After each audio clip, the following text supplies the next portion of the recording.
Chapter 1. Enter the Dead Man. What's wrong, kid? A guy in a trench coat and eye patch says to the person standing over him. Why, Crow, why? I didn't want to kill you. The kid starts to cry.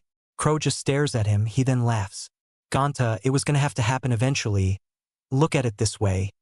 You get to brag that you killed the mighty Crow. As Crow lay there dying, he starts laughing harder. Then a few minutes later, he finally dies. In an unknown location. Crow looks around and notices that he's surrounded by blackness. What the fuck is going on here? Where the hell am I? He then brings his thumbs to his wrists and cuts them with the blades on the rings. 2 long blades of blood shoot out of his wrist and he then growls. You are in the realm you mortals call limbo. A woman shows up and floats down in front of Crow. The woman's white hair and pale skin stick out in the darkness. She is wearing a kimono with the front open a little. Crow, or would you prefer Keiji? I am Kami. I am going to send you to a world where a boy will either save the world or fail and cause the world to be destroyed. You will reside in the mind of the child along with another being. When the child appears before you, you will teach him all of your knowledge. She then grins when Crow puts one of the blades at her throat. What if I don't want to? What then? All of a sudden he is surrounded by flames and his skin keeps burning and then healing. Fine, I'll do it. Kami just grins then snaps her fingers. Where Minato is sealing the Kyuubi into Naruto. Shiki Fuijin, a blonde man with spiky hair and a white Haorion, is holding a child and is facing a giant fox with 9 tails flailing behind it. All of a sudden the fox seems to be disappearing into the child when a flash of white light appears and the fox is gone. Forgive me, Naruto, the man says as he falls back, dead before he hits the ground. At that moment an old man appears and grabs the crying child. The new Jinchuriki for the Kyuubi no Kitsune and the new prison for a certain dead man. The old man disappears and then reappears in a room with several people sitting around.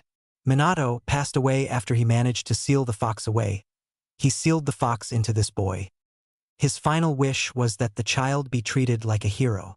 The old man announces as he sits down at the head of the room. We must kill the demon before it escapes and kills us all, several members of a group of nothing but fat men say. Meanwhile, on the other side of the room several people are looking at the child with a sense of detachment.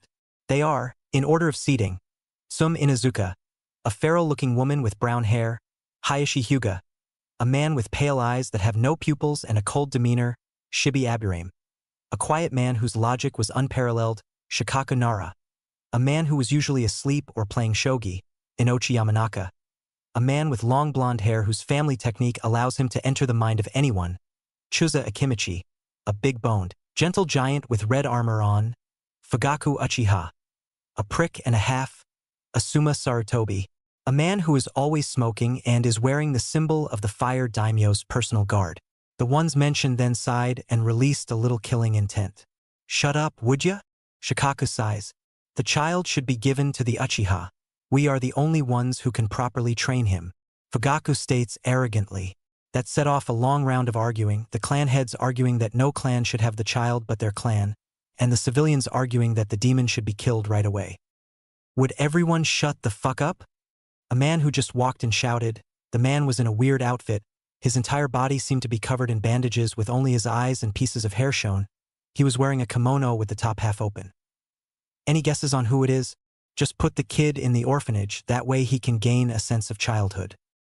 After the man left, everyone agreed that they would not influence the child in any way.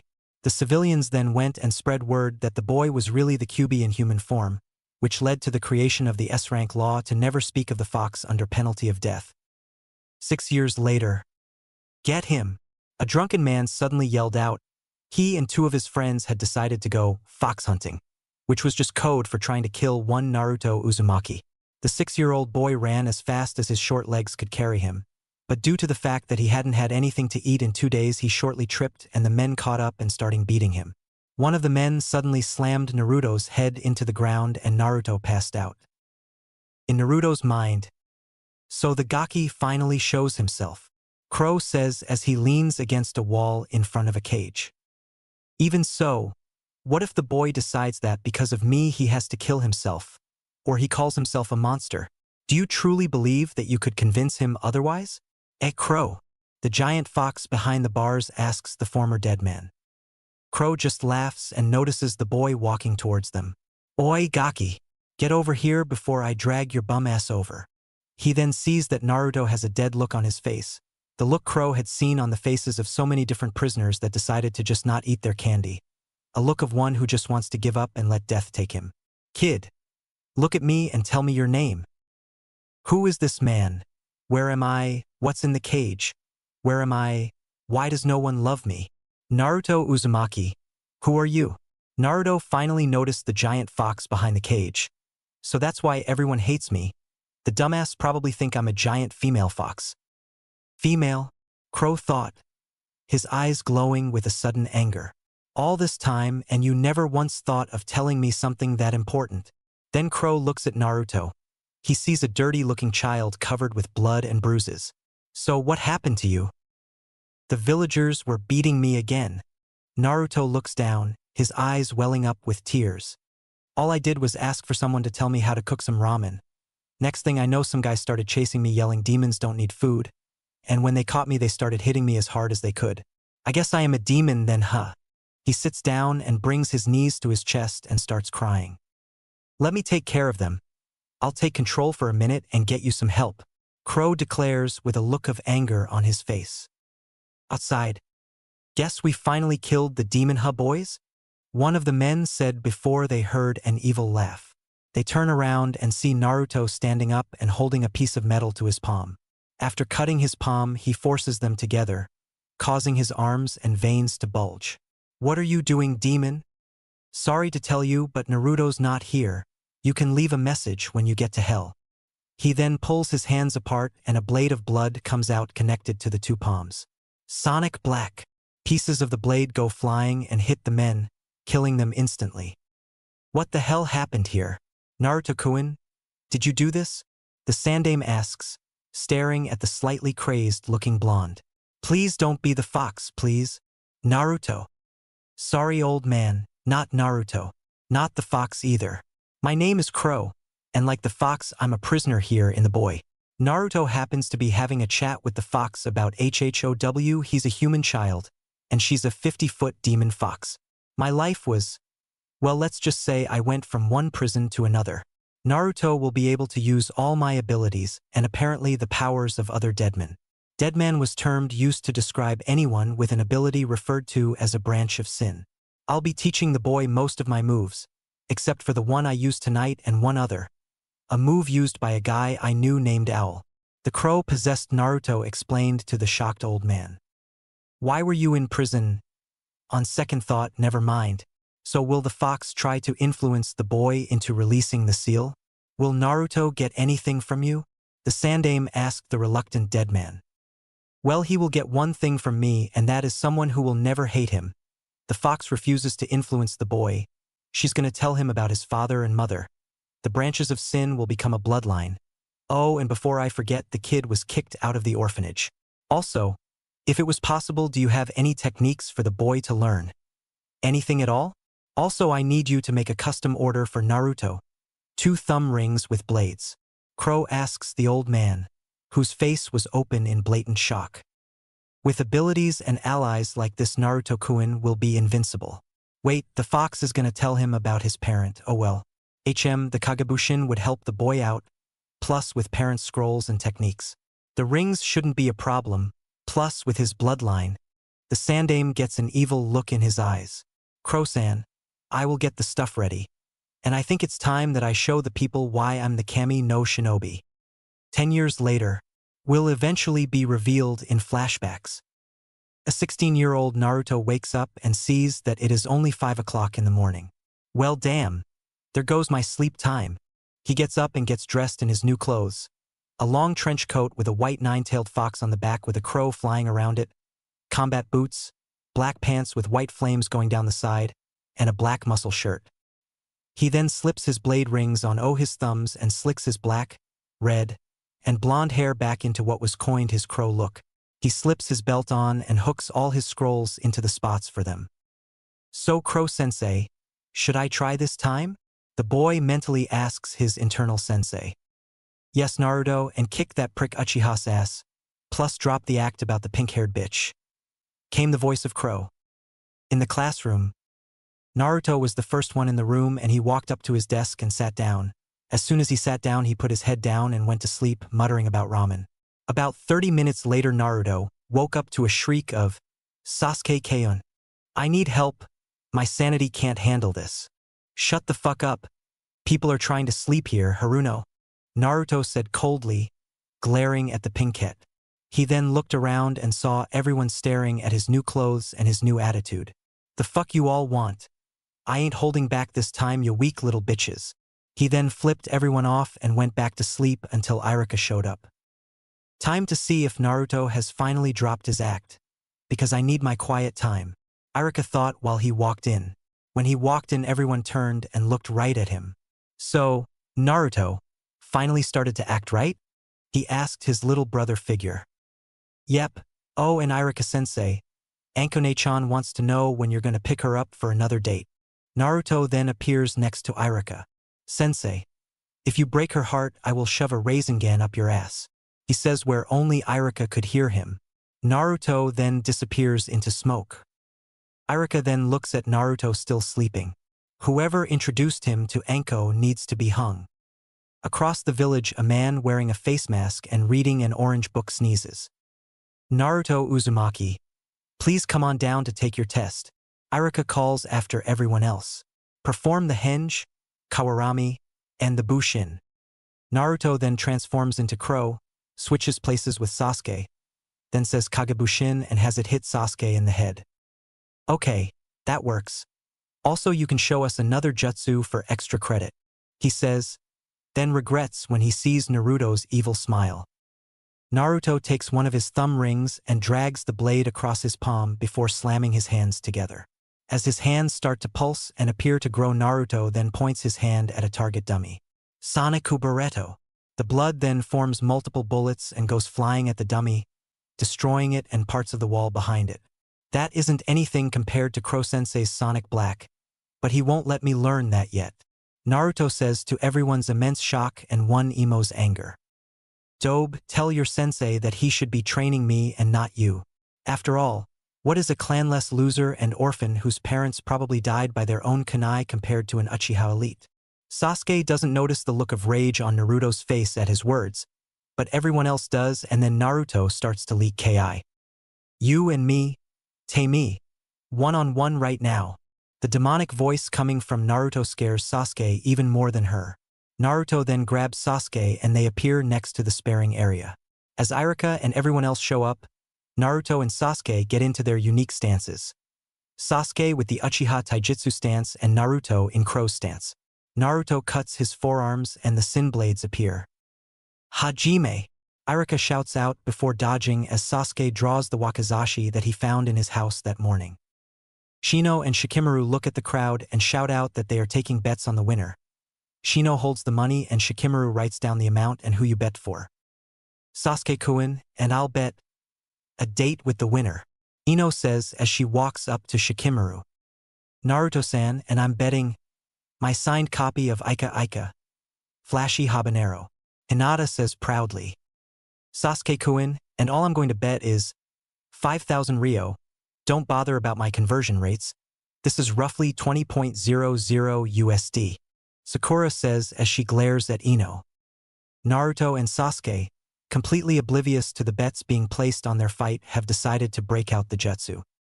"Fire style. Grand Fireball Jutsu," Sasuke yells out as he finishes the hand signs. The fireball gets closer to Naruto when it suddenly stops and is cut in half by one of the sin blades. "My turn. Water style. Water Dragon Missile Jutsu," Naruto shouts as the dragon careens towards the emo. "I give," Sasuke yells as the dragon gets closer. Iruka holds his hand up and declares Naruto the winner. Chapter 2. Team 7. Previously on NTK. Fire style. Grand Fireball Jutsu, Sasuke yells out as he finishes the hand signs. The fireball gets closer to Naruto when it suddenly stops and is cut in half by one of the sin blades. "My turn. Water style. Water Dragon Missile Jutsu," Naruto shouts as the dragon careens towards the emo. I give, Sasuke yells as the dragon gets closer. Iruka holds his hand up and declares Naruto the winner. And now, the dragon then goes into the air and roars a challenge to the heavens, before it falls down into the water source for the people using water techniques. Everyone just stared at Naruto as he grins sadistically and laughs. You all should have seen your faces. It was just so funny, he shouts, before Iruka hits him over the head and points at Naruto's sin blades. Mind deactivating those, Naruto? I would rather not have a repeat of the last time you forgot about them, Iruka asks, before Naruto lets out a nervous laugh and deactivates the blades.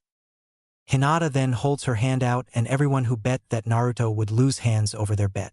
Ino, on the other hand, tries to walk away but Hinata grabs her and leads her to a tree out of the way. Ino-san, you wouldn't happen to be trying to get into my Nii-san's pants, would you? Hinata asks the blonde with an evil look in her eyes. 'Cause then I would have to juken you into oblivion, or worse yet, I would tell everyone that you also read Ika Ika. Hinata then starts laughing when Ino does. Ino then looks at Hinata and gets a twisted smile on her face. So, Hinata-chan, he's your Nii-san? Does that mean you don't want him? I mean, with those eyes of yours, you could probably see every part of him, couldn't you? Ino then starts to laugh at the blush on Hinata's face. Ino, Hinata, and Sakura, please report to the arena for the Kunoichi Battle Royal, Iruka yells out, before he laughs at Sakura's pale face. It's okay, Sakura, it's only a spar. Against a member of the Hyuga and a Yamanaka. Surely a Haruno such as you can beat two of the important clans in Konoha. Iruka says to the pinkette, rubbing in the fact that she was the only civilian to make it this far, and even then it was because her mother was on the council and was in charge of the academy. As the three get into the large arena, Naruto and the guys are taking bets on who will win. Hinata-chan, there is no doubt. I'll even risk my limited edition Ika Ika, Doctor's Paradise, complete with a discount on any other copy to be released, Naruto says, pulling the book out of its special seal. Sakura-sama, and I will bet my scroll on Kenjutsu, a boy who was being watched by Sakura's family said. Ino, I'll bet an all-expense-paid meal at any one of my family's restaurants, Choji says before munching on some chips. Sigh. Ino, for sure, if I don't then she'll never shut up. I guess I'll bet 5,000 Ryo, Shikamaru says before he lies back down. Hinata-chan, I'll put up my special edition kunai set, Kiba barked out before everyone looked at Shino. Hinata-san, I am afraid that I have nothing to bet with, he says in his monotone voice. What about a spare set of your sunglasses? Some random boy who wasn't betting asked Shino. That would be most logical, so then I will bet a spare set of sunglasses, he says, pulling a pair out of a random pocket. Iruka then shakes his head while listening to the bets going on. Seems like Hinata is the favorite to win. About time she gets the respect she deserves. The Chūnin then sighs and raises his hand looking at the three kunoichi. Winner gets the top kunoichi spot. Loser is put on the first available team. Hajime.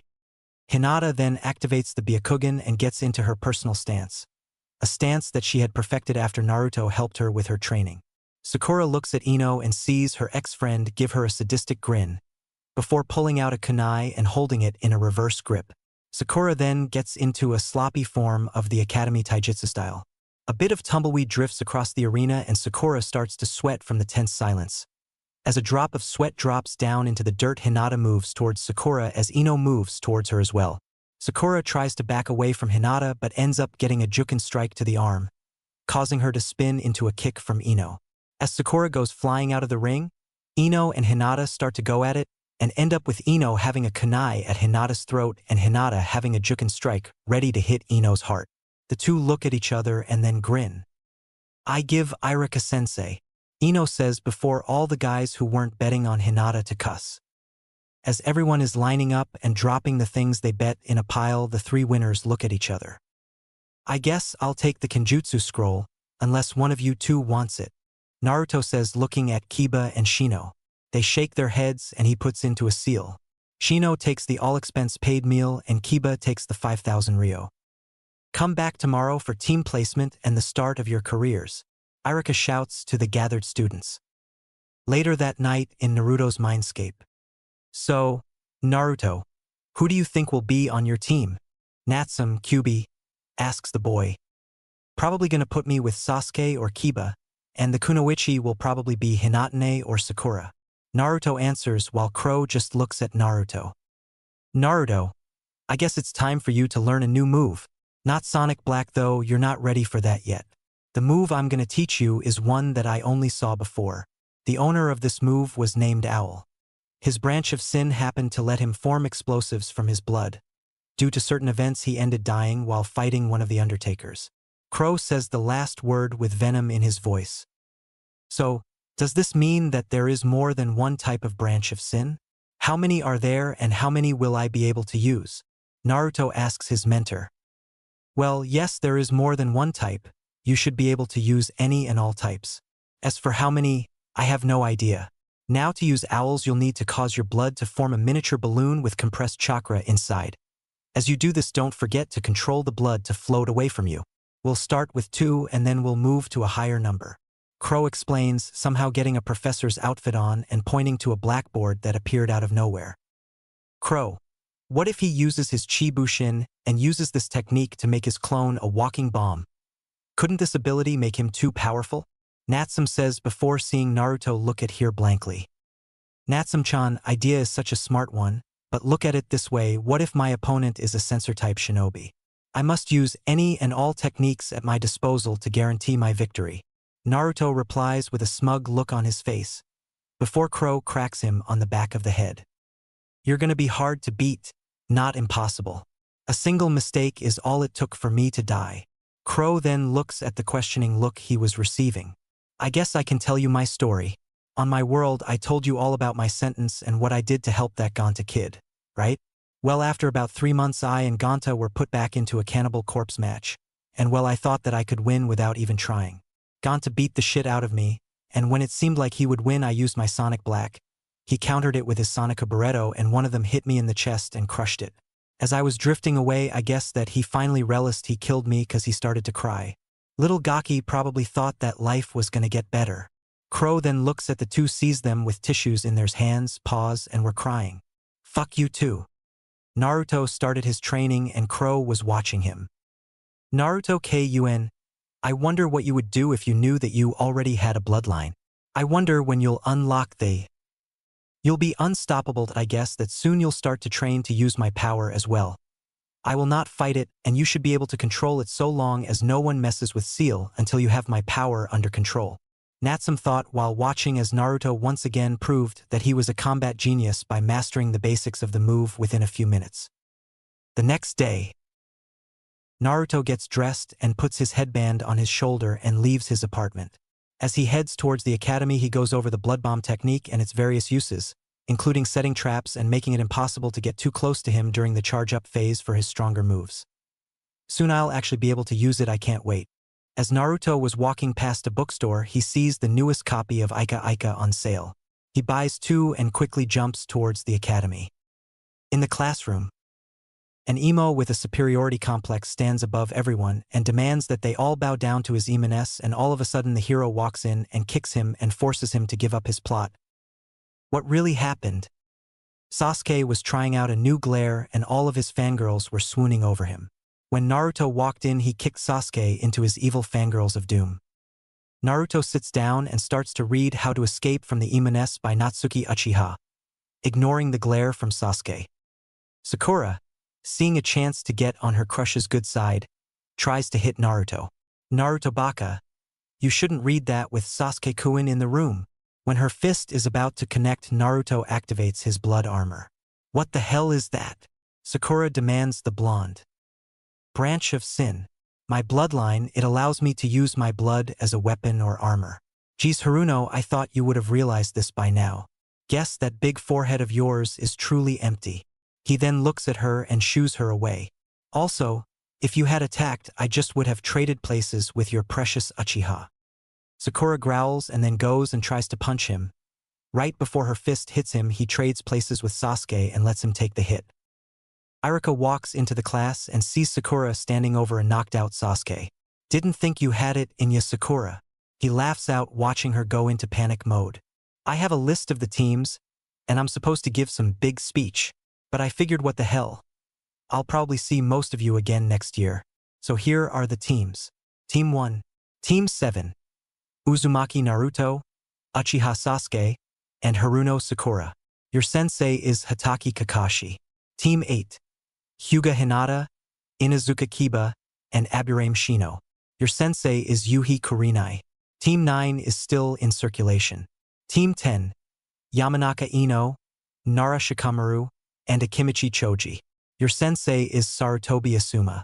Now all of you, if I see you again, pray it's not in this classroom as students. With that, Irika walks out and starts to hum, thinking about not putting up with any more of the Uchiha's bullshit.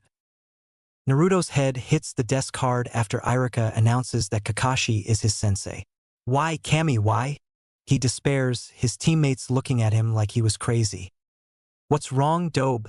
Mad that I'll show you up? Sasuke taunts the blonde. Yeah, baka. Bet you're mad that you'll never get me. Sakura jeers. Fuck you, both of you. Our sensei is one of the last students of the Yondaime. Kakashi is also known as the tardiest shinobi in the village.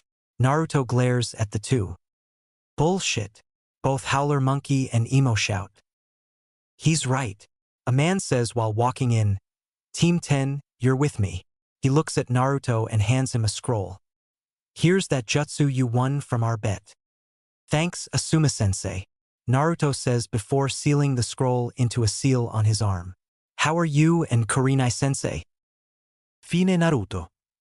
A woman says as she appears in front of everyone. Her long black hair seems to shine, but the most captivating part of her was her eyes. An exotic red.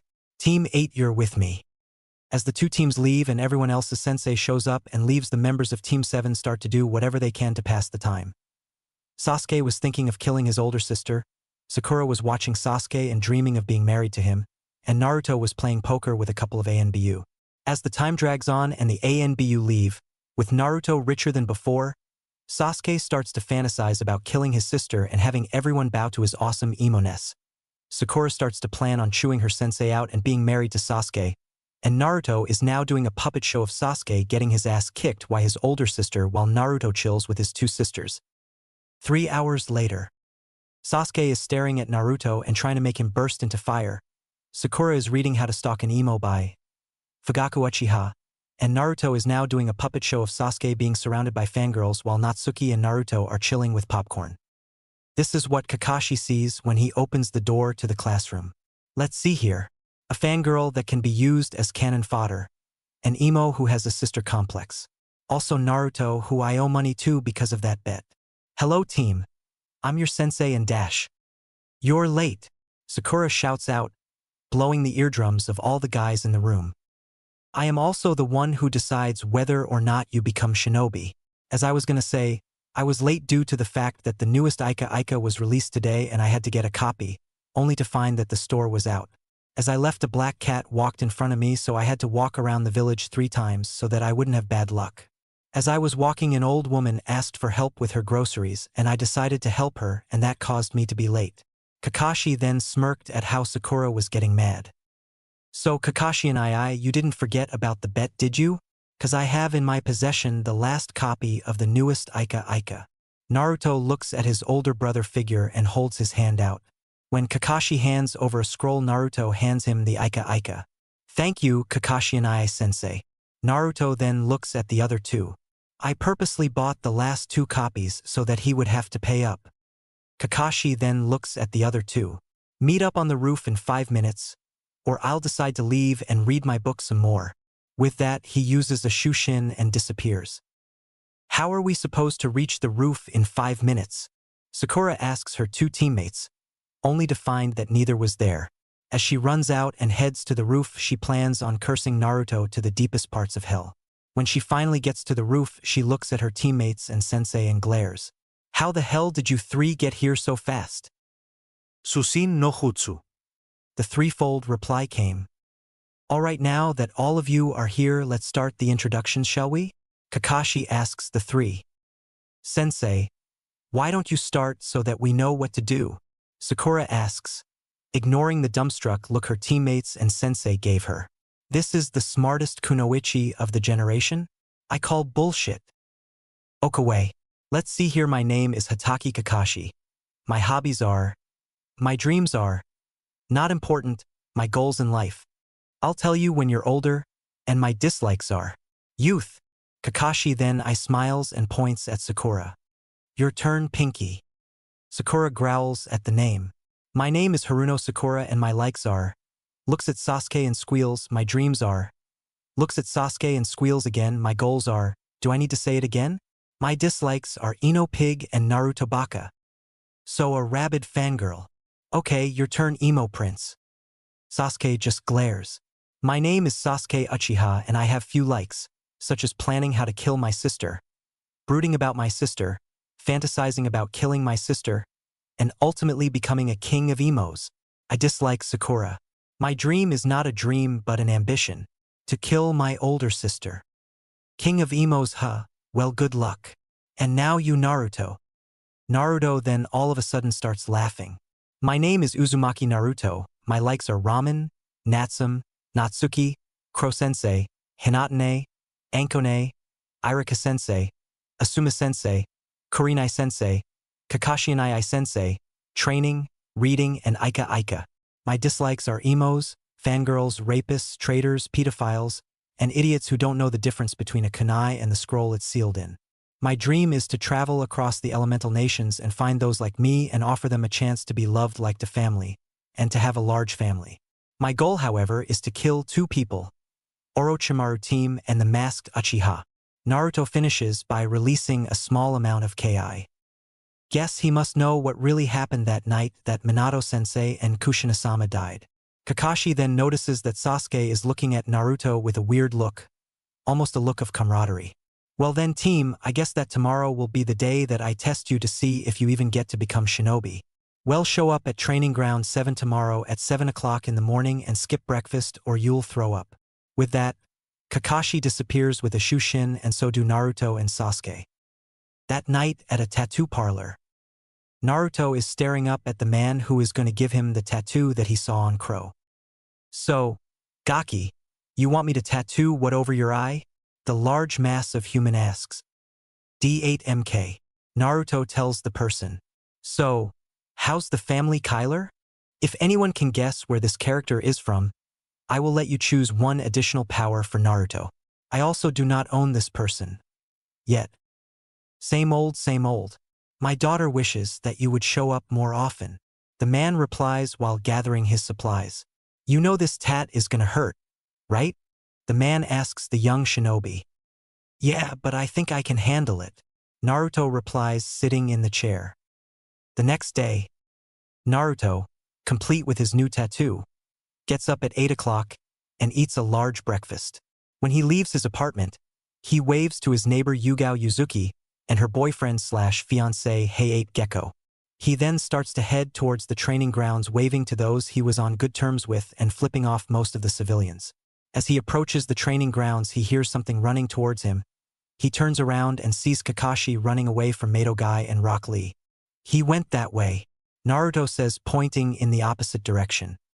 Thank you, Naruto K-Yuen. Guy and Lee yell out before running that way and away from Kakashi and Naruto. Thank you, Naruto. Nice tat. Let's go scare your teammates. Kakashi tells his little brother figure. Naruto nods and tells Kakashi about his newest ability. At the training ground, Sasuke was known for being quiet. Hell, he never said more than necessary. But at this moment he was tempted to cuss Naruto out for leaving him alone with Sakura and her incessant talking. Sakura, let's play a very fun game called Shut Up and Leave Me the Fuck Alone. I don't like you and you're annoying. Sasuke snaps. Sakura was, on the other hand, only listening up to the point. Sakura. After that, she started to daydream. Naruto then walks into the clearing covered in blood. Sasuke. Sakura, I'm afraid that. He passes out from blood loss and falls down. Sasuke and Sakura start to look around and don't notice that a small bubble of blood is coming up from Naruto's wounds. When the bubble gets to the size of an apple, it explodes and causes the two to jump in fright. When they start to hug each other and beg not to be killed, they hear a click and see Kakashi and Naruto holding cameras. Priceless, the duo says, high-fiving each other. All right, now that the pleasantries are over, I'll go over the test. He pulls 2 bells out of nowhere, holds them up. Simply get a bell from me before the timer goes off. I smiles. Course, since there is only 2, that means that only 2 of you will pass, if any of you pass. He then sees Naruto reading his book again. That includes you, Naruto. But sensei, what if I don't finish the book and it causes me to be anxious? And the anxiety causes me to use a jutsu that is too powerful and causes the destruction of the hidden leaf? In Kumo, a shinobi with a lollipop looks into the air and senses another overthinker, right before his teammate hits him into the ground for ignoring her. Back in Konoha, everyone just looks at Naruto and sees that a lollipop magically appears in his hand. Anyways, anyone who doesn't have a bell when the timer goes off will be tied to a post and will watch the others eat lunch. As Kakashi says this, Sasuke and Sakura's stomachs growl. Naruto just grins and laughs. If that's all, Hajime. Everyone spreads out except for Naruto. Naruto just puts the book up and brings out his sin blades. As he and Kakashi stare each other down, Kakashi sees that Naruto is about to move forward. Kakashi-sensei, you might want to bring out the Sharingan. I tend to get a little crazy with these blades. Kakashi reaches up, reveals his Sharingan, and takes a kunai out. Let's see if you're any better than last time. As him and Naruto start to fight, kunai on Sin Blade, the other 2 are listening to a clone of Naruto that is explaining the meaning of the test and giving the 2 a plan that involves Naruto as bait. When the 2 nod, the Kagebushin dispels and Naruto gains the memory and puts the plan in action. So Kakashi and I-sensei, how far have you got into the book? Naruto asks as he ducks under a wide swing and ends up eating a knee from Kakashi. Oh, you know that I take my time with Jiraiya-sama's art. Kakashi states as he looks at Naruto and notices that Naruto had blood coming from his lip. Hey Kakashi-sensei, I got something to say, Naruto says looking at his sensei. What, Naruto? Kakashi then notices that a small amount of blood is on his pants from when he kneed Naruto. Shit! Kakashi looks as a small bubble floats up and explodes right next to the bells. Katsu. Naruto then grabs the bells and tosses them to Sakura and Sasuke. They can eat. I'm still full from my breakfast. As Naruto stands there, Kakashi looks at the other 2 and notices that they throw their bells at him. We either go on together or not at all, Sakura says proudly. With Naruto on my team, then finding my sister will be easy. Sasuke then looks at Naruto and sees a cheesy grin. Plus, he can help push me and Sakura into being better shinobi. Kakashi looks at his team and sees Obito over Sasuke, Rin over Sakura and Minato over Naruto. Chapter 3, Missions and Wave. Previously on End, Tiko-K. As Naruto stands there, Kakashi looks at the other 2 and notices that they throw their bells at him. We either go on together or not at all, Sakura says proudly. With Naruto on my team, then finding my sister will be easy. Sasuke then looks at Naruto and sees a cheesy grin. Plus, he can help push me and Sakura into being better shinobi. Kakashi looks at his team and sees Obito over Sasuke, Rin over Sakura and Minato over Naruto. And now, in the woods around Konoha, there were 3 things you never wanted to run into: Mitarashi Anko, Uzumaki Naruto, or Tora. Anko would probably torture you for a couple hours, then let you go with a warning to never come into the forest again. Naruto would prank you so fast that you'd never even know until you were laughed out of every place you went, and chasing Tora would mean you were a genin. Maelstrom, in position. Banshee, in position. Pink Eyes, in position. Aerocyclopes, in position. Naruto, you're never choosing names again. As the 3 surround their target, Tora spots them and growls. As Sakura goes to try and pick Tora up, the cat slices her arm, leaving small scratches. Sasuke goes next and tries to force the cat to submit to his eliteness, which got him scratched and almost had his eyes cut. As Sasuke was planning to use a fire style on the poor animal, Naruto comes up and grabs the cat, looks it in the eyes, and then walks away while Tora purrs in his arms. As they walk through the village towards the Hokage's tower, Sasuke and Sakura see that a lot of the people in the village are glaring at their teammate. Wonder what the baka did? Sakura thought before she tripped on a loose stone. When the villagers saw this, they immediately blamed Naruto on pushing her down. As they start to get close to Naruto, a sudden spike in Ki causes everyone to turn around and look into the faces of Marino Ibiki and Mitarashi Anko. When the villagers see who they pissed off, they scattered. "Thanks, Anko-ne, Ibiki and II," Naruto said to the two torturers. As they nod their heads and head on back to whatever they were doing, Sasuke begins to wonder why the crowd had it out for the blonde. Sure, his pranks were annoying, but even Natsuki liked Naruto. "Uzumaki Naruto, what secrets are you hiding, and why do I have this feeling like it will change the way things are ran in this village?" As Sakura stands up and notices the icy glare that she was getting from Naruto. "I didn't say you pushed me. I slipped on a loose rock." She glares back at him. "I've been wondering for a while, but what is up with the design on your coat?" She asks Naruto only for him to stop and turns his head slowly. "It's a secret. If I told you, then you would be unable to speak about it to anyone." He then looks at Kakashi and sighs. "I'll tell everyone during our first C-rank mission." He then resumes walking towards the tower with a neutral look on his face. When they get to the tower, they walk up to Mission Center. They see the Hokage waiting with the Fire Daimyo's wife. When she sees the cat, she snatches it from Naruto and starts to squeeze it. Team 7. Reporting another successful mission of catching Tora. Kakashi states with a glance at his team. Sakura is glaring at the cat. Sasuke is wondering if he could use the cat to lure his sister into a trap, and Naruto was reading Fangirls and Fanboys.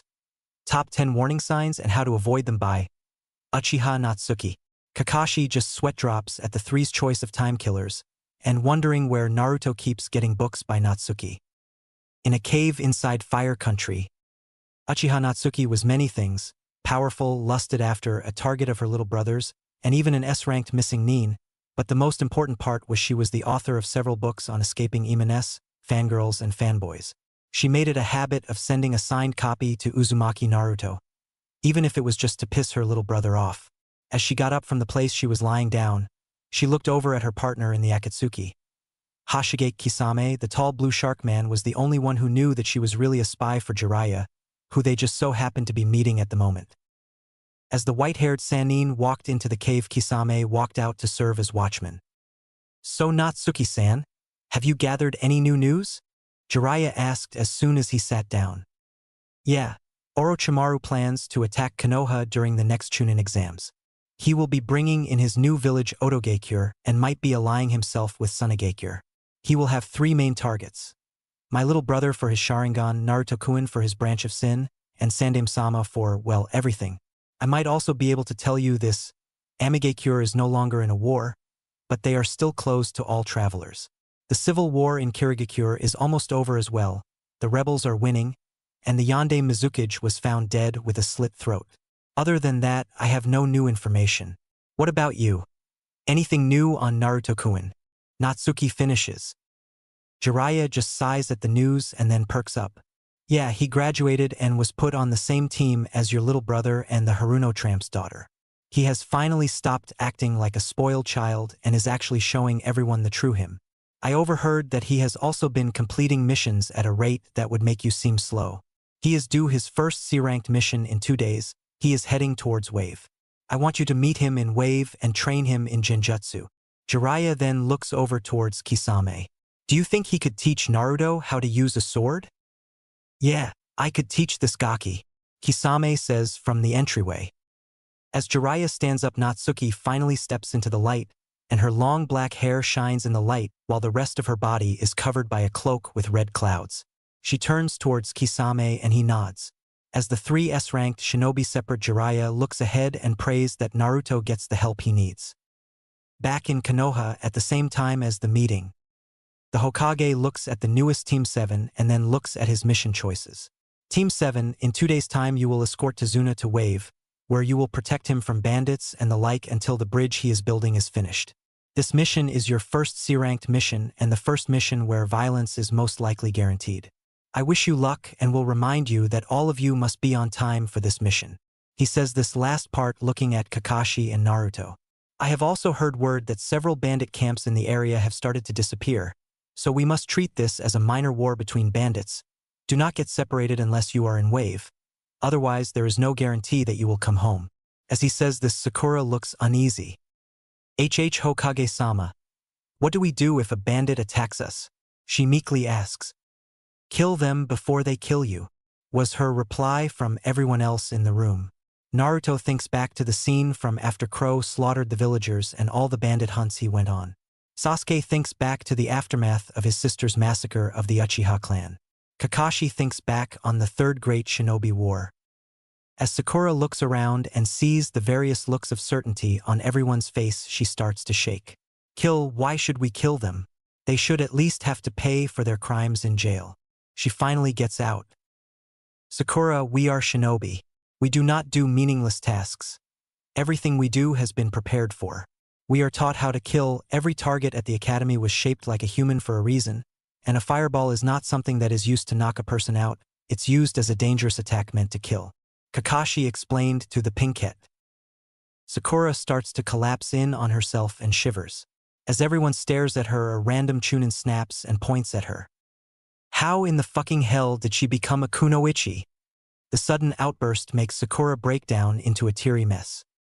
What was she told this job was? Whoever told her she would never kill? Why am I talking like this? Sasuke thought. I'll take her home for today. I'll see if I can't get her some help as well. Sasuke states as he grabs Sakura and walks out of the room. When he leaves, everyone looks at the doorway funny. Did Sasuke just willingly take Sakura somewhere? Naruto asks with a stupefied look on his face, a look mirrored by everyone else. Ah, well, at least he's getting close to another girl. Everyone looks at him questioningly. He was actually convinced in the academy that every girl there was out to kill him because it was his sister who killed his family.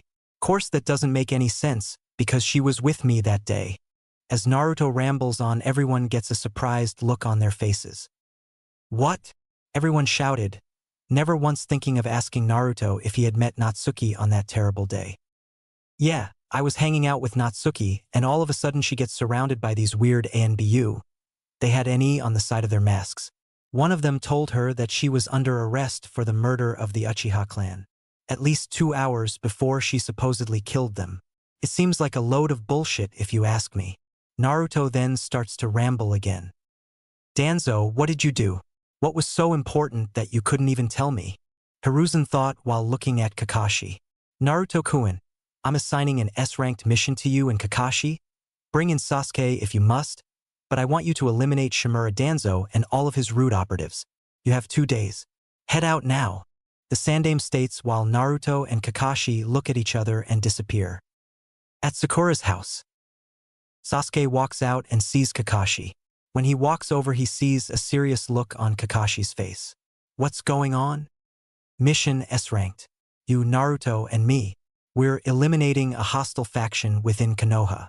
We have 2 days and fire-free orders. These people might have done something worse than even Orochimaru did. He replies. Like what? Sasuke asks as he gets a serious look on his face. He then notices Naruto walk up with a scroll and catches it when Naruto tosses it to him. He notices that is his supplies. Sasuke, these are root ANBU, they might just have framed Natsuki. Apparently she spent the day with Naruto and was attacked by the men 2 hours before the supposed massacre. They accused her of killing your clan. Kakashi states and notices Sasuke's look of unadulterated hatred. They all head towards the home of Danzo. At the home of Shimura Danzo. Danzo knew something was up. The village was suddenly locked down, and anyone in the streets was sent home. Despite being in his early 60s, Danzo wasn't senile. He knew that the only reason for this would be if a spy or hostile faction was discovered to be operating in Konoha. He looks outside and notices that his root forces were tense.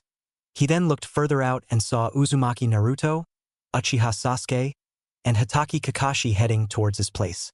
Why would they be heading here? I didn't send for Team 7. Wait, where is the Haruno girl? Danzo then knew why the lockdown was started when the 3 started to kill his ANBU. His forces were found out.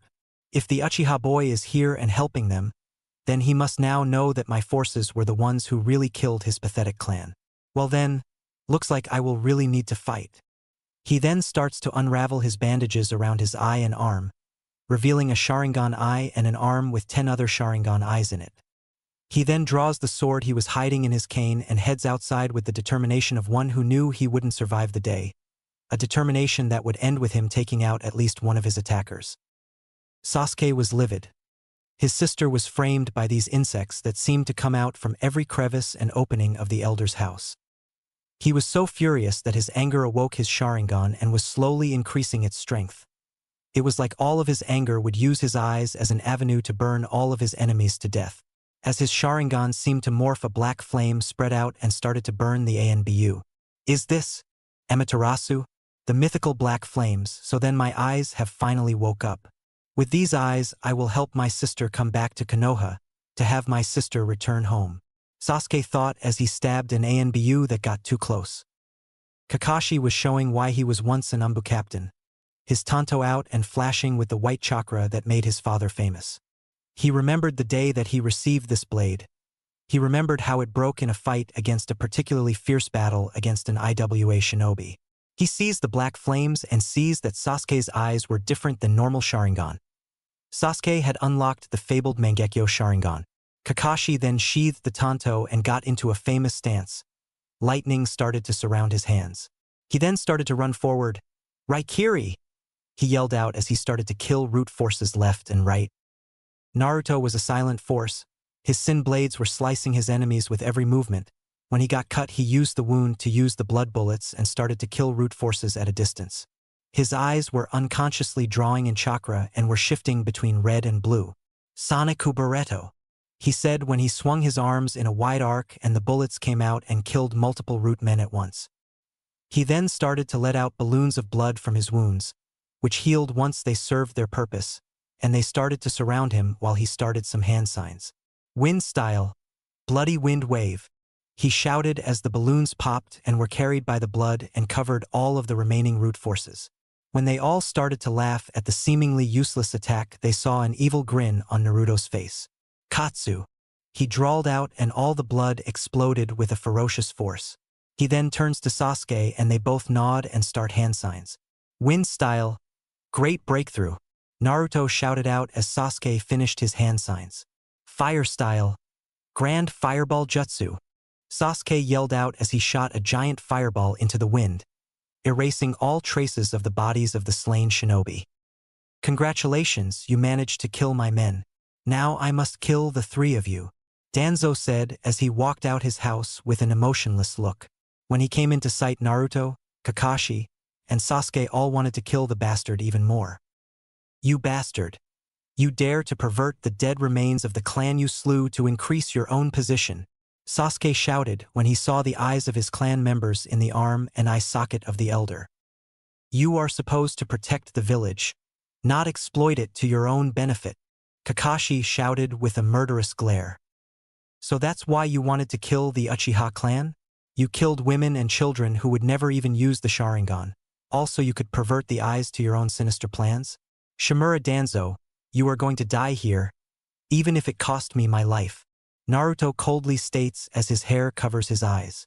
When he looks up, his eyes are yellow with a slit through them. The whites of his eyes turn an evil shade of black. His sin blades suddenly disappear and he opens a scroll with the word guitar on it. He spreads a little blood on the scroll and a black guitar pops out. When Naruto grabs the guitar, it splits in two right down the middle and the top of the handle suddenly opens. He then holds them like two guns. Thanks go to Greed the Avarice for the idea of using the guitars as an additional weapon. When Naruto points them at Danzo, he starts to laugh and Danzo sees the image of a guy dressed like a monk with red hair behind Naruto. "I was saving this for when I finally got strong enough to fight Orochimaru and my other target, but you will be a good target for practice," Naruto says when he finishes laughing. Danzo looks into the eyes of the young Jinchuriki and sees the seriousness in them, and he prepares to subdue the Kyuubi when black flames appear on his good arm, causing him to look over and see Sasuke glaring at him with his Mangekyo active. When Danzo tries to jump away, Kakashi appears behind him and drags a kunai across his throat. When Danzo then disappears and reappears behind everyone, they notice that one of the eyes on his arm was closed. Danzo then goes to attack Sasuke only to get hit by a blast of chakra from Naruto's weapon. As Danzo goes flying backwards, Sasuke comes up and stabs him in the heart, causing the elder to disappear again. Only this time 2 more eyes closed. Danzo then started some hand signs, but was interrupted by another chakra blast. Chakra as a weapon, the basis behind some of the most destructive attacks, and my guntars use it to the fullest. You die here, Shimura Danzo. Naruto then pushes as much chakra into the guitar as possible and fires a concentrated blast at the elder, causing him to disappear and then reappear with 3 eyes closing now. Kakashi then starts the hand signs for the wind style. Great breakthrough. Naruto and Sasuke look at each other and grin before starting similar hand signs, fire style. Grand Fireball Jutsu. The 2 boys yell out, causing the winds to enhance the 2 fireballs and killing Danzo for the 4th time. Danzo then appears behind Naruto and stabs him in the stomach before a certain Nico-masked ANBU arrive to aid the 3 and stabs Danzo in the heart and finally killing him. Sasuke then sees that Naruto wasn't healing as fast as usual and deduced that Danzo must have used a poison on his blade. Unknowingly to Sasuke, his eyes returned to their Mangekyo state and used some of Sasuke's leaking chakra to help jumpstart Naruto's healing. Don't ask how this happened. These eyes seem to bitch slap death in the face at every turn. So why not have the ability to heal others? Also, Sasuke will not feel the after effects of using the Mangekyo due to him not killing his best friend to get it. Mainly because Kakashi never seemed to complain of blindness and because this is my story. When Naruto's wounds healed, the first thing he did was get up and seal his guntars back into the scroll they were in. As the 3 nod at each other, they leave the ANBU there to clean up the mess.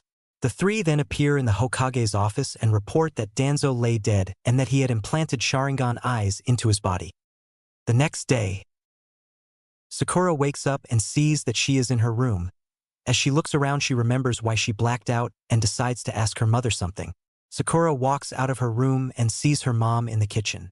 As Sakura walks forward, she remembers all the times her mother told her that since she was on the council that Sakura was guaranteed a spot on Uchiha Sasuke's team. Mom, what is the job of a shinobi? Sakura asks timidly. A shinobi are the ones who keep everyone safe.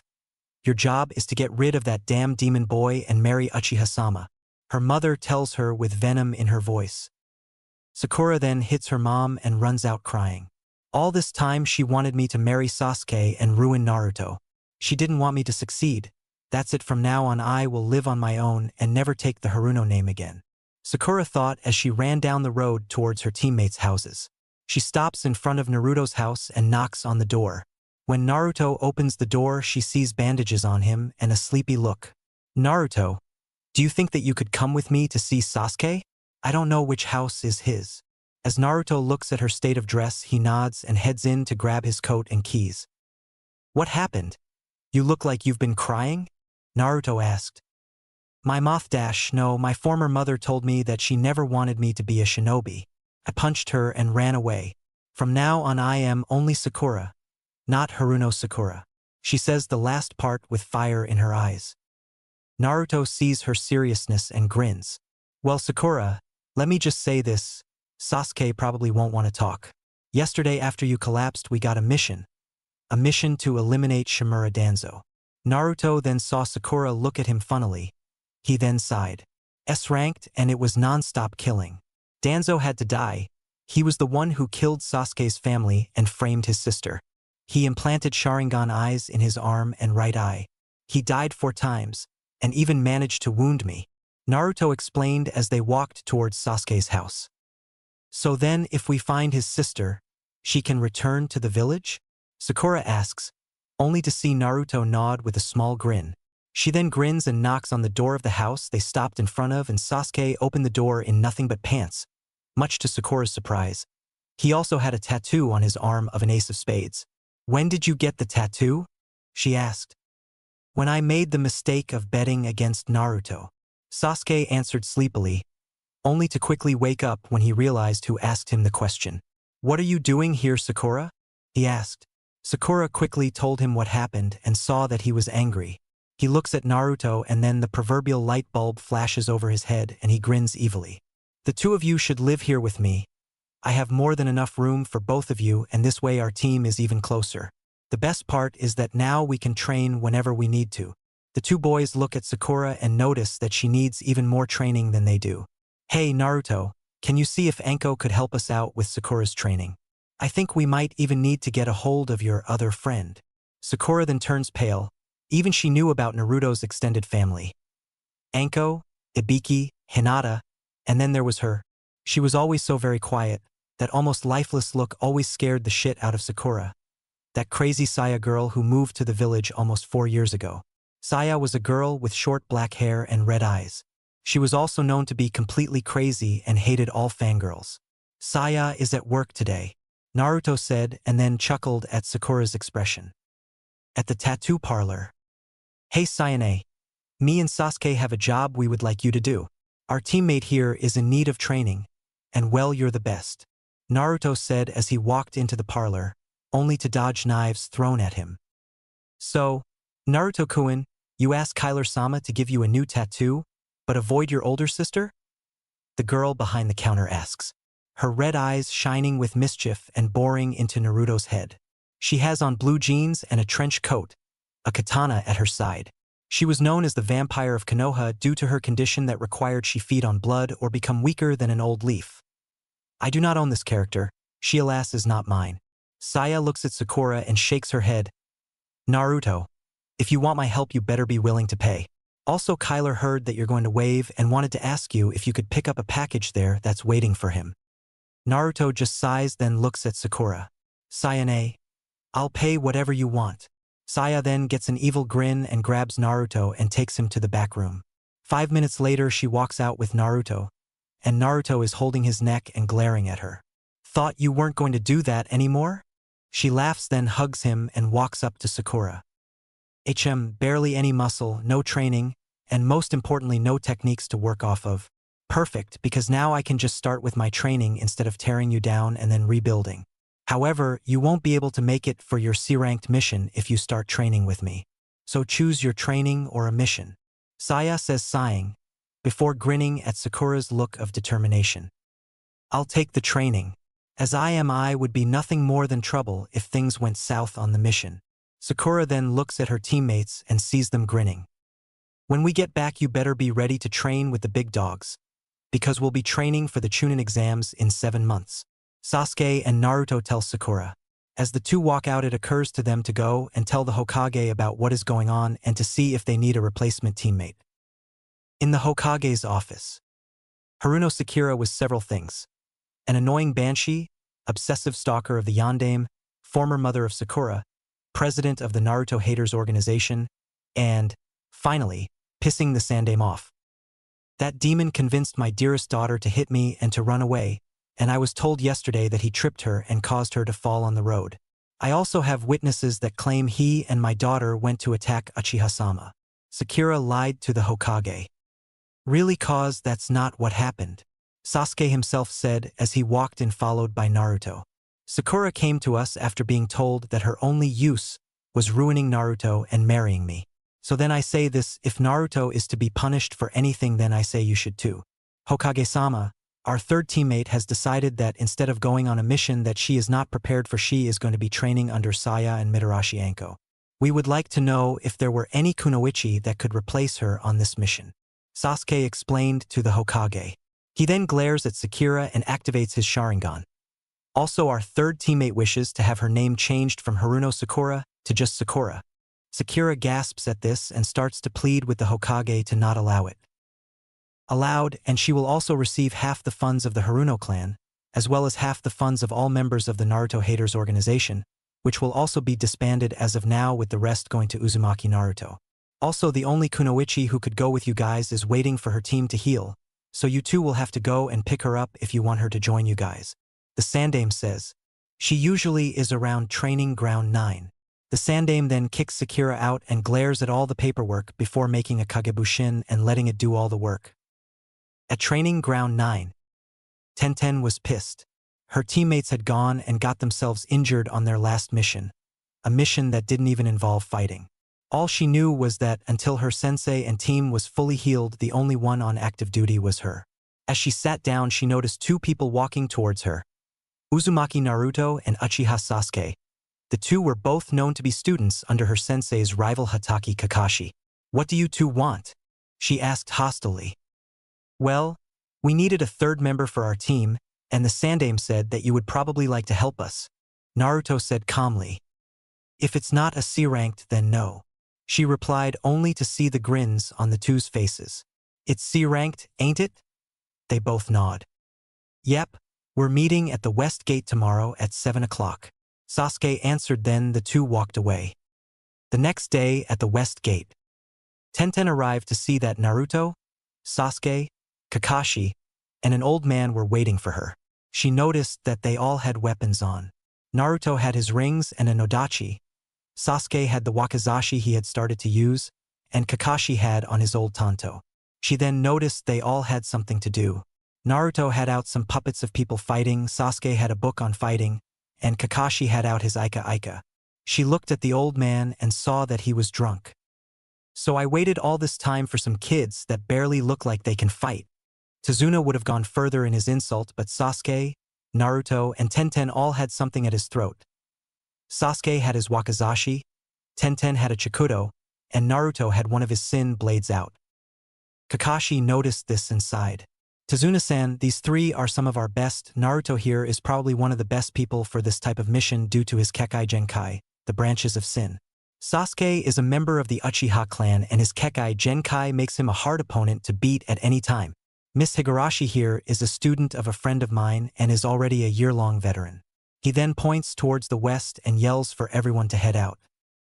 2 days later, the team and the client had been on the road for 2 days with no sign of anything happening.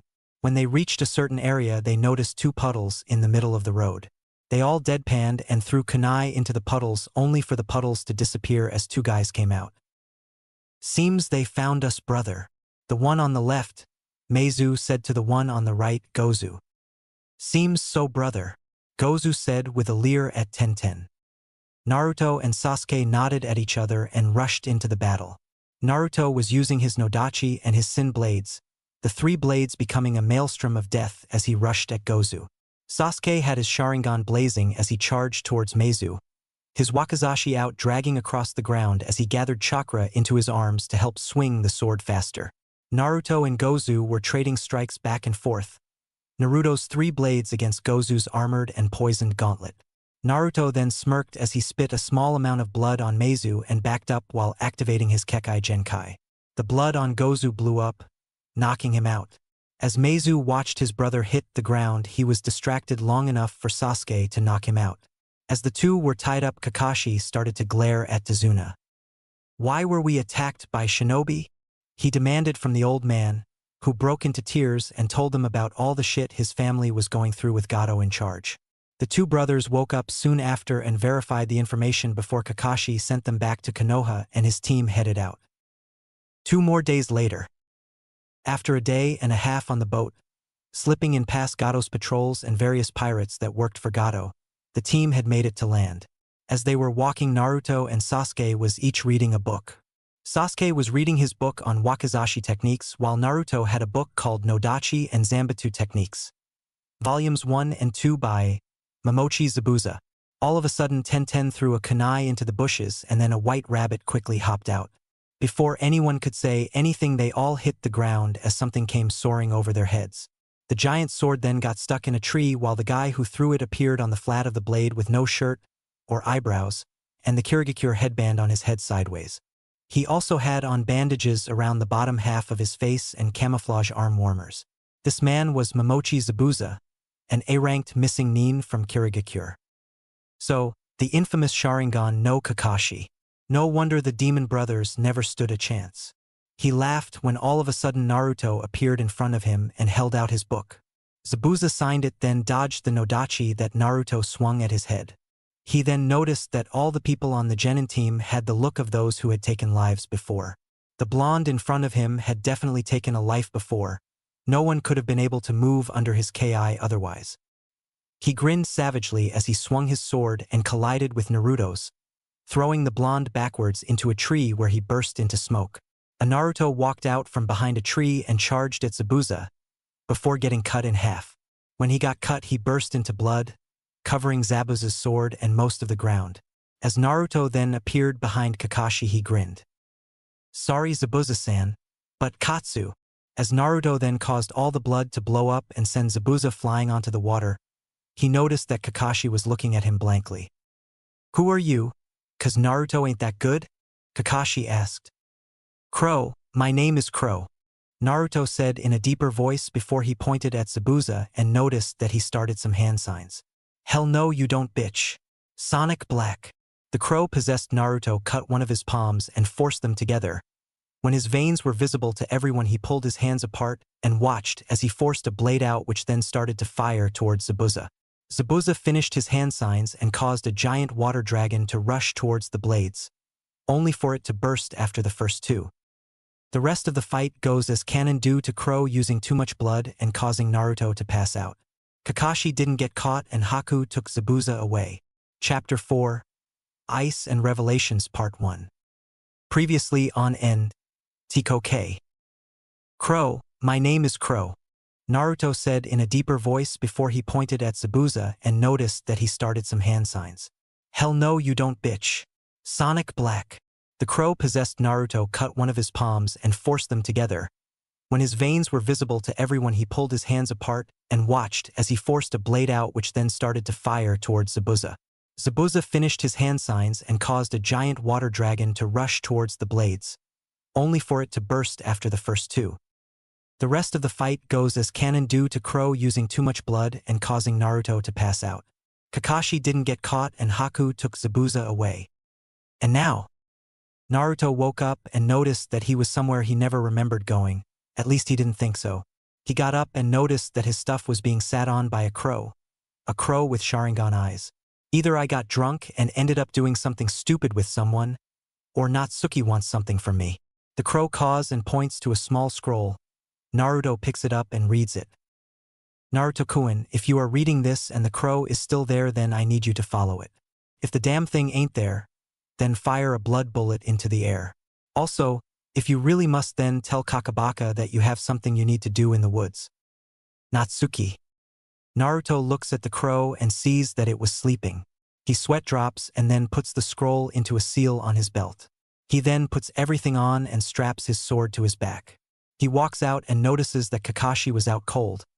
Sasuke was meditating, and Tenten was nowhere in sight. Of course, everyone happens to be occupied. Where is Tenten though? Naruto then walked out and followed the crow into the woods, unknowingly being followed by Tenten. When the crow stopped, the first thing Naruto saw was a big guy with blue skin, blue hair, shark teeth, a cloak with red clouds, and a large bandaged something on his back. Who the fuck are you? He yelled at the fishman. Hashige Kisame, I'm Natsuki's partner in the Akatsuki. I'm also a former member of the Seven Swordsmen of the Mist. Kisame grins when Naruto looks at him with respect, before face vaulting when a girl with her hair resembling a panda comes flying out and begging to see the sword on his back. What the fuck? Was the mutual thought of all three people who saw this. Natsuki walked out of the shadows and stood in front of Naruto, while Kisame tried to get Tenten away from Samahata. So, Naruto-kun, I see you have come to meet me. Have you learned nothing? This could have been a trap to capture you. She gasps when Naruto appears behind her and the one in front of her dissolved into blood.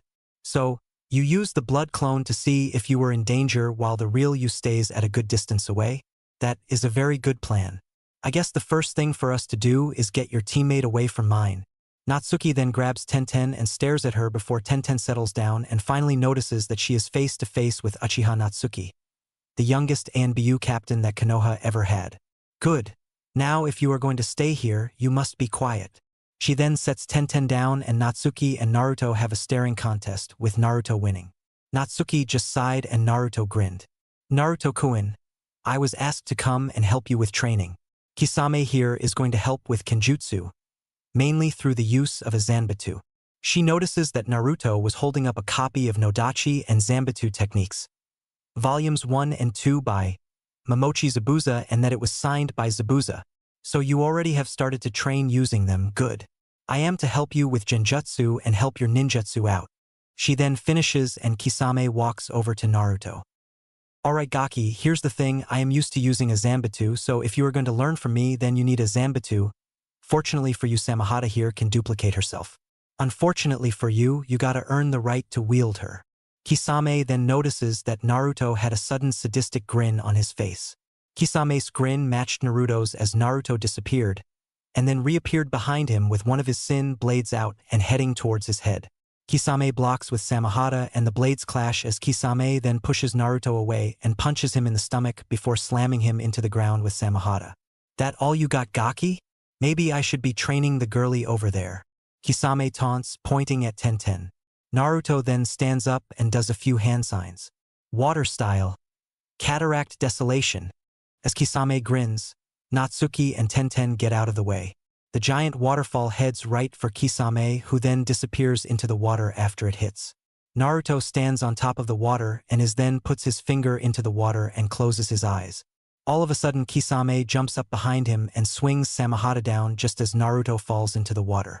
Kisame then puts his hand on the water and yells out water style, feeding frenzy. As 5 water sharks start to swirl in the water around Naruto, Naruto starts to do some hand signs, before a sudden whirlpool appears in the water and Naruto uses the whirlpool to drag Kisame down to the bottom, only for Kisame to use the momentum to knee him in the face and push him back onto the land. When Kisame jumps onto the land, he ducks as Naruto throws some shuriken and kunai. Naruto then starts to be surrounded by bubbles of blood that spread out from around him. Kisame-san, I'm afraid that this move ain't finished yet. Why don't you tell me how it feels? Naruto's coat is then thrown off as 2 wings resembling crow wings made of blood appear on his back. All of my translations come from Google, so if they are wrong, blame Google. Ketsueki 2.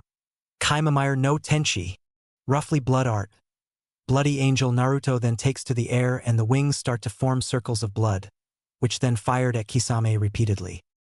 Kisame grins and dodges all of the blood bullets. He even does a slow motion bit where he dodges 10 of them. I do not own the Matrix. Kisame then appears behind Naruto and slams him down and holds Samehada at his neck. Give up, Gaki. Kisame then holds his hand out and helps Naruto up. As Naruto gets up, he then passes out from blood loss. Give him a minute and he'll be up, Natsuki says from the sidelines. In a couple of minutes, Naruto jumps up and looks at Kisame. Damn. I messed up with that final technique. Guess I don't have the amount of blood figured properly yet. Everyone looked at the blonde like he was crazy, which occurred to the 2 S-ranked shinobi that he very well could be. Kisame looked at the kid and scratched his head. Did I break him? Everyone just face vaulted and looked at him blankly. Natsuki hit him in the back of the head and told him to sit in the corner of doom.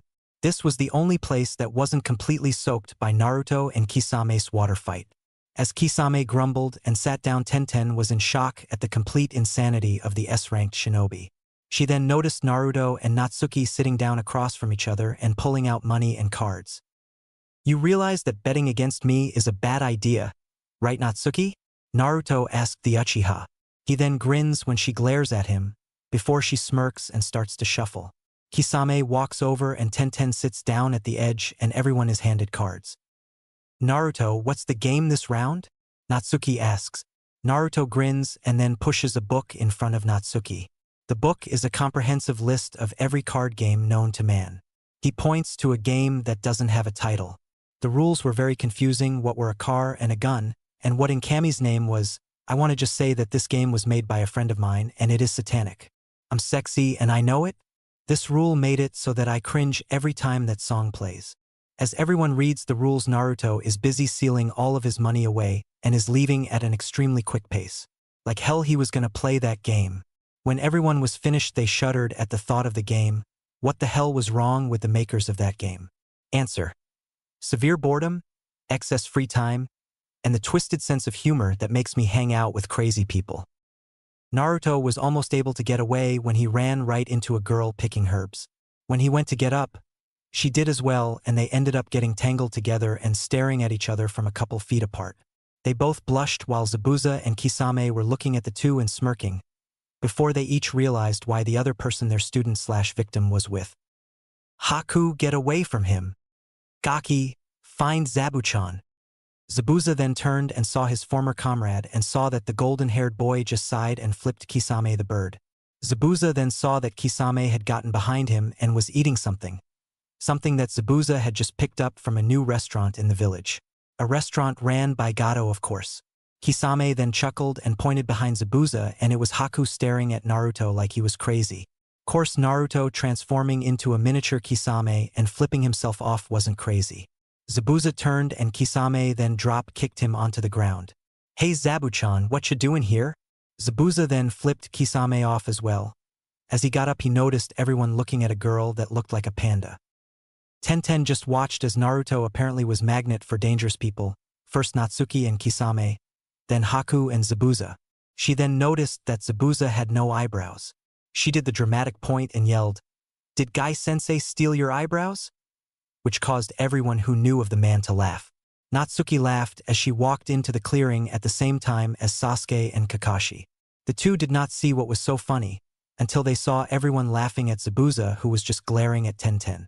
Kakashi looked at Naruto who repeated what Tenten asked, and then even Kakashi was laughing. Natsuki disappeared before Sasuke could see her and Kisame then disappeared after grabbing Zabuza and Haku. Well, since everyone is here, why don't we talk strategy? Naruto, you and Sasuke will be guarding Tazuna while Tenten and I guard Inari and Tsunami. Sasuke, while you're guarding Tazuna, don't forget to be constantly on the lookout for Zabuza or Gato. If you get the chance, take Gato out of the game permanently. Kakashi received a nod from all three of the genin. Naruto then made a couple of Kagabunshin and sent them to Natsuki to receive the training for Genjutsu. At Zabuza's hideout, Haku was in her room while Zabuza talked to Kisame. She was remembering the boy who she got tangled up with and all the stuff that Zabuza said he did during the first battle. She then blushed when she remembers that Zabuza called her his daughter when Kisame asked just who she was. Zabuza was trying to comprehend what Kisame was saying. The boy he fought against was a Jinchuriki, and he hadn't even used the Biju's immense power against him. The boy was also going to be trained by Kisame in the art of swordplay. Hell, if this kid could almost beat him without training, imagine how bad it would be if he got training. Then Zabuza remembered how Haku seemed to be attracted to the kid. Hey, a father knows these things, and he wondered if just maybe that could be used to help him and her survive. Kisame, I want you to arrange a meeting between the Gaki and myself. I need to talk to him about something important.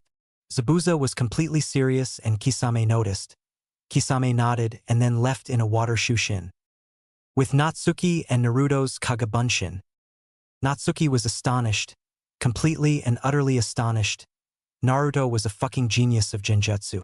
She saw that he had a Genjutsu around him at all times, a Genjutsu that hid several different weapons. So instead of teaching him Genjutsu, she would teach him all she knew about sealing and eye-based Genjutsu. Naruto also showed her his golden eyes and laughed when she asked what they could do.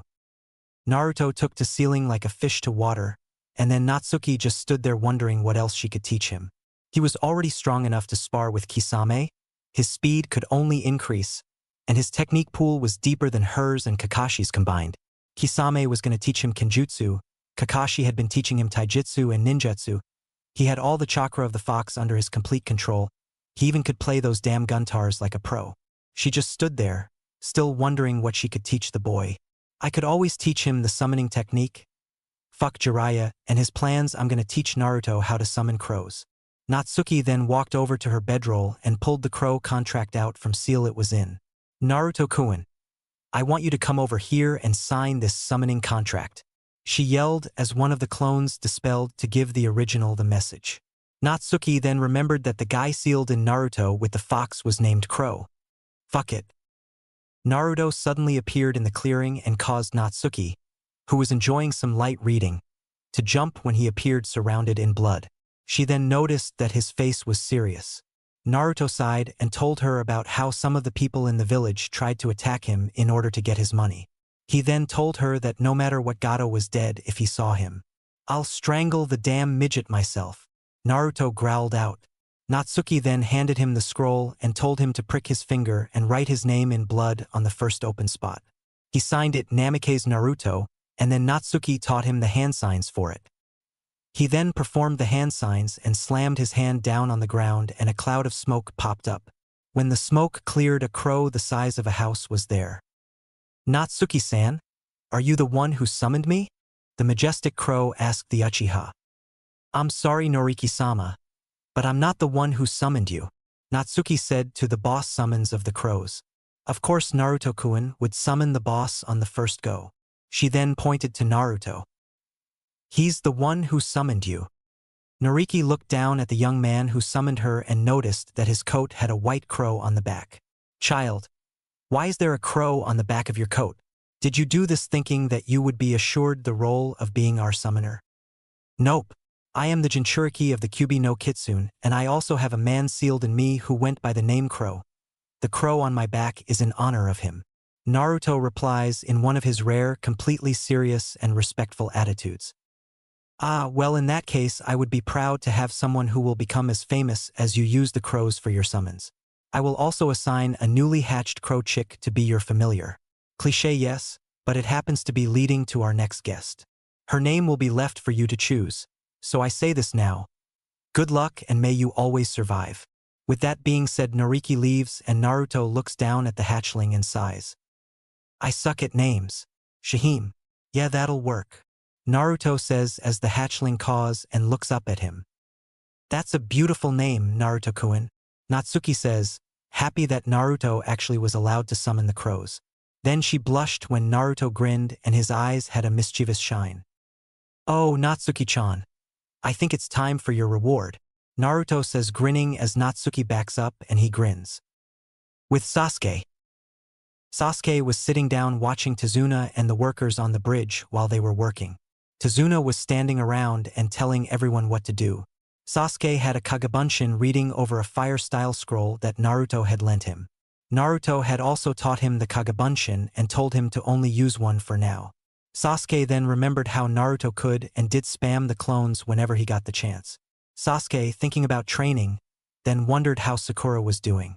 He also remembered how Naruto had gotten his sister to train Sakura. He shuddered when he thought of a Sakura that had been trained by Anko and Saya. Sasuke then thought back to when he was told that his sister had killed his clan. Flashback. Sasuke was happy. He had been staying with a friend of Natsuki's that had a daughter. The woman, whose name was Misane Amaha, had watched Sasuke a few times in the past. Sasuke loved going over there and hanging out Misane and her daughter. The two never coddled him or told him that he would eventually surpass his sister. They just told him straight out that his sister was always going to be more awesome than he was. And the funny part was that he never actually cared. As he was heading home, an ANBU appeared and told him that Danzo needed to talk to Sasuke. When Sasuke showed up, Danzo had come up to him and told him that his sister had killed his clan and that he was the only other survivor. Danzo had a smirk the entire time, but to Sasuke it looked like a gentle smile from the old man. Sasuke then swore he would get his revenge. Sasuke had started to avoid Misane and even wondered if she was part of it. Sadly, she left after a Chūnin tried to rape her and her daughter. The Chūnin was then found torn up in Training Ground 44. Sasuke noticed that Naruto was absent that day during the academy. The fangirls that constantly swarmed him got on his nerves. How they dare call themselves kunoichi when all they ever did was complain during physical training and talk about fashion. If his sister had heard all that, she would have killed them where they stood. Flashback end. Sasuke then thinks about what he feels for Sakura, and he realizes that the feeling makes him feel better. As he sighs, he realizes that Sakura would be a target if they got together, a guy with the ability to use his blood as a weapon, the last male Uchiha, son of the White Fang and student of the Yondaime Hokage, and then a pink-haired former fangirl. She would be a target if there ever was one. Any half-bit team that wanted to be famous would go after them. His eyes turned into their Mangekyo form and he swore then and there that Sakura would be safe as long as he was alive. He then deactivated the eyes and watched as Naruto returned with a baby crow that was talking on his shoulder. Only one person could summon crows, and if Naruto could now, then that meant that she was here. Is she here, Naruto? Is Natsuki here? The former emo asked. Yeah, but she asked me to not tell you where she is yet. I told her about your new plans and she agreed that it's time she came home. She only has a couple things that she needs to first. Naruto replied to his teammate and friend. They then watched as the sun began going down and Tazuna came up to them and told them it was time for everyone to go home. When they got back to Tazuna's house, they saw that Inari had come out and was waiting for his grandfather. When he saw the two shinobi, he glared at them before hugging his grandfather and running back into the house. Sasuke and Naruto just look at each other and shrug. When they walk in, Tenten sees the crow chick and Naruto tells everyone about what he was doing, leaving out the whole training with Kisame till that bit was over with. Everyone just stared at him. Only he would consider hanging out with two S-ranked shinobi that could kill all of them with toothpicks. So you mean to say that while I was watching Tazuna on the bridge, you were learning things from my sister? Sasuke growled out to Naruto. Dobe. I hope you're ready for me to kick your ass into next week. Naruto flipped Sasuke off and Sasuke grunted before flipping Naruto off. Come on with the come on, team. Naruto replied, holding his hand out in the universal sign of bring it on, bitch. Everything was tense when Tsunami walked in and hit both of them with a wooden ladle. There is no fighting in this house. She then turned and looked at Kakashi. You should have taught them better. They are your students. She then looked at Tenten. You're the only sensible one here besides me. You and I need to remind these boys why we're better. Her and Tenten shared a smile, before everyone saw Naruto and Sasuke grinning. Hey Naruto, what do you say we help Tenten train in dodging taijutsu, ninjutsu, kenjutsu, and your blood bullets? Sasuke asked his friend. I think we should, Sasuke. It would be such a great training exercise. Naruto replied with an equally sadistic grin. Plus, I have to test my Sonic Barretto. So, Tenten-san, are you ready for a Team 7 training match? Naruto and Sasuke grin when Tenten remembers that Naruto was fighting Kisame a few hours ago. Tenten remembered how Naruto could shoot off bullets made of his blood, and then she remembered that move he used against Zabuza. Naruto, what is Sonic Black? Tenten asked spontaneously. Naruto then sighed and looked at Kakashi, who then nodded and sat the other two genin down. What you are about to hear is considered an S-ranked secret. To tell anyone without the permission of the Hokage or myself will result in immediate execution. Everyone knows the story that the Kyuubi no Kitsune was killed by the fourth in exchange for his life. Well, that story is only half true. He did give his life, only you can't kill a Biju, you have to seal them up, and from the Gobi up they have to be sealed into a person. If you think about it, it's kind of funny how stupid some people are. I am the Jinchuriki of the Kyuubi no Kitsune. The Biju is sealed in my stomach. However, apparently I have another prisoner sealed in me. His name is Crow, and the place he came from was an alternate dimension. He went from one prison to another, actually. You see, on his world, he had what was known as Branch of Sin, which was a virus that manifested in the form of unique abilities with the person's blood. His were the blades you see me use all the time. He was eventually killed in a twisted game set forth by the warden of the prison. He died laughing, and then he met Kamisama herself, who told him he was to be sealed into me. With his knowledge, my regeneration factor, and the Kyuubi herself, I have a lot going for me, huh? Naruto explained, anxiously awaiting an answer from his two friends. Tenten was in shock. The guy in front of her had a Biju sealed in him. A fucking Biju. So that Sonic Black move was Crow's move? She asked meekly. Naruto nodded as Sasuke stood there thinking. I can tell Sakura about this, right? Naruto nodded and Sasuke let out a breath. He then saw everyone looking at Tenten. Come on, panda girl. He trusted you with his greatest secret. Don't make me have to mind wipe you. The thoughts of the former Avenger were all about helping his new friend. Tenten thought about it and realized that it was the same principle as the scroll she used to transport her kunai and other weapons.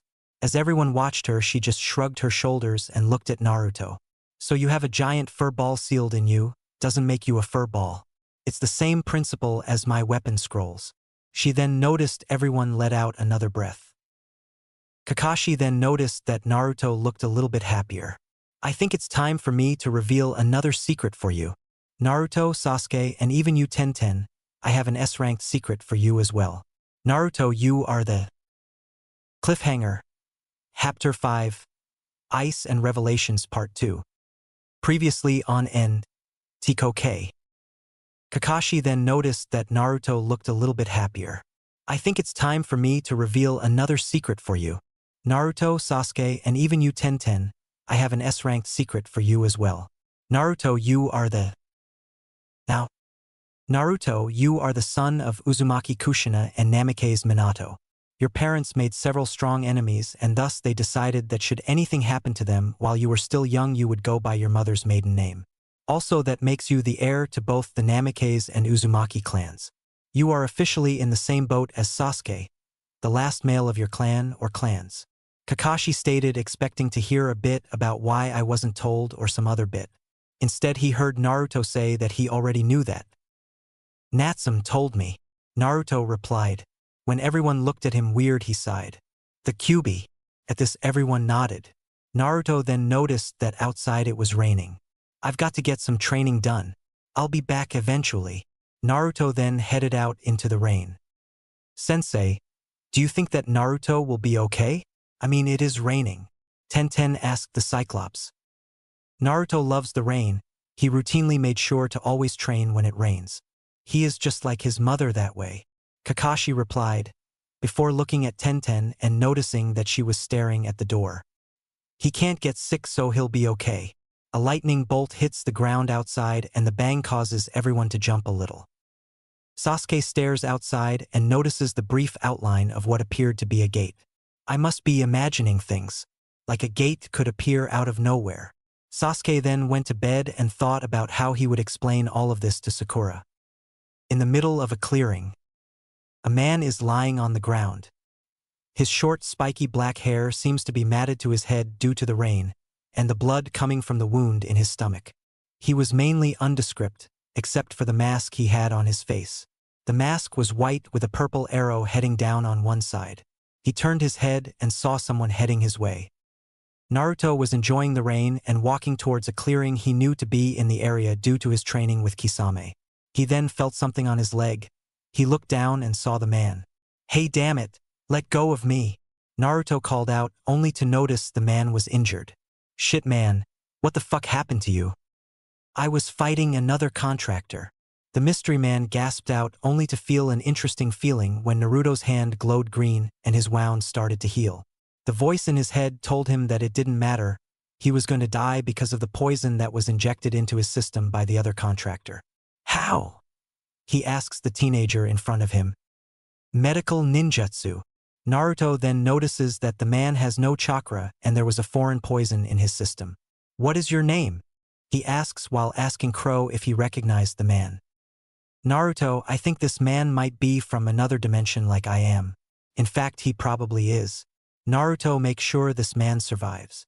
Crow commanded Naruto. "My name is Hei. I was a contactor in Tokyo before the Hell Gate opened and tore me from my dimension. You're probably thinking that I'm crazy because I'm saying I'm from another dimension. Huh. Hei says to Naruto as he begins to prepare an antidote from the millions of herbs he had sealed on him. "Nope. I got a giant demon and a guy who can use blood as a weapon from another dimension sealed in my stomach. Your story is actually very normal," Naruto answers, laughing at Hei's expression. "So, you have something sealed in you as well? I have a girl who was obsessed with me sealed in me, and she taught me how to do it. Kid, I'm gonna die. So why don't I just seal myself in you, so that I can at least survive on in some way?" Hei then grinned. "Plus you can use my mask if you want. It is made of the hardest material to ever exist. In my dimension anyway it was. This will probably give you my power without my price, so here we go." Hei then disappears in a bright light, and when it fades all that is left is the mask, and a knife and pulley system. "Damn it. Give a guy some warning next time," Naruto grumbled, then picked up the knife and sealed it into a seal on his arm, before taking the mask and seeing if it fit. When he put it on, Natsum then channeled some of her chakra to it and reinforced the material. "So this is what the kid's mind looks like?" "Yes, Heikuen, and now that you're sealed into him, I was able to get out." A feminine voice sounded next to Hei. "Amber, you mean that you're out now?" "Yes, Hei. Does that mean that Naruto can use your abilities as well, without the cost?" "Yes, but it will be very limited.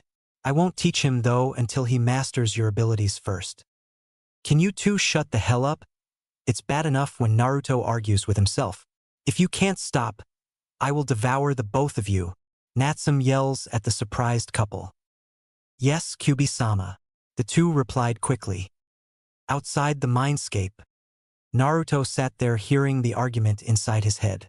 As the rain came down even harder, he looked into the sky and noticed that lightning was flashing every few seconds. Naruto sighed and walked towards the clearing.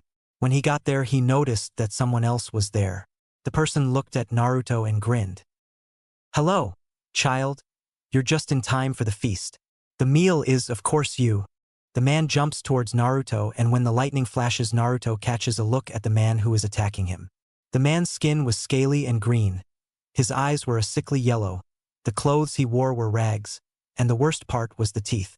The man's teeth were noticeably red from the meal he had just enjoyed. Just as the man was about to kill Naruto, a flash of black lightning appeared and a sword with most of the blade hollowed out.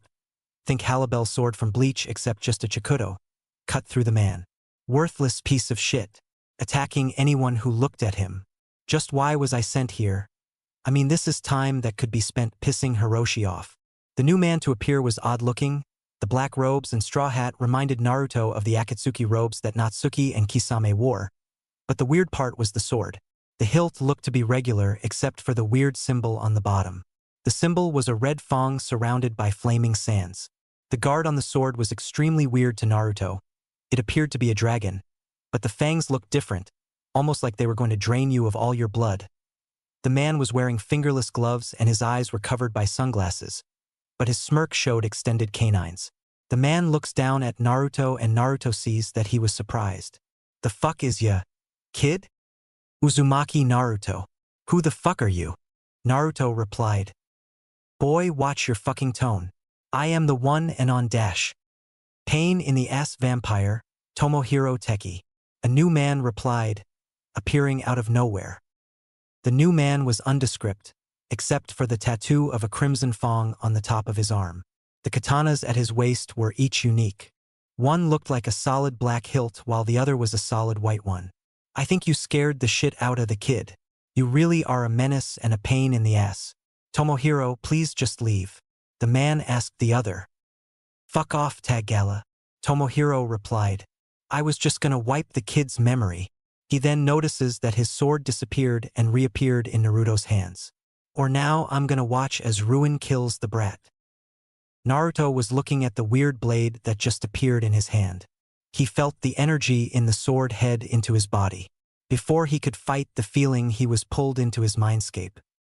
In the mindscape, Naruto appeared in a part of the mindscape that he avoided, the memory section.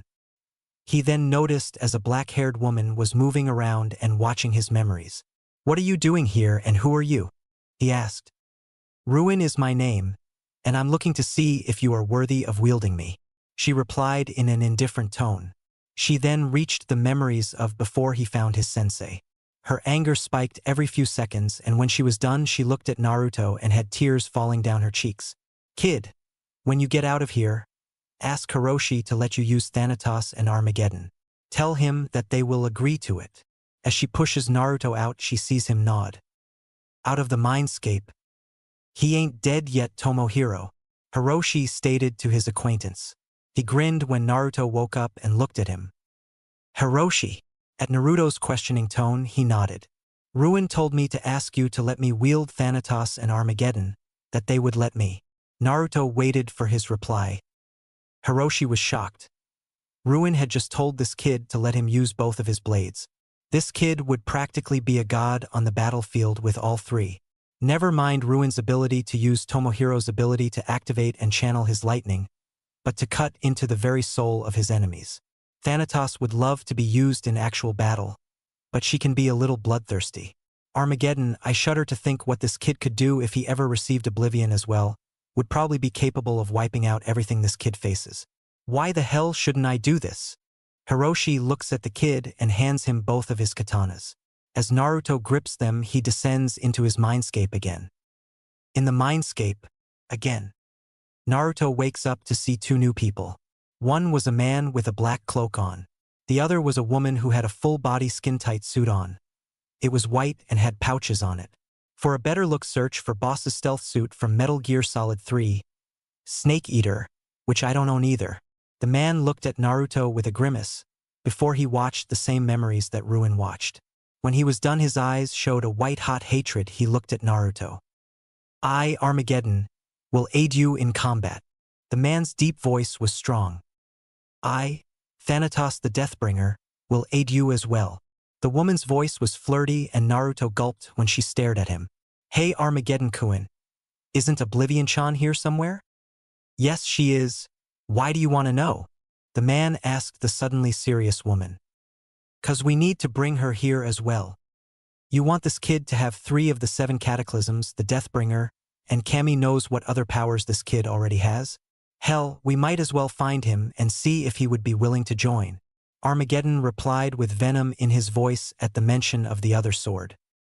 Naruto just stood there playing poker with Natsum, Crow, Hay, and Amber. When he looked up, he noticed that the others were looking right at him. What?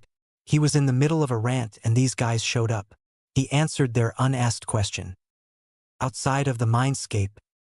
As Naruto came to, he noticed that the two guys had drug him to a nearby cave and were playing blackjack with clones.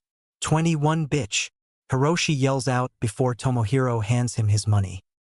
And here I thought I was crazy.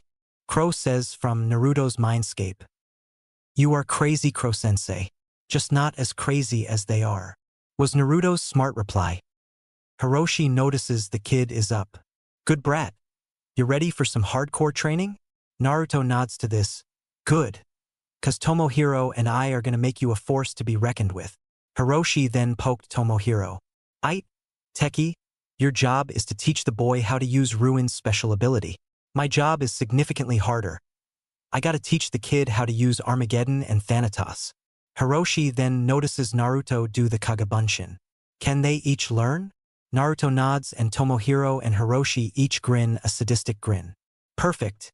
'Cause now I can even teach you my favorite move. This move is rather dangerous.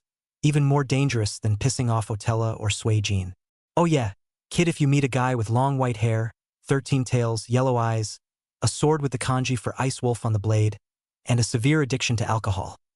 Run like hell and pray that he doesn't try to fight you. That is my older brother, Suijin. Tomohiro looks at Hiroshi. Run like a demon from hell was about to eat you. Suijin is certifiably insane, and that's when he's serious.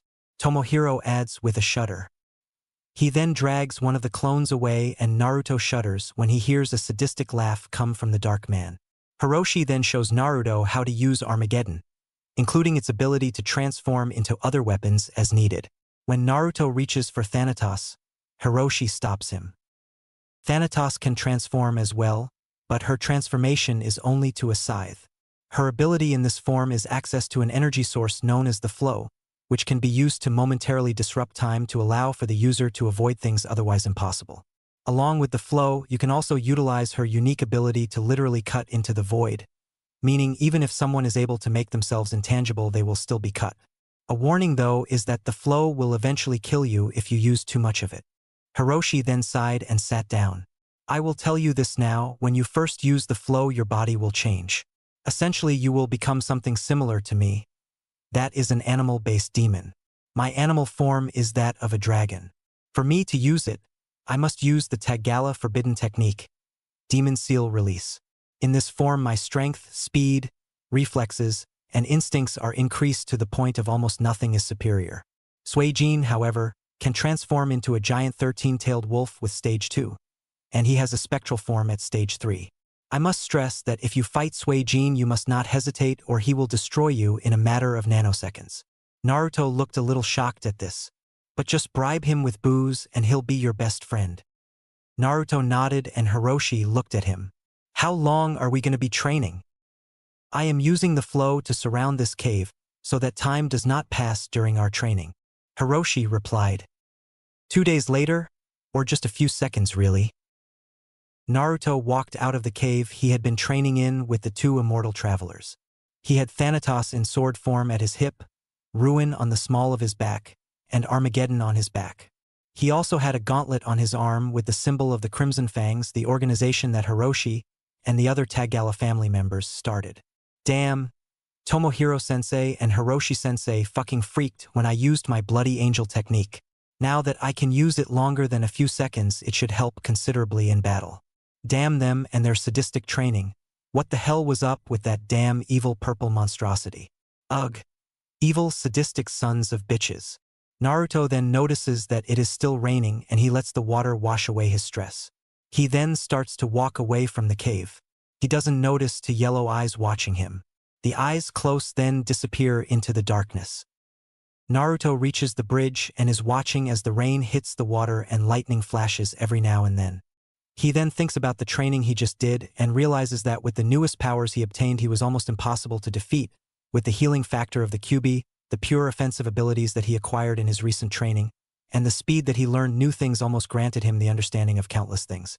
He was so powerful that the only people who could challenge him would be Suijin and Otella Tagala, Sky Marion, a friend of Hiroshi's, Novaria Grand's Hiroshi's second-in-command, Kaida Tagala, one of Hiroshi's other older siblings, Chihiro Tagala, Grandmaster of the Crimson Fangs and Hiroshi's grandfather, and Zio Silvets, one of Hiroshi's former enemies. Naruto shudders when he remembers some of the stories he was told about the power these people contained, power that made even Natsum look weak. These were people who the two said if he met and fought, his ass would be handed to him before he even drew his blade. While he liked to believe he was unstoppable, Naruto knew better. Rule 1. There is always someone stronger, faster, smarter, and even more handsome out there. Rule 2. The Crimson Fangs are known as beings of impressive power, and therefore fit all categories stated in Rule 1, except for Jervin, he's a douche. Hiroshi had drilled those 2 rules into Naruto's head during training. He had also told Naruto that Tomohiro could wipe out him, and all he knows with one attack. Tomohiro had taught Naruto the weaker version of this attack. Naruto's version was called Meteor Call. Tomohiro's version was the Dragonic Supernova, a move he referred to as a Dimension Destroyer, and he also had a move called Terranova, which was another of his Dimension Destroyers. He taught Naruto the weaker version of it as well. This move was called the Lunar Bomb. Naruto could only use these moves when he had access to the flow, which Naruto could only sustain for 5 seconds before he used too much. Naruto knew that Hiroshi and Tomohiro could wipe him out. Hell, if what Tomohiro said was true, then Naruto wasn't even stronger than Rika, who was Hiroshi's daughter. At Zabuza's hideout, a shadow crept along the walls of the hideout, its form a blur of darkness and shadows. Whenever it reached a point that the random lights would cast out a glare, the shadow seemed to be a blur. The shadow's eyes were glowing yellow. The reason for being here were simple. He was hired by Gato to find out the gender of the apprentice of Zabuza's. When he finally reached the room that held the apprentice, the man drew in a deep breath and slowly opened the door to the room. When he walked in, he noticed the signs that whoever was in here wasn't asleep. When the apprentice turned around, the man noticed the signs that the apprentice was a girl. Damn, Hiroshi would have been able to get in here without being caught or even sensed. Damn him and his stealth. The man then drew a weird symbol in the air and caused Haku to go to sleep. The man then started to walk out. When the man reached outside the building, he ran into the Demon Brothers. The Demon Brothers took one look at the man and started to attack him. With a flash, they were held in a prison of ice. Ice style. Ice prison. The man drawled out as the moon hit him. The man had long white hair, 5 scars across his face, yellow wolf-like eyes, 13 tails, and a broadsword at his waist. Be happy that I'm not using Nilfheim. He would have destroyed you in a matter of seconds. He then grinned. You just survived a battle with Suijin, the Crimson Shark Tagala. Not many can make that claim. He disappeared and the ice shattered when he disappeared in a hazy mist. The Demon Brothers then swore that they would up their training. First, the genin that they were told was guarding Tazuna kicked their asses. Then they just barely managed to get away before Konoha's Anbu forces arrived to pick them up, and now this guy just shows up and freezes them solid. Gozu and I say we have Zabuza-sama train us, Meizu told his brother. I agree, Meizu and I. Gozu replies. At Gato's base, Suijin was pissed. He just caught the scent of Hiroshi and Tomohiro. If they were here and Hiroshi used the flow, that meant they trained someone. Gato then walked into the room and sat in his chair with his 2 personal guards standing behind him with their hands on their swords. The 2 men looked at Suijin with no small amount of fear. He had beaten the shit out of them when they tried to touch his whiskey. Suijin looked at the short fat man. What the fuck do you want, Gato? If you're here about your damn mission, then I'll tell you this, my price just doubled. Pay up now or I walk away with my information. Suijin then noticed that Gato had another scent on him. A scent that reminded Suijin of another person he once knew. Why does this bastard smell like him? If the fucker is here, and Gato is getting help from him, I'll kill them both and destroy every trace of the guy. I'll pay double, but only if you swear to back me up when I turn against Zabuza. Gato replied, watching the man across from him with a small glare hiding his eyes behind his sunglasses. If you do that, then you'll have your money. Either way, you're still cheaper than Zabuza. Fine. Zabuza's apprentice is a girl, probably a member of the Yuki clan, or a distant member of one of the many families from Yukigekure. Suijin then looked at Gato deeply. I have one question for you. Have you come into contact with a man with short red hair, a small cut over his left eye, and a cocky I'm better than all of you attitude? Yes, the man tried to extort me recently. He failed and ran away when I mentioned your name though. Gato replied only to shiver when the air temperature went down by almost 40 degrees. He told me that he would kill me if you ever left my service. Suijin watched the man and noticed that he was telling the truth, although Suijin then grinned. Good for you, if you had lied to me you would have died just now. Now let's talk payment plans. With Naruto. Naruto was asleep in a clearing. As he lay there, Haku came upon him and shook him awake. If you continue to sleep here you'll catch a cold, she told the shinobi boy. She then saw the deadpan look on his face. That would probably benefit you and Zabuza though, wouldn't it? He asked the shocked girl. How did you know? Haku asked Naruto, a while reaching for her senbon. She then gasped when Naruto pulled out Armageddon and held it to her throat, its pure white blade glowing in the morning sun. You're sent. Plus I was the one you ran into the other day, Naruto replies, causing Haku to blush. Naruto then returned Armageddon to its sheath and sat down against a tree, stretching his legs out and bringing an uninterested look upon Haku. So, why are you out here today? Someone attacked the demon brothers last night. They only remember him calling himself Suijin Taggala. At this Naruto starts to shake. Shit, please tell me they didn't really try to fight him. That man is impossible for any but a truly S-ranked shinobi army to fight. He is good, really good. Please, tell Zabuza to meet Kisame-sensei and I in a day underneath Tezuna's bridge. Naruto then gets up and starts to head towards town. When he gets there he walks into the nearest bar and sits down. Suijin looked at the boy that just entered the bar and was about to turn back around when he noticed the weapons he had. Ruin, Thanatos, and Armageddon. I wonder if Hiroshi trained the Gaki. Might as well see if he knows who I am. Suijin then walks over to the kid. Mind if I sit here with ya? Sure, go ahead. Naruto then looked up and noticed a man who fit Suijin's description was sitting across from him. Sup, my name's Uzumaki Naruto. What's your name? Taggala, Suijin Taggala. He noticed Naruto flinching when he said his name. So Hiroshi told you about me then? Good, that means I don't have to ask why you have my brother's swords. They probably told you not to fight me as well, didn't they? The man asked. Naruto nodded, already admitting that his death was probably going to be quick. So, might I ask why you are here? I was hired by Gato. He wants the bridge builder dead. I want Gato to die, but I need him alive a little bit longer. You're here to protect the bridge builder, and Zabuza wants you to help get his surrogate daughter away from the life of a Chūnin. I guess that if you survive this I'll train ya and let you use Nilfheim here. Suijin then looked at the skeptical look the boy gave him. I ain't fighting, just making sure that Gato burns in hell for his crimes. You know, Hiroshi made you sound like a bad guy. You're not bad, just lazy. Naruto then tensed when Suijin held Nilfheim at his throat with a small glare. Please do not accuse me of laziness. It tends to piss me off. Suijin then sheathed the blade and sat back down with a grin. He looked at the serving girl and motioned her over. Could you get me a round of the strongest stuff you got? Better yet, a round for everyone on me. Everyone cheered for the strange, generous man who had bought them all some more to drink. Naruto then held out a hand and grabbed the first drink to pass by him. The drink was a weird blue color. He drank it down in one and was immediately coughing. What the fuck was that? That, my dear child, is a concoction that only the heaviest drinkers can truly handle. That little concoction is all of the strongest drinks combined into one drink. The fact that you can still talk is a testament to your liver's strength.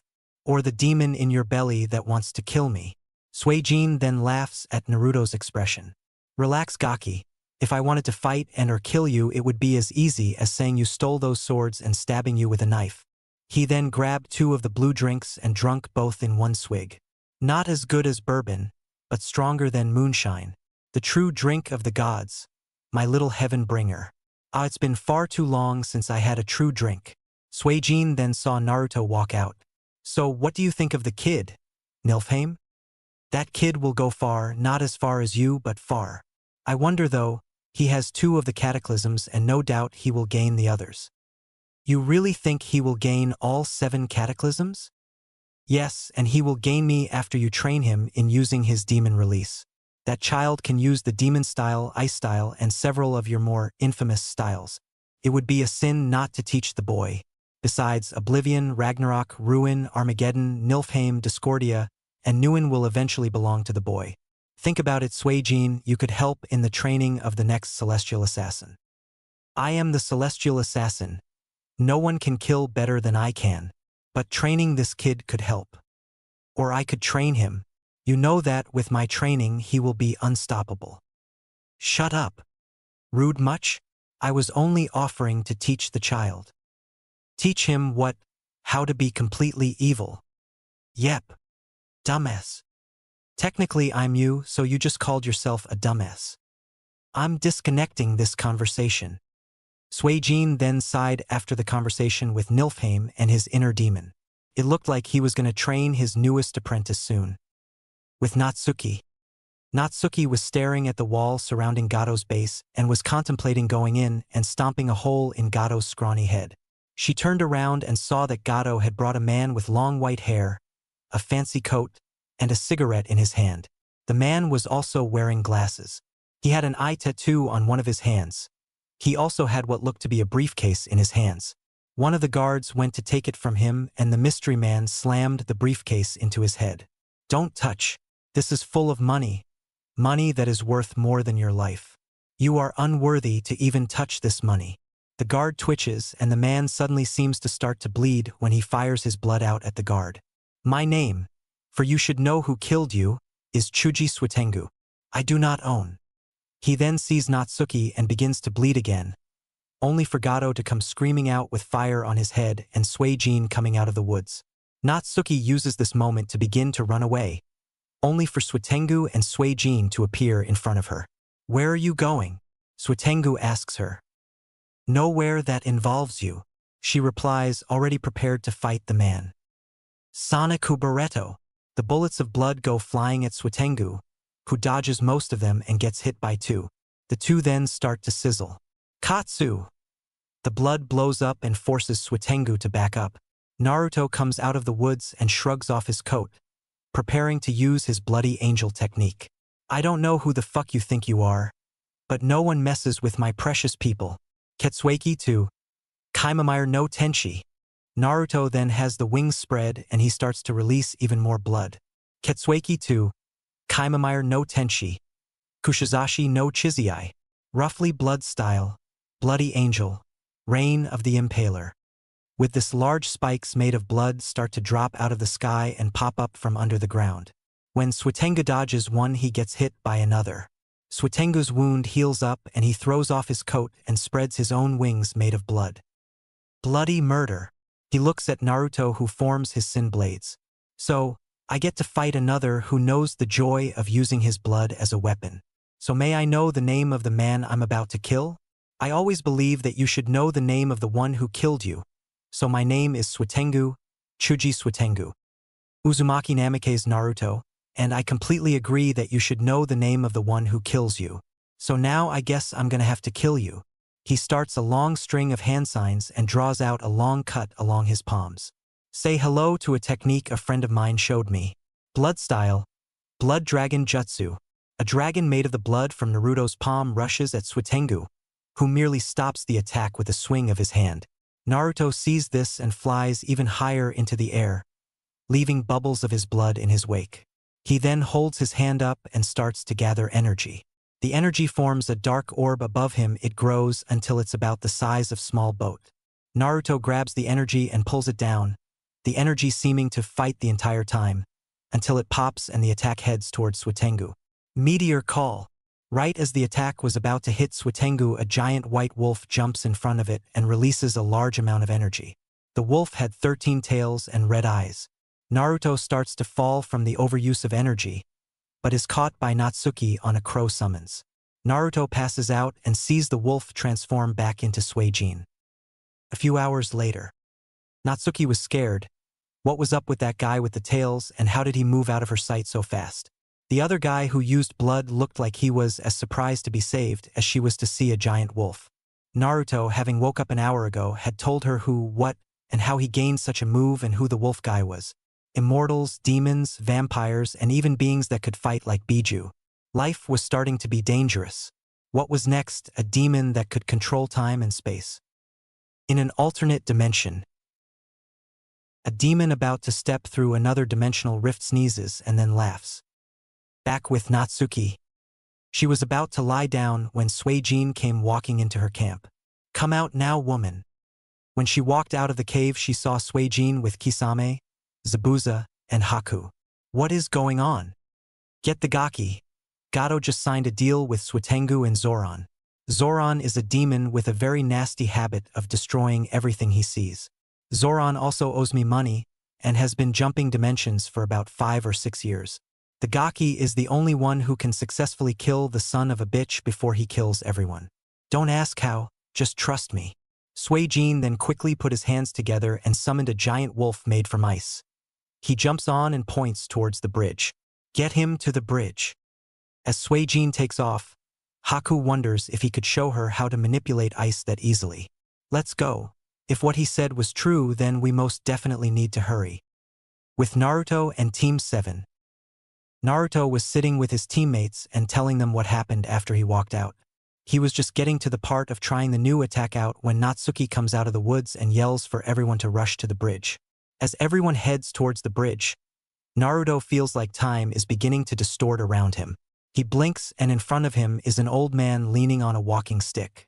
The old man whispers something to Naruto, causing his eyes to widen before narrowing.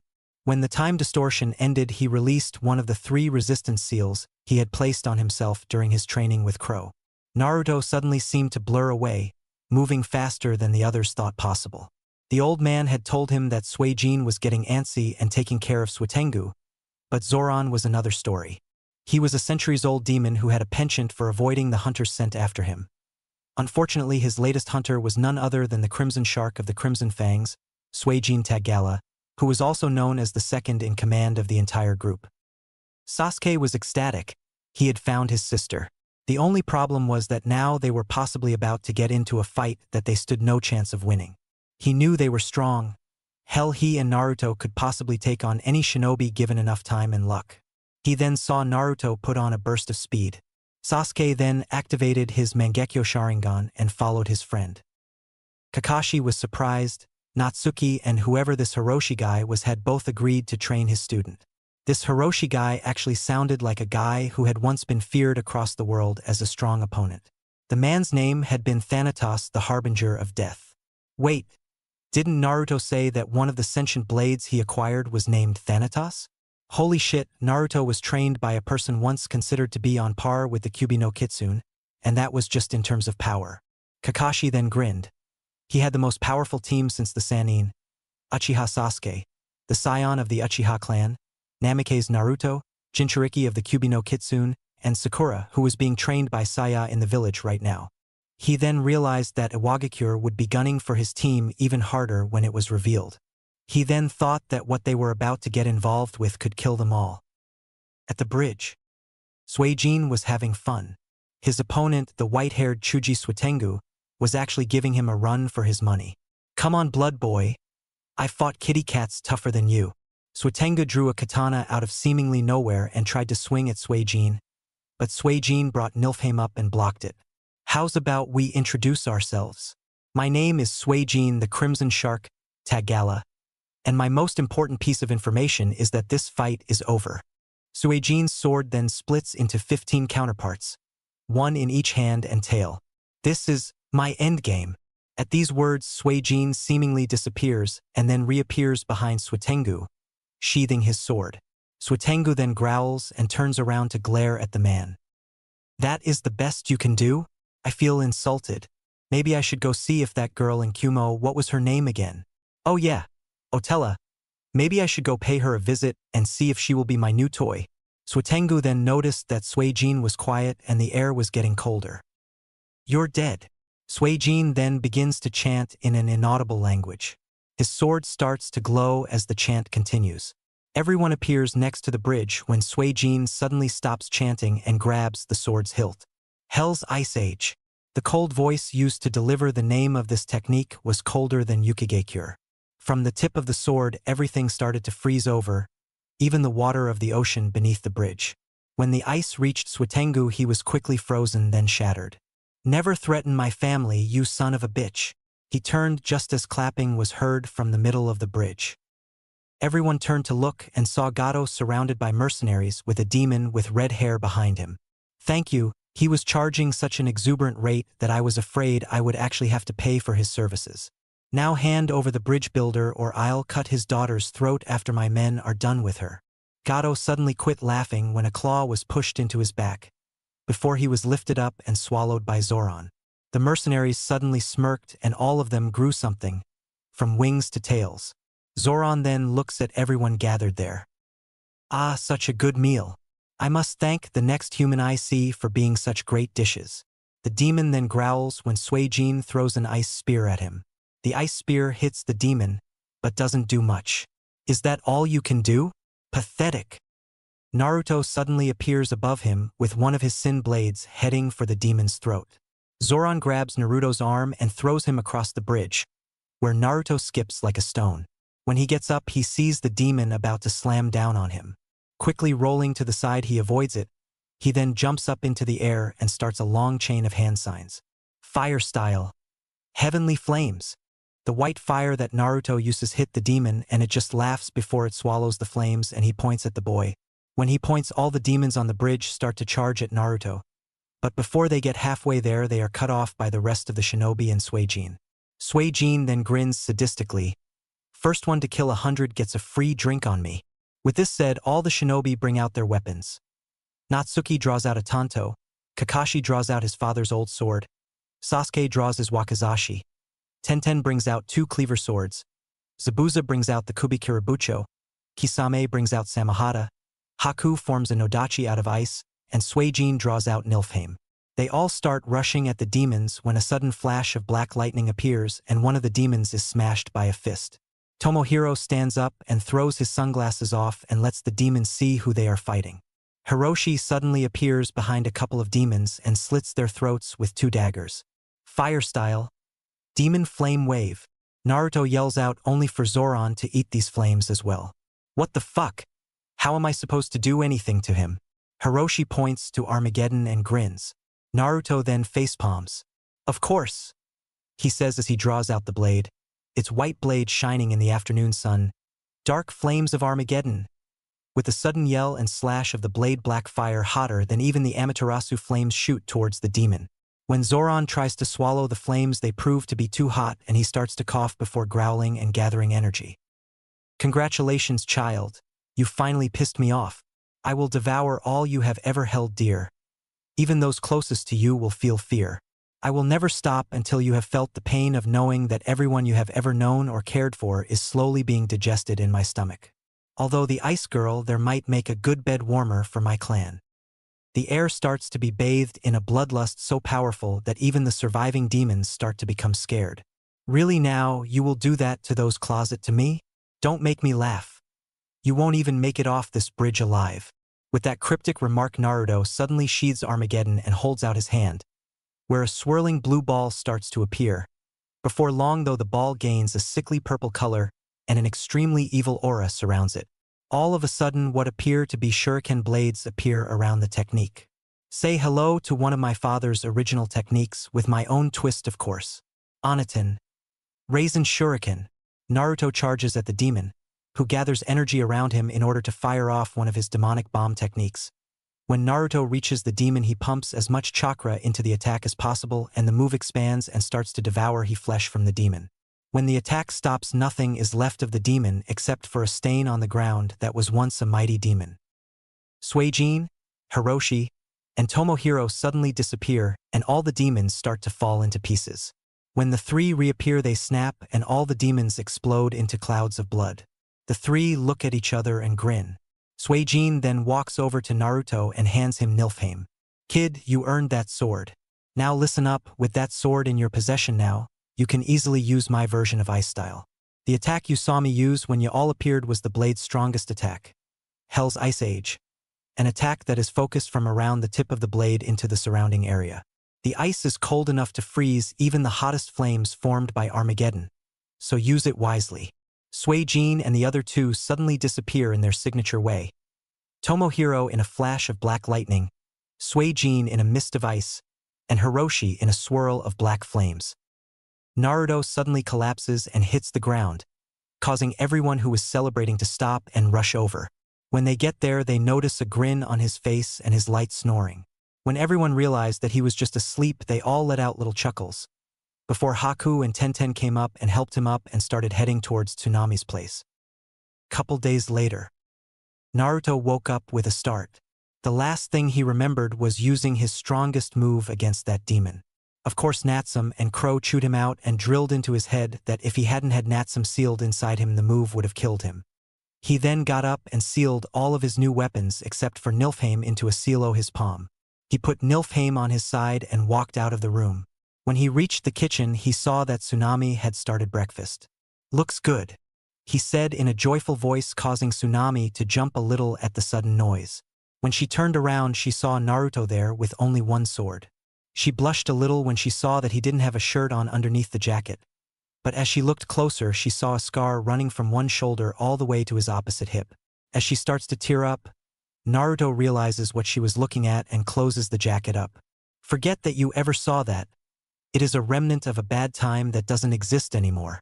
Naruto then sighs as Tsunami continues going about making breakfast. As everyone wakes up and come on down, they notice Tsunami's glum look. Sasuke walks up to her and asks what was wrong, and she told them about the scar. Everyone looked at Kakashi and he sighed. Naruto got that when he was only 7. He was training and some people attacked him due to his secret. If it wasn't for the fact of his healing, he would be dead right now. He then turned around. That was also the time in which he met some of the people closest to him and lost someone close to him. He then cheered up. "So I say let's go eat." He then proceeds to go into the kitchen and notices Naruto staring out into space. Naruto turns his head and nods to Kakashi, who remembers that Naruto had made an elemental Rasengan. "So how long have you been able to do the Rasengan?" "Since I was 8. I made that version a few months before graduation." He then sighed. "You didn't have to tell them about the scar. It happened a long time ago and I chose to forget about it myself." Naruto then sighed and quickly finished eating. "Well then, Kakashi-sensei, I guess I'll go get some training in." Naruto, the Crow of Konoha. Chapter 6. Sakura's Training and Council Beatings. Sakura stood up panting as she looked across from her and saw Saya with her sword lying against a tree a few feet away. She then got into Saya's stance. A stance that involved a lot of kicking and using the hands to either twist on the ground or use any number of weapons. Sakura currently could only use a katana and kunai while using the fighting style. However, it was only 3 days ago that her team left for their first C-rank mission. She knew she couldn't go on that mission. She was way too weak. The first thing she started working on was her abysmal reserves. She had perfect control, and it was only because she was weak. Saya kept at her to increase her reserves by utilizing the ultimate training material, making Sakura disguise herself as Sasuke and run from his fangirls while maintaining the henge. Sakura saw the fangirls and wondered if that was truly how she used to act. She felt disgusted at her previous actions. Saya eventually even got Sakura her own katana, a beautiful blade with a red gem on the hilt and a slight curve in the blade along with a groove. The katana that Saya uses in Season 2 of Blood Plus. Saya stood across from the girl that Naruto had her train while he was away on his mission and realized that she was training her to be more like her than she had realized. "Well, dear sister, do you approve?" Saya then unsheathed her katana and made a bring it on motion with her other hand. "Come on, Sakura. I thought you wanted to get stronger than me? Do you truly believe that will be possible if you don't attack me? If that is the limit to your ambition, maybe I should train that Ino girl instead." Saya chuckled when she saw the death glare she was receiving before Sakura disappeared and reappeared behind her with her sword in motion. Without even looking, Saya blocked the blade with the sheath of her sword as she kicked out at Sakura, forcing her to move backwards. Sakura dodged the second kick and retaliated with a kick of her own. When the kick connected, Saya went flying back and slowly got back up, her eyes glowing red and her small wounds healing quickly. She then sheathed her sword and motioned for Sakura to follow her. When they stopped, they were in front of the tattoo shop. Walking in, Sakura noticed that Kyler was in the back staring at a black blade with the word retribution across the blade. He then looked up and his appearance changed to look like a lean 20-year-old shinobi. "So Saya, she beat you this time?" the man asked, his blue eyes cold with strength. He then stood up and moved over to Sakura and looked down at her. So, you're the one who Naruto wanted us to train? Damn kid must think I'm a miracle worker. First he brings me that Rock Lee kid and has me find out what's wrong, and now he brings me you. I can get you up to par, but you will need to follow my very strict training plan. Starting with a set of 15 laps around the village, 1,000 punches, 2,000 kicks, and swinging a blade 1,000 times in each direction. Do you have any complaints? Sakura thinks about it and then looks at him. Yeah, that plan leaves no time for me to focus on my genjutsu, medical ninjutsu, or my chakra reserves. Kyler looks down at the girl and notices a spark in her eyes, the same spark that Durzo had seen in his eyes. He then grins when he hears her reasoning. Good. I was hoping you would realize that I purposely left those out just to see if you were sharp. Cut all of that in half and add in genjutsu training, training your reserves, and finally some time at the hospital where you will be learning medical ninjutsu from a friend of mine. Just one warning. My friend at the hospital can be a little harsh and rough around the edges. You'll recognize her by her red hair with white strips. He then shivers as if though it was cold in the tattoo shop. Oh, and Sakura-san, don't touch her hair. Everyone just stared at him as he then went into the back cursing about immortal people who just wouldn't die. He then came out with a box. This box has some clothes that I used to wear. Also the person who you're going to be training under has a set. These are, by our standards, called wet boy grays, and they are the clothes that the shinobi of our lands wore. Sakura took them out of the box and went into the back room and changed. When she came out she had the grays on and was testing her ability to move in them. Wow, they're like a second skin almost. These are awesome. But I surely can't just take them, she said after looking at them. Don't worry, Sakura. They haven't been worn in so long that I almost forgot what they looked like. Let's just say that I have a set for your teammate Sasuke and Naruto already has a set. His plan will be for you three to wear them in the Chūnin exams so that it looks like you all are the closest team in the exams. Kyler then picked up another box. In this box was another sword. The sword was a nodachi and it had the appearance of an obsidian black blade, a handle that was wrapped in yellowish leather, and the inscription of Sicut Perdition Ambulations, Mortem Vivit Libera.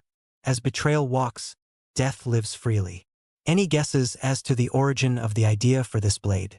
I found this sword in an old ruin I was riding a storm out in.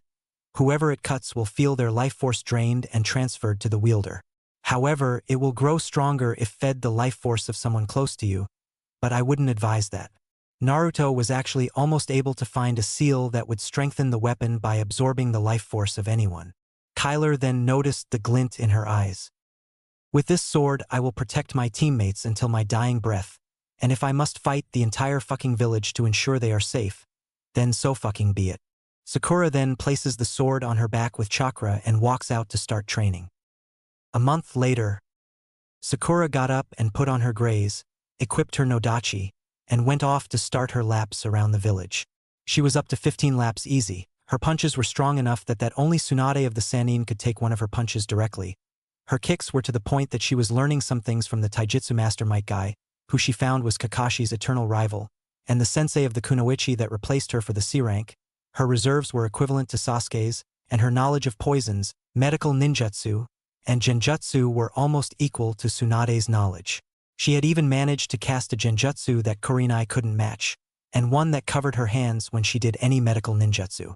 Her four teachers, Kyler, Saya, Anko, and Vi, had made sure that Sakura was one of the strongest kunoichi the village had ever produced. The only problem she had was the sword, without the help of Naruto, who was the only person in the village to actually use a nodachi. She would be stuck at her current level. She had gone on one C rank with Guy's team and had acquired her first kill, a bandit who had been about to rape another woman. Unlike what everyone thought she would do, she didn't freeze up or start to freak out. Instead, she just diligently moved on and took out more bandits.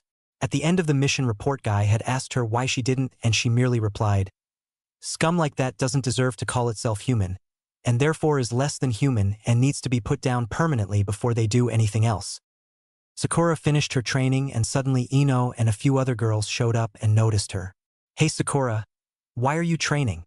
Don't you know that Sasuke won't like you if you think you can be stronger than him? Or maybe you're trying to make yourself stronger so that he can use you as a human shield." Sakura just ignored the girl, who got pissed at the attitude of the fangirl princess, as she was once named. When the girl tried to grab Sakura, Sakura suddenly grabbed her wrist and twisted it before pushing her away with a warning to never touch her again. The girl then tried to pull out a kunai, but all of a sudden 3 blades were pointed at the girl's neck, 2 nodachi and 1 wakizashi. Sakura looked up and saw Naruto and Sasuke standing there. Naruto had 4 new weapons on him, 1 katana, 1 chikudo, and 1 broadsword. He also had a sword wrapped in bandages in his hand pointed at the girl. "We would like it if you left our teammate alone," Sasuke said in a monotone voice. "Otherwise we might just slip and let you bleed out," Naruto stated with a blank look. "Too bad you have no training. Otherwise I would consider a spar against your pathetic ass. I guess I'll just stay back and laugh my ass off as you flounder around in the dirt." Sakura finished with an anko-ish grin. The 3 suddenly sheath their weapons and disappear in different swirls. Sakura in a swirl of cherry blossoms, Naruto in a swirl of ice, black fire, and purple lightning, Sasuke in swirl of black fire and white lightning. Ino just looked on in wonderment. At Sasuke's house, the 3 showed up at the same time and Sakura was pulled into a hug by Sasuke. She was blushing when she heard the click of a camera. Her and Sasuke looked over and saw Naruto with a camera. He had a kitsune-ish grin. The camera suddenly burst into black flames. As Naruto was in the corner crying about his newest camera being burnt, Sakura and Sasuke were talking about what all happened on the trip. When it got to the point of Naruto's secrets, Naruto nodded his head and allowed Sasuke to tell Sakura both of them. Sakura took a look at Naruto. "So, your father, our yandere, didn't kill the Kyuubi like we were told, but instead sealed her into you? What the fuck is up with that shit?" She then went into a rant about the stupidity of the villagers. "Well, I see she met Vi and Anko, and more than likely got along with both of them."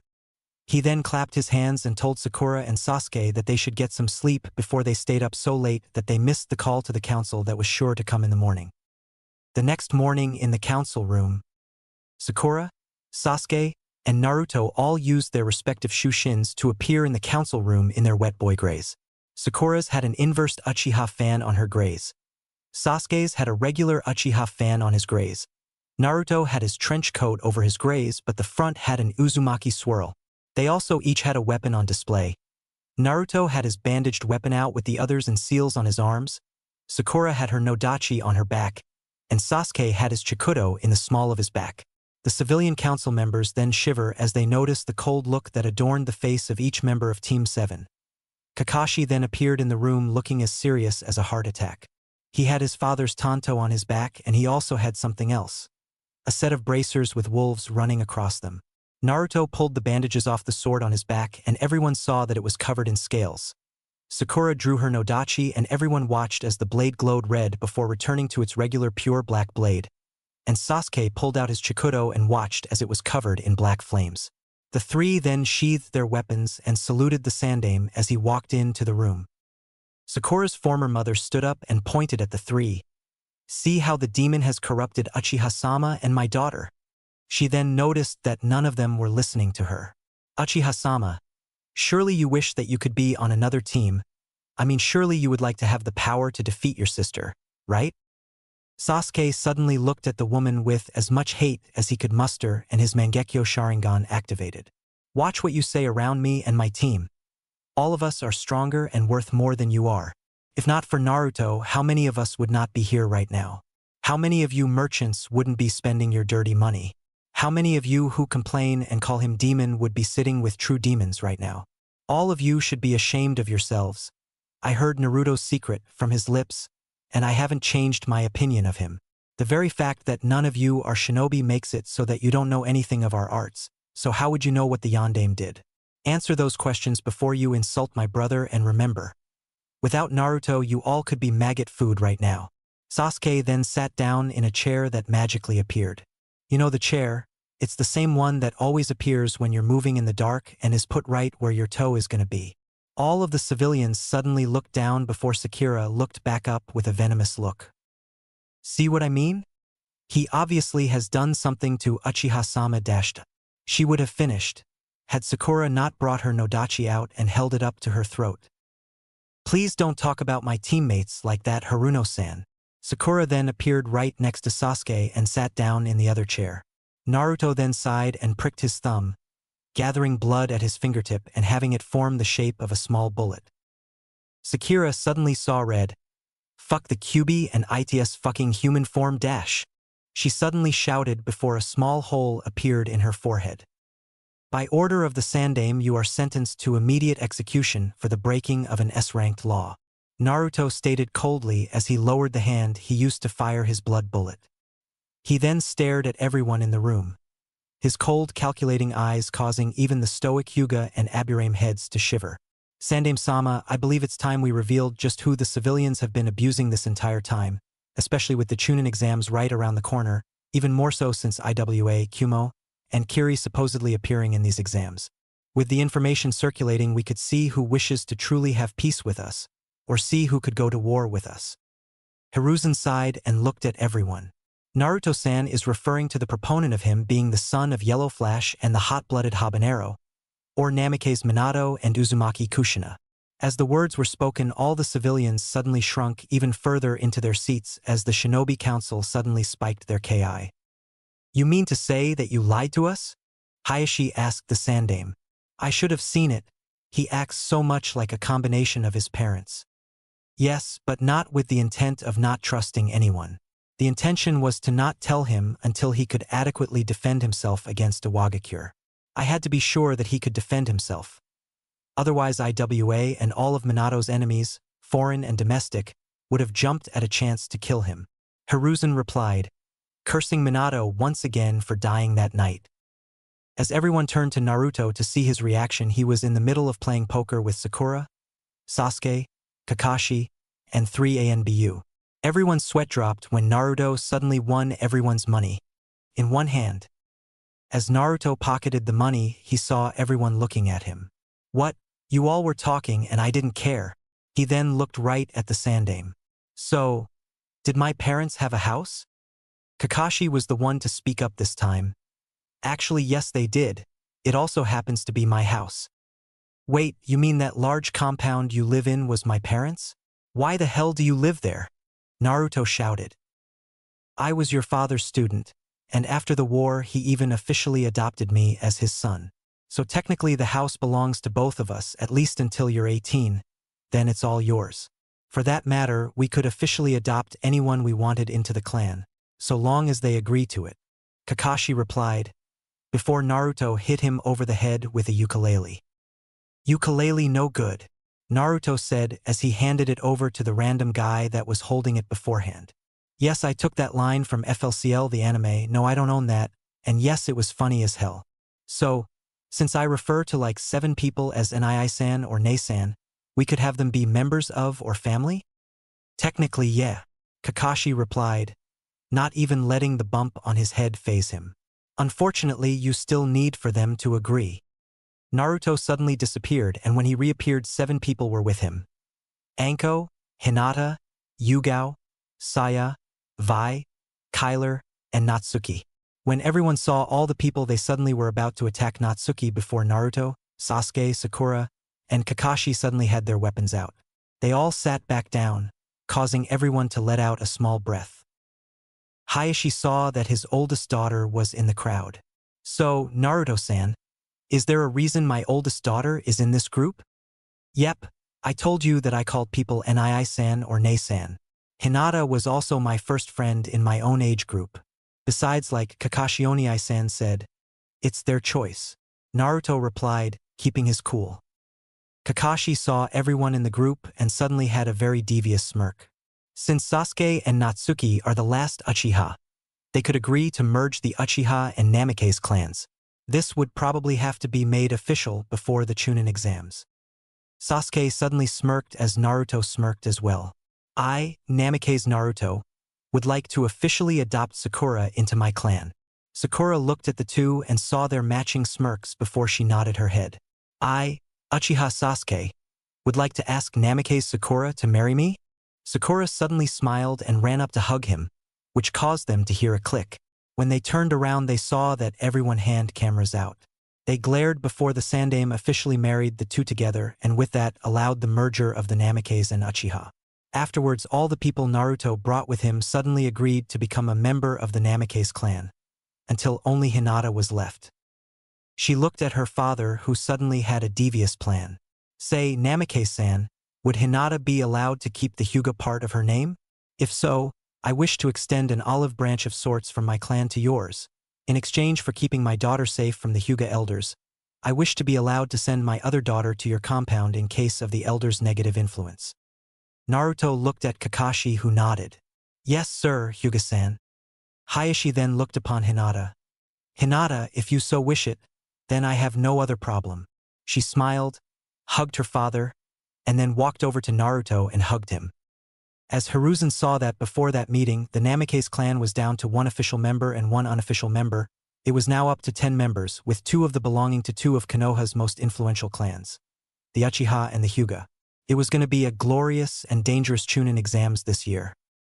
In Iwagakure, in the Tsuchikige's office, Inoki was looking over the news from his spy located in Konoha and noticed that Namikaze Minato had a kid, and the kid was already becoming known as the Crow of Konoha.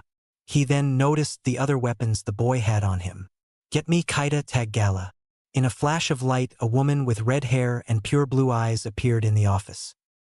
What is it? Inoki Dano? He showed her the picture and pointed out the weapons. So, he's using my brother's swords. Hell, he even has Tomohiro's. Inoki then tells her to choose the genin that she will take to Konoha for the Chūnin exams. In Kumogakure, in the Reikige's office, E was lifting weights when suddenly, in a blur of black wind, a woman with dark green hair suddenly appeared with the latest reports from around the elemental nations. She showed him the news from Konoha and even pointed out that her brothers had apparently trained a Gaki from Konoha. He ordered her to take a team consisting of Yujito and 2 other genin along with B and his team. She smirked and wondered who the kid was. In Kirigakure, in the Mizukige's office, Mei was laughing as she saw that the Namikaze kid was obviously trained by Kisame. He had a fragment of Samahata after all. She called for a list of people that consisted of Shihiro Taggala and his team, as well as Fate Taggala and her team. When they appeared, she showed them the picture and noticed when they paled slightly. What's wrong? This boy will be the strongest opponent Konoha will ever be able to throw at anyone. I'm talking about S rank by 18. He has 4 blades he shouldn't have: Thanatos, Armageddon, Ruin, and Nilfheim. These blades belong to 3 people, 2 of which are Taggala family members. He probably could take on most of us if he is as trained as we believe. Shihiro and Fate stated alternatively. Chapter 7, Chūnin exams begin. Taggala Battle Royal. Previously. This boy will be the strongest opponent Konoha will ever be able to throw at anyone. I'm talking about S rank by 18. He has 4 blades he shouldn't have: Thanatos, Armageddon, Ruin, and Nilfheim. These blades belong to 3 people, 2 of which are Taggala family members. He probably could take on most of us if he is as trained as we believe. Shihiro and Fate stated alternatively. And now, Sasuke was training with Naruto and Sakura when he remembered something. Hey Sakura, you do realize that I am going to be put under the CRA? Sakura suddenly looked up from the beating she was getting while trying to match Naruto and his Nodachi. Yeah, I know, the fact was probably beat into me on more than one occasion. Why, are you thinking of not accepting anyone from the village? She then started to push back with her blade, almost causing Naruto to skid back. Before he did, he switched over to Samahata and started to swing it around like it was a stick. Sakura quickly locked blades with Naruto, her sword's ability to drain the life force of enemies negating Samahata's ability to drain chakra. Naruto then pulled back and put up half of the tiger sign. Taggala Forbidden Technique. Demon Seal Release. As his chakra suddenly multiplied, Sakura noticed that Naruto grew wings, one similar to a bat's wing, the other an angel's wing. The slit in his eyes suddenly became clearer and sharper. His features suddenly seemed more fox-like, and he then seemed to randomly appear in the area before charging at Sakura with his sword dragging the ground. Sakura dodged and replied with a futon. Diatapa. When it hit Naruto, he crashed and hit the ground. So, Sasuke, are you scared that your fangirls will find out about your being in the CRA and try to rape you again? Sakura suddenly started to turn her head. Again? What does he mean by again? Sasuke suddenly looked down and grunted. About an hour after the meeting yesterday, I was suddenly surrounded, and without the help of Naruto here, I would have been raped by the fangirls. Sasuke then noticed that everyone was hungry. How about we head out and get some food? I know this really good tea shop nearby. Everyone nodded and started towards the tea shop. Evergreen Tea Shop. If this place is real, then damn I don't own either. At the shop, 4 people were talking amongst each other. The 4 were Kaita, Otella, Chihiro, and Fate. Their genin teams were spread out through the shop, along with a team that had a music note on their headband. The talking all stopped when Team 7 walked in and sat down. The Taggala family members recognizing the blades held by the boy with whisker marks, the Oto team recognizing the Uchiha, and no one recognizing Sakura. When Naruto started looking around, he noticed the IWA team and grinned dangerously. Well, Sasuke, look at this, we got ourselves an audience. I wonder, does IWA, Kumo, Kiri, Oto, and whatever villages that showed up really believe that Konoha Team 7 is not gonna all become Chūnin? I mean, our members are Uzumaki Namikaze Naruto, Uchiha Namikaze Sakura, and Uchiha Sasuke. Our sensei is Namikaze Hatake Kakashi. He then noticed the ones whose energy was similar to Hiroshi's. Actually, it seems that the Kiri teams might be a little bit of a challenge, especially the one with the green-haired sensei.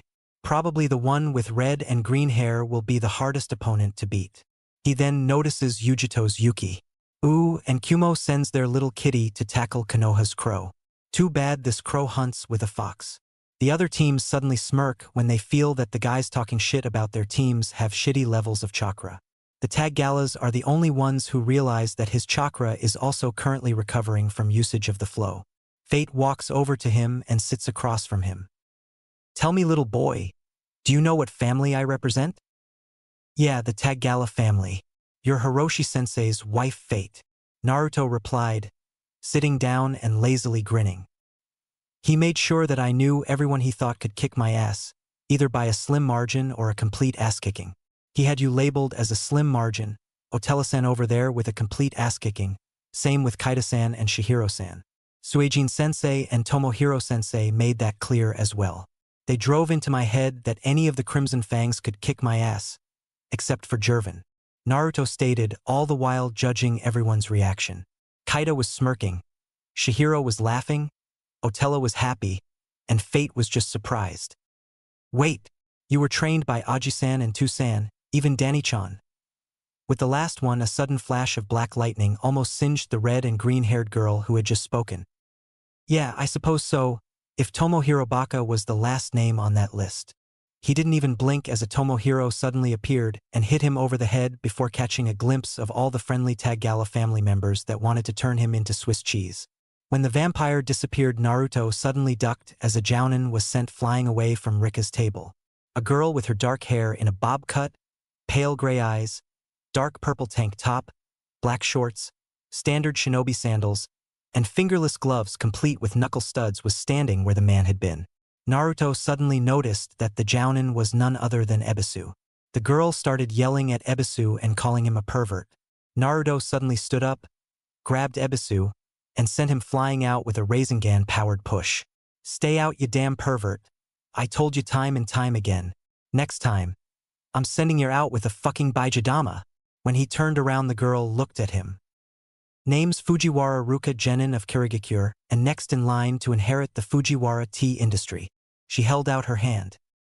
Naruto shook her hand and then sat back down, but not before sending a glare at a civilian who didn't like him. The civilian suddenly stood up, and with practiced ease, threw 2 senbon at Naruto. The 2 senbon hit him and was dissolved almost instantly. With a flick of his hand, Naruto sent out 2 Sonicubaretto shots that immediately killed the civilian. Sonicubaretto, which is my fastest attack. Fate suddenly looked at him and noticed that he had his hand on the sheath of Armageddon. That was movement that Hiroshi did routinely, most often when he wanted to do something stronger but couldn't afford to. She also noticed that his gaze kept heading towards Rika, who was also glancing at the kid. I wonder if the two realize that they are acting almost like Hiroshi and I. Only this time there is no annoying mother that doesn't approve.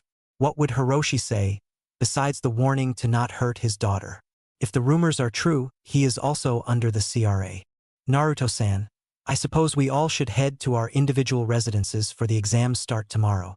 He nodded, and all the people there suddenly disappeared in various shushins. Naruto, Sakura, and Sasuke all ordered some dango and tea and quickly ate. The next day, Team 7 walked into the academy dressed in their grays. Naruto had all of his weapons sealed into his gloves. Sakura's nodachi was sealed into the inside of her glove. Sasuke had taken to having his chikudo in the small of his back. When they showed up, Kakashi appeared and gave them a cheesy thumbs up. He then explained that if all three hadn't showed up, they would have been disqualified before they even began. He then wished them good luck and sent them up. When they reached the second floor, they saw two genin, pushing Rock Lee back and taunting him about how pathetic he was. Sasuke was about to say something when Sakura and Naruto shook their heads.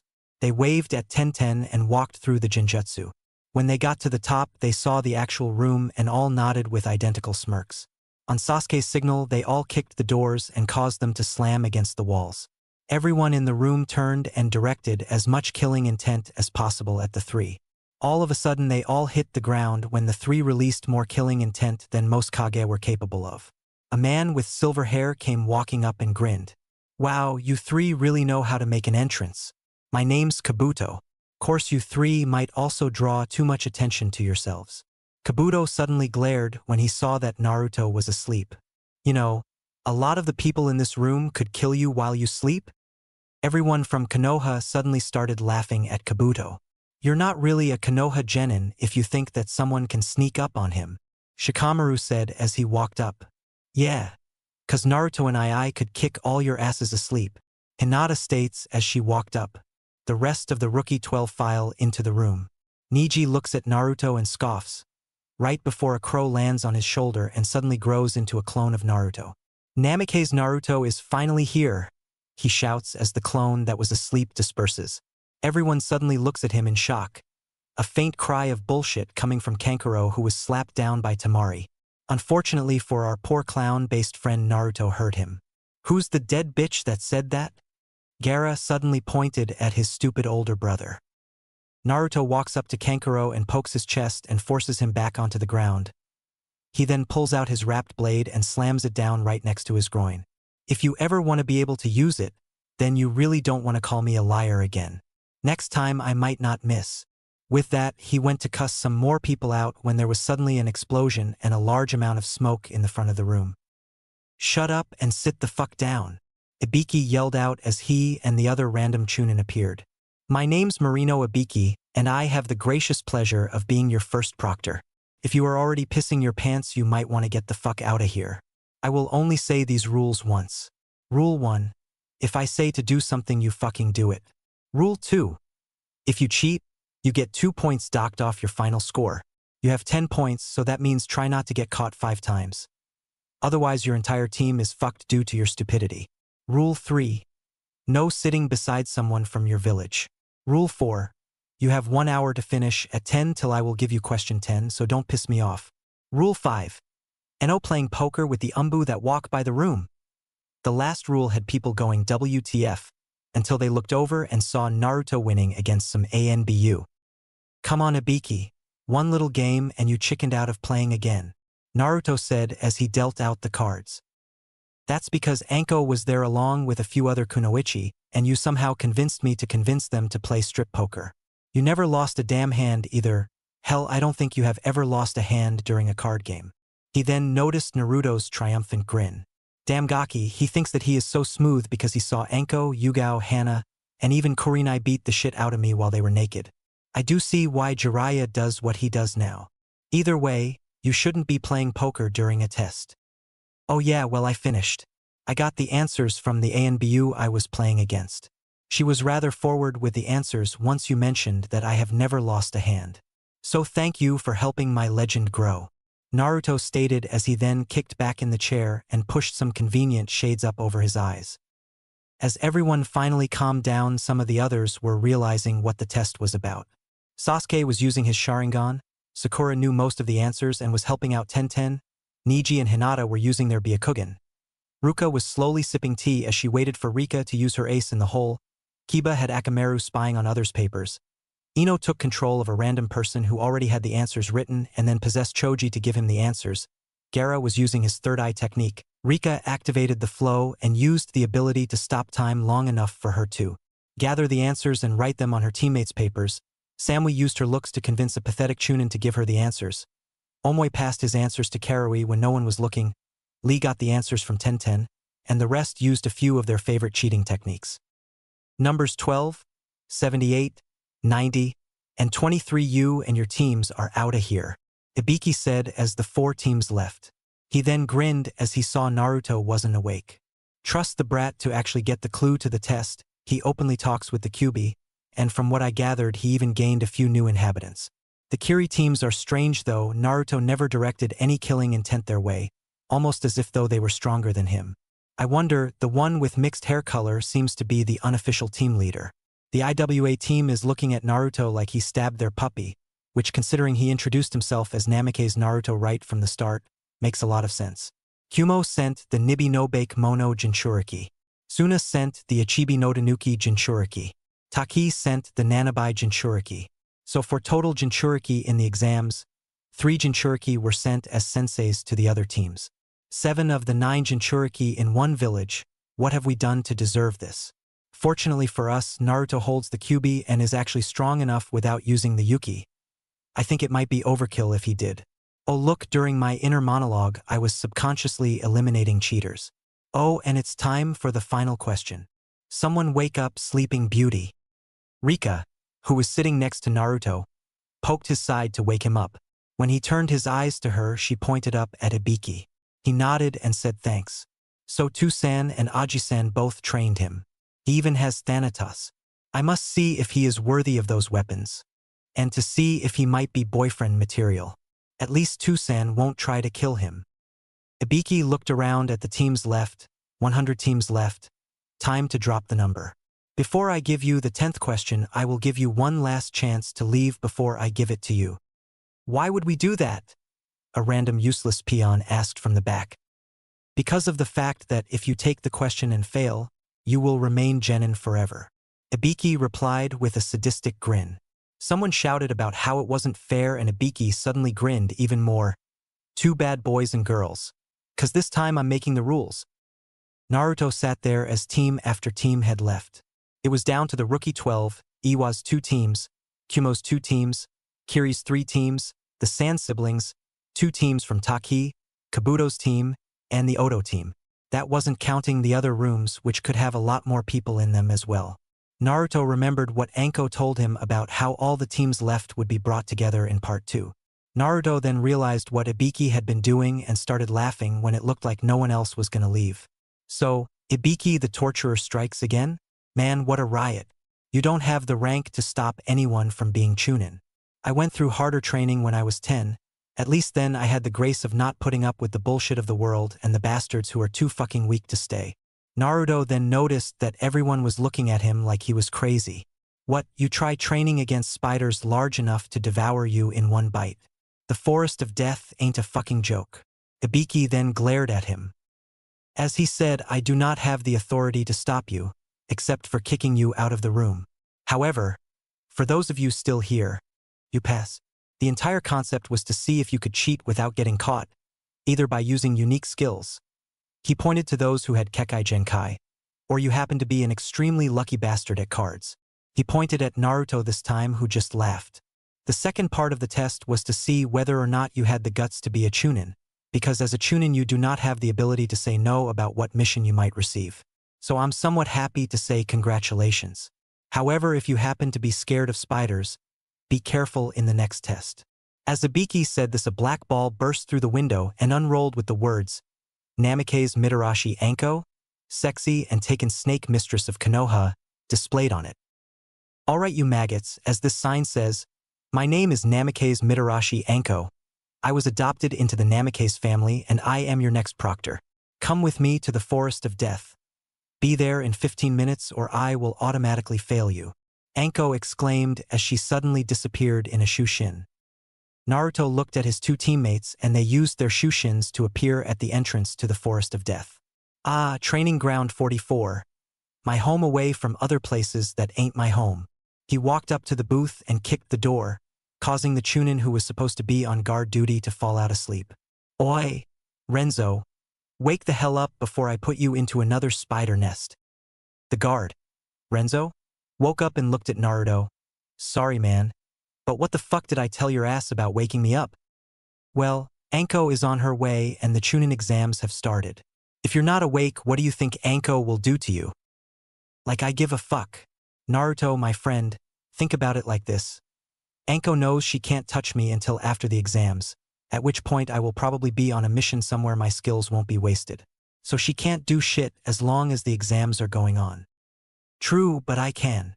With this, Naruto punts the Chūnin into the forest, where the screeching of tons of spiders is heard before a large explosion is heard, and Renzo comes walking out with a large Zanbatsu made of clay in his hand. Naruto, what the fuck was that for? You looked like you needed some help getting up. Renzo then snapped his fingers and the clay slowly dissolved into his arm. I should beat the shit out of you, I should. But I won't. You mean you can't? Go fuck yourself. Nah. I'll get a hold of your sister. My sister hates men. She doesn't hate me. Like I said, she hates men. Renzo team. Naruto baka. Renzo team. Naruto baka. Renzo team. Naruto baka. Renzo team. Naruto baka. Renzo team. Naruto baka. Would you two shut the fuck up? Sasuke and Sakura both shouted. The two stop arguing and look at the two. Naruto then brings out his sin blades and Renzo forms his sword. They are about to start a small spar when Anko and the other teams show up. Everyone gasps when they see the sin blades. Iwa was glaring at Renzo before he made the clay dissolve into his arm. He returned the glare when one of the giant spiders showed up and launched itself at the two who killed his entire family, even though it was the runt of the family. Sound familiar to anyone else?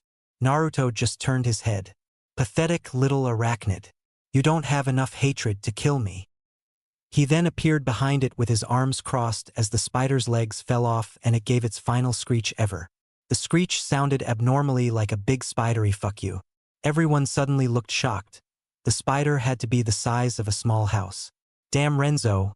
I think this is one of the runts from that nest we destroyed a few months ago. Look at it man, it's tiny compared to some of the others. Everyone suddenly felt a shiver go down their back when they heard more creatures screeching. Hell yeah, it's cleaning time in the forest of death. Man, I wish I knew that this is where the second part of the Chūnin exams was gonna be. I wouldn't have cleaned it a week ago then. Naruto was chuckling evilly while everyone was sweat-dropping at his actions and words. Anko suddenly walked up behind him and then turned and looked at everyone else. Listen up maggots, in this forest there are enough scrolls for each team to have one. Your mission is to get 3 separate types of scrolls and get to the tower in the middle. You have 5 days or you automatically fail. Automatic failure will also result if you open any of the scrolls before you reach the tower. Also Naruto, you are forbidden from antagonizing the spiders during this test. The last time that you antagonized them like that, they slaughtered an entire group of Chūnin.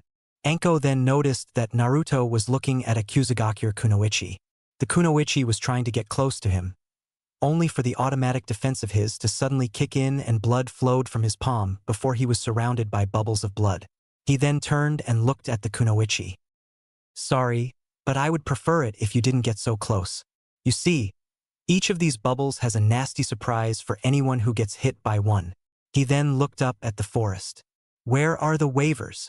Anko pointed to a stack of papers and Naruto grabbed one as Renzo passed the rest out. After signing it and collecting the information on where his team scroll was located, conveniently close to the gate, Sasuke was shocked that theirs was that close to the gate. Sasuke, it's like this, we are the sons of 2 of the most prominent clans in Konoha, as well as the strongest of our generation. We are important to the plans of the village. They are gonna make sure that we pass with little to no difficulties. We are just too important to not pass on to the 3rd round. Naruto finished as he fished the scroll out of the trap-infested river bed it was hidden in. He looked down and noticed that the scroll had the kanji for crow on it. He then smirked when he looked at his teammates and pulled 2 more out from a pouch hidden by his coat. When they looked at him questioningly, he pointed out that the 2 scrolls were the Sakura scroll and the Hawk scroll. I pilfered these whenever I saw the teams that were supposed to get them fail. I merely did what was expected and confiscated them. He then sealed the 3 scrolls into a tattoo on his arm. Let's head out and try and get to the tower as soon as possible. On the other side of the forest. Rika wasn't happy. Her team was on the opposite side of the forest as Naruto's, and that Naruto apparently had home field advantage in the woods. While most of the creatures could sense that she was stronger than them, the damn giant spiders wouldn't quit attacking whenever they got too close. If she hadn't saw Naruto take one out with blades made from his blood, then she would have thought they were unbeatable to normal shinobi. As it was, she was using her grandfather's sword and loving it. Siren was a truly remarkable blade. She never actually used its transformed for due to it not matching her style. She was the perfect match between her mother and father. Strong enough to match her father and agile enough to evade her mother. Even so, Naruto was an enigma. He was powerful, and that much was obvious in his displays of strength. He was also humble. He knew he never stood a chance against a member of the Tagala family. She suddenly blushed when she realized that her thoughts were doing nothing but praising the man who she wanted to fight, as well as other things. She suddenly blushed as her thoughts took that sudden drop into the gutter and made its home there for the time being. She then noticed that her teammates were looking at her in shock. "What are you two looking at?" They just shrugged and continued on, her teammates smirking at her when she back was turned. She then turned around and glared at the two. "Would you two like to have an advanced training session back home?" The two shut up almost instantly. They then felt one of the most sinister killing intents that they ever felt. Well, for 2 of them, one simply does not forget the killing intent of a pissed of Tomohiro in full combat mode. That being said, she then felt the flow being accessed in the same area. She suddenly took off in the direction. She came across the Kusa Kunoichi attacking Naruto and his team.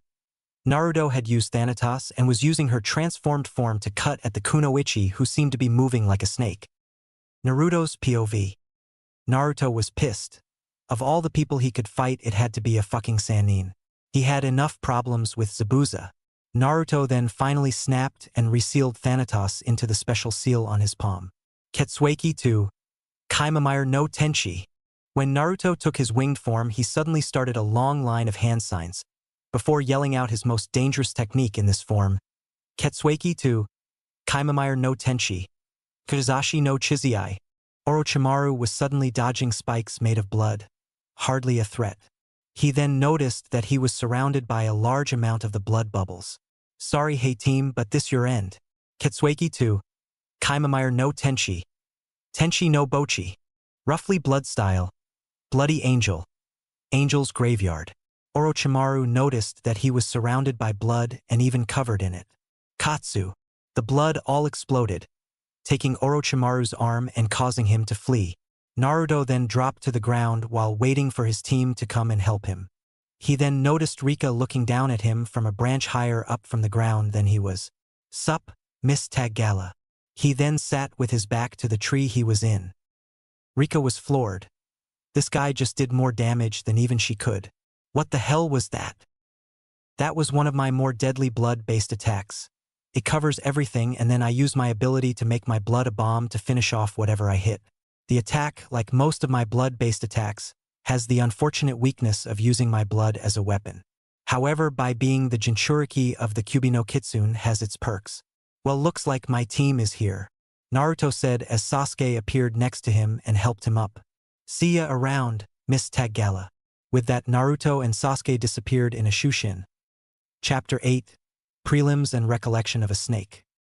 Naruto was sitting against the wall in the room in the tower. He was recovering from fighting the damn snake Sannin, and he was in pain. It all started a few minutes after they got their final scroll. Flashback. Naruto and Sasuke were standing next to a river while Sakura was setting up camp. The two were planning on the route they were going to take to reach the tower in the center. "So, Naruto, why can't we take the most direct path there?" Sasuke asked the whiskered teammate. "That would probably be the most expected path, and there is also a spider nest there. Now, normally I would say fuck it and run through there anyway. That particular nest is one of the more dangerous ones. The spiders there protect the queen, and are far from small and weak like the one that attacked me earlier. The queen herself is there as well, and I don't think we can take on a spider the size of a biju." Naruto replied with a dark seriousness. He tried to fight the queen once. She was a tough bitch and she could talk as well. She let him go that once with a warning. I'm pretty sure that the queen is either a demon spider or a boss summon. Naruto finished as he drew a path that led through a rather thin area of trees. So what would happen if you went and fought the queen and won? Would we be able to pass straight through? Sasuke asked, curious. Yeah. Problem is fighting her is damn near impossible without using all of Natsume's chakra. Naruto then looked up. Do you smell something like snakes?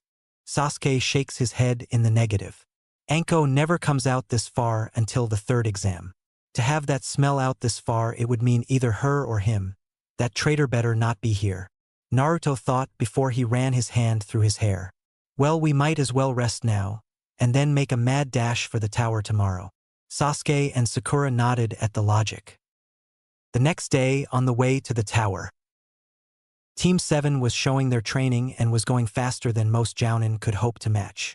The most notable fact was that each of them was using some technique to scan the surrounding areas.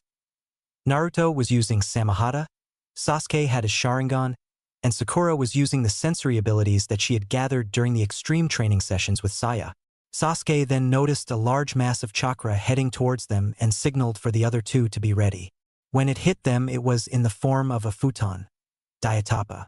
Naruto held Samahata out and let it eat the chakra in the jutsu. Come on out, snake. Naruto calls out, his hands already releasing a small amount of blood for his Sonic Barretto. Oh, do you mean little Olmi? The Kusa Kunoichi from earlier asks.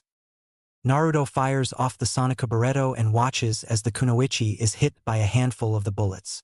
She then gets up and rips off her mask, revealing Orochimaru. He spit out a new body and then spits out the Kusanagi. I'll make you pay for that, little boy. I will make you suffer 1,000 deaths for injuring my body. I'll dash. He is cut off when Naruto appears behind him and slashes down with Samahata. Orochimaru dodges the attack and is blindsided when Sasuke appears and kicks him in the opposite direction where Sakura is waiting with her blade drawn. He dodges the attack and is slowly preparing to summon multiple snakes when he suddenly grins. Little boy, I heard you recently adopted my wayward student into your family. Does it make you mad that I visited her before I came after you? Naruto was suddenly quiet. Sasuke, Sakura, get out of here. I'm gonna go all out on this bastard. He looks up and his eyes are showing the yellow eyes of his Kyuubi cloak. He then reaches for the katana at his side. The black handle interests Orochimaru until he notices the pure white blade. When Naruto finishes drawing the blade, he puts one of his hands into the half-tiger sign. Tagala Forbidden Technique, Demon Seal Release. With the technique active, Naruto rushes at Orochimaru with his wings still hidden by his cloak. Orochimaru dodges the Jinchuriki's wild strikes and notices that Naruto is calmly staring at him before he ducks, and Naruto suddenly starts moving even faster. For a snake, you seem to be running an awful lot. Here, let me help you, Orochimaru. Help you die, that is. Naruto suddenly appears to form an afterimage that begins to attack Orochimaru as well. Orochimaru looks up and notices that Naruto was forming a giant black orb in the sky. As the Sannin felt the Ki being released from the move, he prepared to summon the Rashomon gates. Naruto formed the attack a little longer and began to pull it down, only for the energy to fight him before bursting and flying straight down at Orochimaru. Take this, you stupid snake! Dragonic Meteor! When the attack hit, Orochimaru went flying and Naruto landed on the ground and switched Armageddon for Thanatos. He then transformed her into scythe form. The scythe was wicked looking, with a pure black blade, black metal handle, and a red ethereal glow surrounding it. From this point, it is merely when Rika showed up. Flashback ends. Naruto was still shivering from the look Orochimaru had in his eyes when he released the Dragonic Meteor. He felt like he was being watched by a pedophile with a snake obsession. The first thing Naruto had done when he made it to the tower was ask where Anko was. When he was told she was in the medical wing, he took off running and ran into her room. She was there just staring out into space. Ankone, are you all right? Naruto asked. Just fine, I ran into my former sensei is all. Wait, how did you know I was here? Anko replied. My team ran into him. He was kinda disarmed after the fight was over. Naruto replied, smirking when Anko slowly turned her head towards him. You mean you actually fought him? Are you fucking stupid or something? What if you had died? She screams out. Naruto says nothing and gets up and hugs her. I will never die to scum like him. I manage to remove his arm and determine his target. He wants Sasuke's Sharingan. I didn't actually want to fight him until he said that he reached you first, after I heard that I went crazy and wanted him to bleed. When I thought that I lost a member of my new family, it made me remember what happened that night. Naruto replied, still holding his adopted older sister, tears coming to his eyes from the memories. Anko just held her little brother a little longer than felt that he was asleep. To be able to injure Orochimaru, just how strong are you, Otudo? Anko then fell asleep. Time skip to the prelims. Naruto was standing beside his team dressed in his usual trench coat, only without a shirt like Crow wears. Sasuke was wearing a red cloak with black clouds. Sakura was wearing her wet boy grays. The teams there were the 2 IWA teams, the Rookie 12, the Suna team, the Odo team, the 3 Kiri teams, one of the Taki teams, and the 2 Kumo teams. Naruto had a blank look on his face as he was talking to Crow. So, Gaki, do you think you are ready to learn my signature technique? Are you ready to learn the Sonic Kubaraku? Yeah, I know I am ready to learn the Sonic Black. Good, 'cause I will teach it to you on one condition. That condition is to win your fight here by only using Natsume's chakra. Are you sure about that, Crow? I mean, what if I fight a Konoha shinobi? Hope you get Niji or any of that Kabuto team's team. Got it, sensei. Naruto was brought back to attention when he saw everyone heading up to the sides. When he got to the top and was standing next to his team, he looked at Sasuke and smirked. Hey Sasuke, I bet you can't win without the Sharingan. Sasuke looks at Naruto and notices the smirk. Before he smirked. I bet you can't win without using your blood techniques. They stared into each other's eyes before smirking and shaking hands. Deal. Kakashi nodded to the two and Sakura smiled. Sasuke then looked at each of the Konoha genin. Hey, would any of you mind if I watched the matches with my Sharingan? Naruto looked up from a book he picked up. Sure, I don't mind. Hinata looked up. Of course, Sasuke-san. The rest all agreed until only Lee was left. Lee looked at Guy and was told it was his choice. On one condition, Sasuke-san. That condition is that if you copy any of my moves, then would you spar with me? Sasuke smiled, not smirked, and looked at Lee. I promise that if I copy any of your moves, I will personally spar with you, so as to not tarnish the hard work you put into it. Lee looked at Sasuke and smiled before standing in the nice guy pose. YOSH. As everyone was watching the board afterwards, everyone was waiting for the first match. Namikaze Naruto versus Yakushi Kabuto. Naruto smirked at the board and suddenly appeared down on the arena floor. He pointed to Kabuto and made a come-hither gesture. Kabuto was wondering what he should do when he noticed that Orochimaru was motioning for him to kill Naruto. Hiruzen was watching the fights along with A and Terumi Mei. He noticed that Mei was watching some of her jounin with a look of slight agitation. A was looking at Naruto and then smirked when Naruto appeared on the ground in a burst of speed. Inoki walked into the room and noticed the name. He smirked before he noticed the fact that he was smirking. Naruto looked at Kabuto and caught the scent of snakes all over him. Yakushi-san, I am sorry, but this fight will probably be your last. Naruto suddenly started using Natsume's chakra, and the entire room suddenly felt the choking hate of the Kyuubi's chakra. All the Jinchuriki in the room were floored when they realized that the strongest contender was not only the son of Yondaime Hokage but also the Jinchuriki of the Kyuubi. Yujito, Fu, Gaara, Han, Rashi, and B all looked at the kid and slowly understood that Naruto was quite possibly the most dangerous opponent in the exams. The Konoha genin were wondering why so many of the foreign shinobi looked scared at the energy. Kabuto just smirked before Heiei yelled out Hajime, and he was suddenly launched towards the wall. However, he was stopped before he could hit it. He was stopped by Naruto's foot, of course. Naruto then proceeded to begin a combo that ended with a kick up into the air followed by an axe kickdown. Endgame. Otella was shocked. Here was a kid using her older brother's most feared hand-to-hand technique. This technique could lead to up 1,000 strikes before the final strike. She saw the angle of the final kick and the fact that the kid used the corrosive chakra from his Biju to completely kill his opponent. She noticed that Naruto seemed to smirk in a wolfish manner before she saw the image of Suijin behind the genin. So you really did train the kid, big bro? I wonder if you think he'll be able to control all 7. She then saw the kid walking up the sides and moved over to him. Hey kid, so you were really trained by… Yep, little sister, he was trained by the best of the motherfucking best, Suijin said as he appeared in a swirl of ice and snow. All the people there who knew the power that was present in the Taggala family understood that the strongest person to exist from the family was present. You see, I noticed that he had Fire Boy's sword and Leech Boy's blade, so I decided why the hell not. I gave him a few techniques such as my taijutsu finishers and even our family's secret technique. I honestly believe that he will be able to reach stage 3. However, it will be impossible unless he gains the rest of the 7.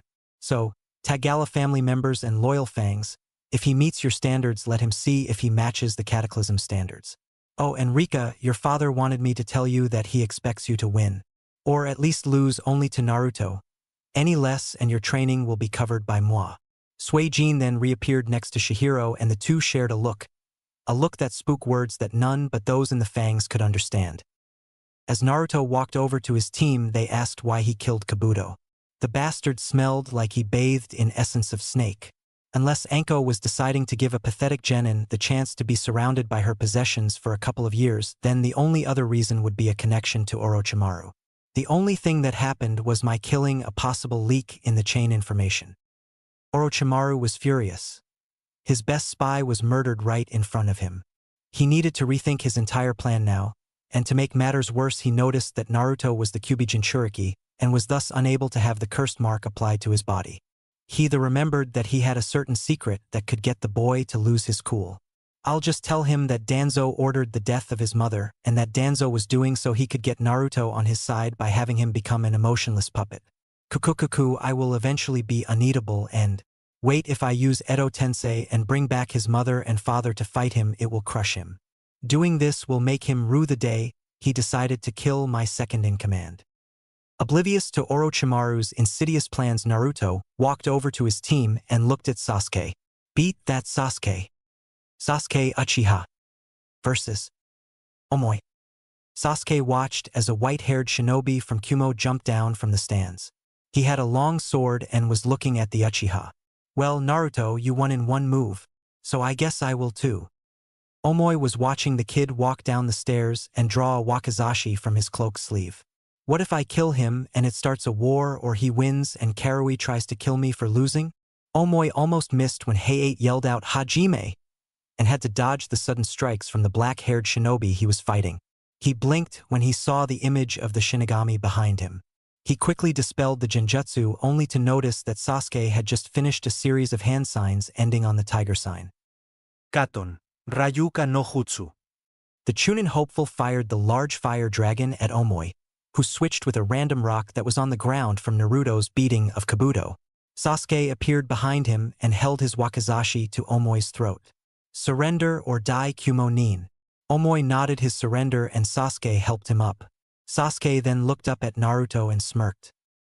As everyone was amazed at the power of the two genin who had fought and won their matches, they realized that the 3 members of Team 7 could very well end up winning and becoming Chūnin.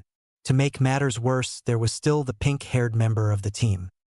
As most of the genin were shocked by the abilities displayed by the 2 Konoha genin, Gaara was talking with Shikaku. Mother, why can't I kill the blonde? Because he is much stronger than you. He could kill you and prove that his existence is stronger than yours. Fine, I will listen to you, Mother. Sasuke stood next to Naruto and held his head up high. Well, so far our team has been going first. I wonder if Sakura is next. Kinsuda Dosu versus Ikimichi Choji. Kanon. Sabaku no Temari versus Tenten. Kanon. Namikaze Uchiha Sakura versus Yamanaka Ino. As Sakura walked down towards the arena, Ino was smirking. She was going to prove to Sasuke that he should have married her.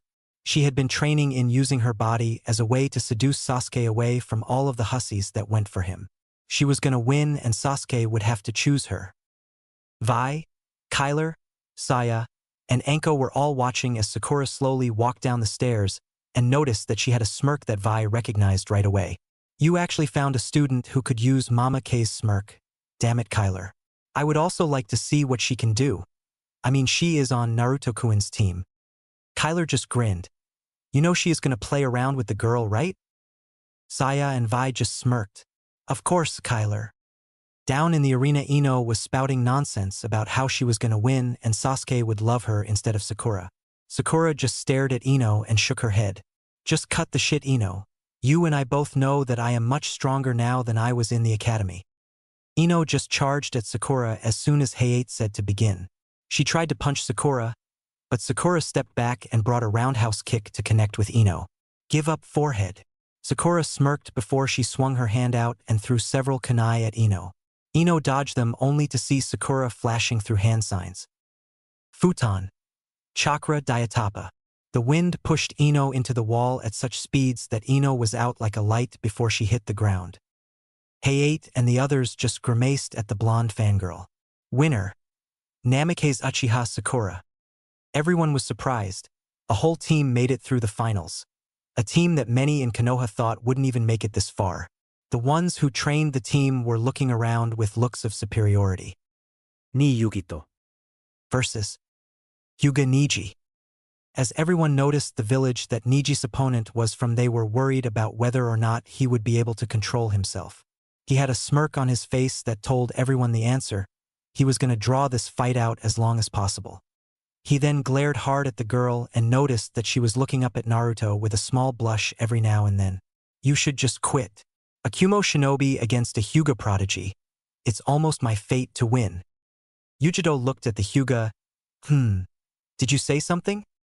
Kakashi suddenly smiled and looked at the kunoichi before going back to reading his porn. Niji activated his Byakugan and slipped into an advanced Juken stance. Your village killed my father, and I will take your life from you. Yujiro suddenly sighed. Really? You are going to try and take my life because of something that happened in the past? You're pathetic, and your words are meaningless. She suddenly starts to be covered in chakra that reminded people of Naruto's. For you are facing the Jinchuriki of the Nibi no Bakemono. She then appeared behind Niji and punched him into the wall. Get up, Fate Boy. I'm not finished with you just yet. Niji stood up and glared at the kunoichi. You Kumo bitch. I'll kill you for that. Yujito suddenly stopped moving and everyone was starting to get worried. Kyler and Vi were preparing to move and intercept her before she killed someone who wasn't her opponent. Saya was preparing to protect the Kages. Naruto was prepared to stop a rampaging Jinchuriki. Sasuke had his Mangekyo active, prepared to control the Yuki of the demon. I'm sorry you feel that way, but you really shouldn't have called her that. A voice said from Yujito. She really doesn't like it when someone calls her that. So she decided to let me play around with you. The now identified Nibi said to Niji. She then clawed at Niji and sent him flying back before getting right next to him and repeatedly punched him until he couldn't stand anymore. As Hayate announced the winner, she kept going. Just as she was about to strike the killing blow, her arm was grabbed by Naruto. Give control back to Yujito or I'll show you what a difference Seven Tails makes. Naruto said, channeling Kyuubi's chakra in the end. Oh, please do. Show me how dominating you can be.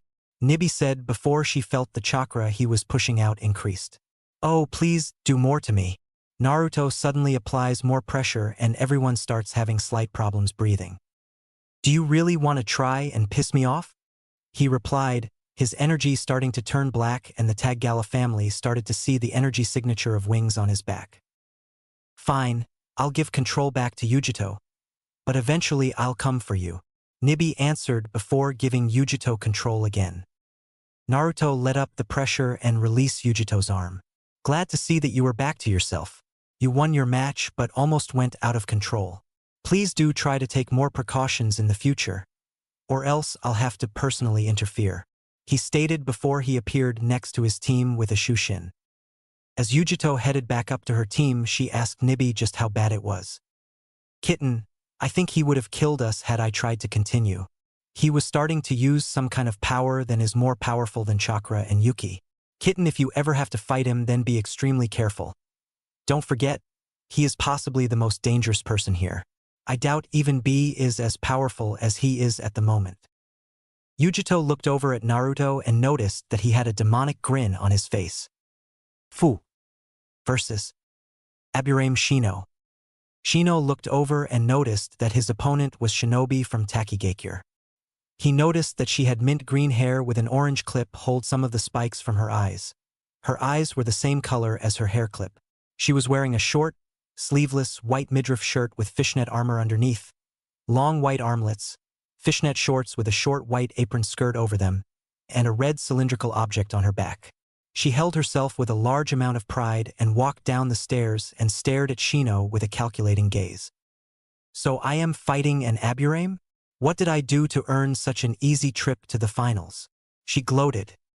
Shino said nothing as slowly released his Kikeichu into the air. Don't get cocky before the fight even starts. Fu grins, and as soon as Hayate shouts for them to begin, she releases her Biju's chakra and enters her chakra shroud. Shino notices and calls the beetles back.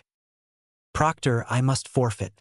I know that I am not ready for this level of competition yet, Shino said in his monotone voice, although those who knew him heard the slight cursing in his voice. As Shino walked back to his team, Naruto put his hand on his shoulder. Don't worry, Shino. I'll help you with training against Jinchuriki. We might even be able to help your Kikeichu be able to absorb the Yuki that a Jinchuriki releases, he said as Shino looked at him. Thank you, Naruto-san. As all the Konoha shinobi smiled at the display of camaraderie, Gaara was slowly starting to leak bloodlust at an increased rate. Sabaku no Gaara versus Hyuga-Namikaze Hinata. As all the genin gasped at the third person to have Namikaze in their name, Hinata was worried for a different reason. Shit. I just had to get the annoyingly bloodthirsty Jinchuriki. As she walked down, she noticed that everyone was staring at her with pride and told her that they believed in her. She held her head up with the pride expected of a Hyuga and pointed at Gaara and slipped into a loose Juken stance. No one noticed that her hand a seal formula on it or that Naruto was smirking at what Hinata would do. Hayate looked at the two genin and noticed that each was waiting for the beginning of the match. Hajime! With the fight started, Hinata rushed at Gaara with what appeared to be average speed before she reached about halfway to him and suddenly disappeared in a burst of speed and appeared behind Gaara, using one hand to blast some of his sand armor away before slamming the seal onto the revealed skin. Gaara suddenly shouted out that he couldn't hear his mother anymore, making most of the people look at him like he was crazy. Except for the other Jinchuriki, whose Biju told them that Shikaku had a habit of acting completely insane. What did you do to Mother? I want to talk to Mother. Mother. It's your fucking Biju. Hinata replied. Hey, take that back. Don't talk about Mother that way. You mean it. Gaara replied, slightly pouting at the end. Oh, sorry. What the hell am I saying? Hinata asked herself as she slowly started to knock Gaara around before finally breaking off the last of his sand armor and revealing that Gaara was not as male as the others thought. When the sand fell off, everyone was shocked. Props and a decision on the fate of Femgara if you can name the movie where I took these last few lines from, a movie which I technically own a copy of.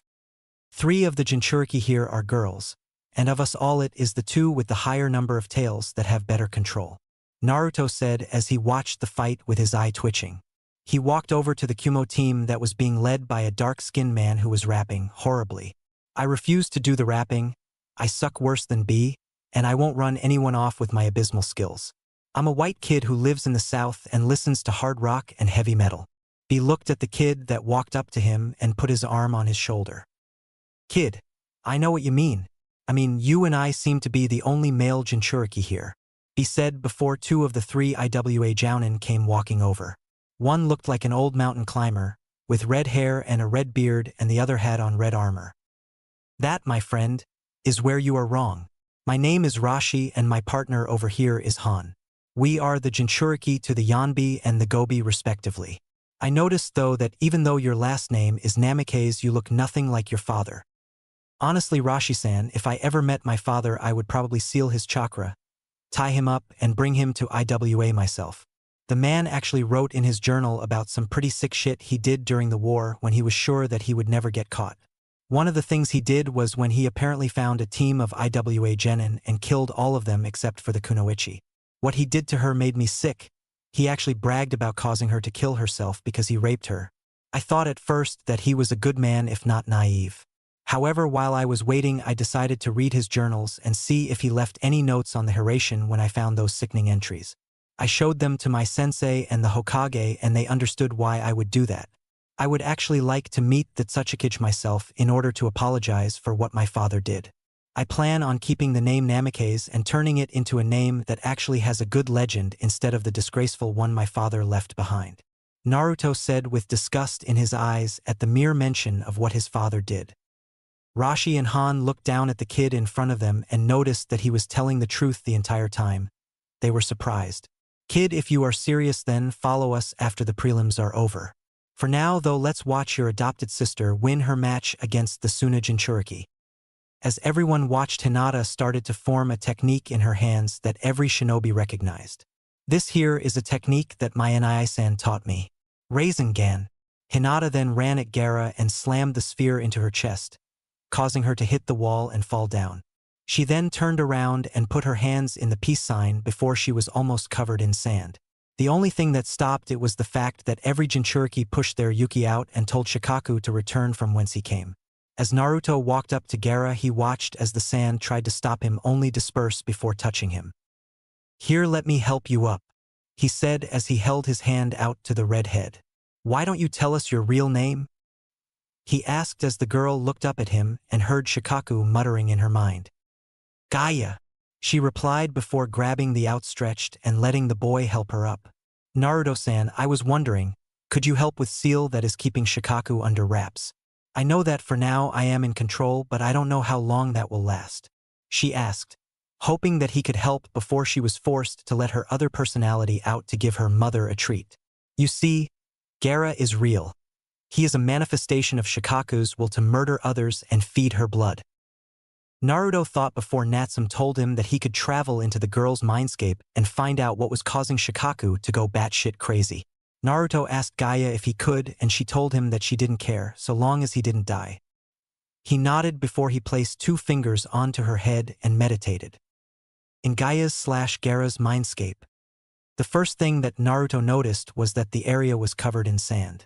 He also noticed that next to him were the spiritual bodies of the cataclysms he wielded. He also noticed that Ruin was in his hands. "Ruin, why am I wielding you?" "Simple, we can feel the presence of a soul that shouldn't be here. A soul that we have had to deal with in the past. The soul fragment is a fragment of a fallen Tagala. His main ability was attaching his soul to other souls. He was also the one who tried to kill Tomohiro and the others. The man's name was Satsujino Tagala." Ruin replied. "Murder King Tagala, he sounds like a right bastard," Naruto replied before he heard a roar from the distance that sounded like a woman yelling for someone to get out of her head. When Naruto found the voice, he saw what appeared to be a giant tanuki with a spider about to bite it. "Oh hell no! Kuro Ikazuchi!" Naruto swung Ruin and a large blast of black lightning flew out towards the spider. The spider just barely turned and deflected the attack with one of its legs before jumping at Naruto and stabbing him through the leg. Naruto gasped in pain before he used the blood that covered the leg as explosives and sent it flying backwards. The spider turned its black eyes towards the child that attacked it. "Boy, I hope you know that you are fighting someone who went up against the best the Fangs and Fates could throw and walked away after kicking the ass of all of them." The spider taunted before dodging Nilfheim, who had appeared behind him with an evil look and striking him into a wall. The spider laughed before appearing behind Naruto and slamming him into the ground and throwing him around. Naruto attempted to get up but was stabbed through the leg by the spider.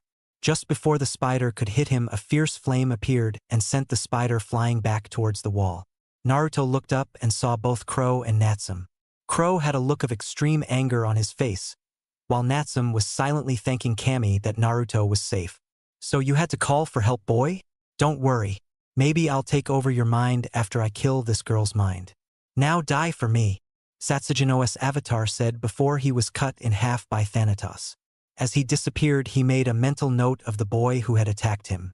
He would be sure to show this boy why he was king.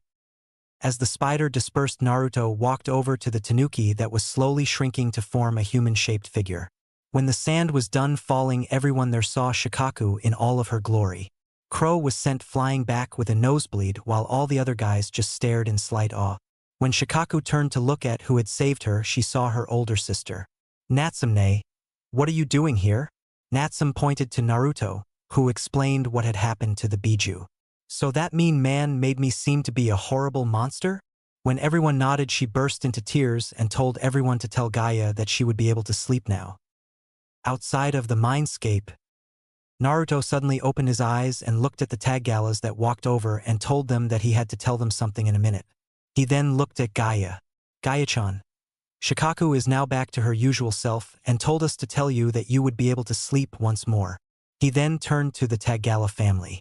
The reason she was not herself was that she was slowly being devoured by Satsujino. Impossible.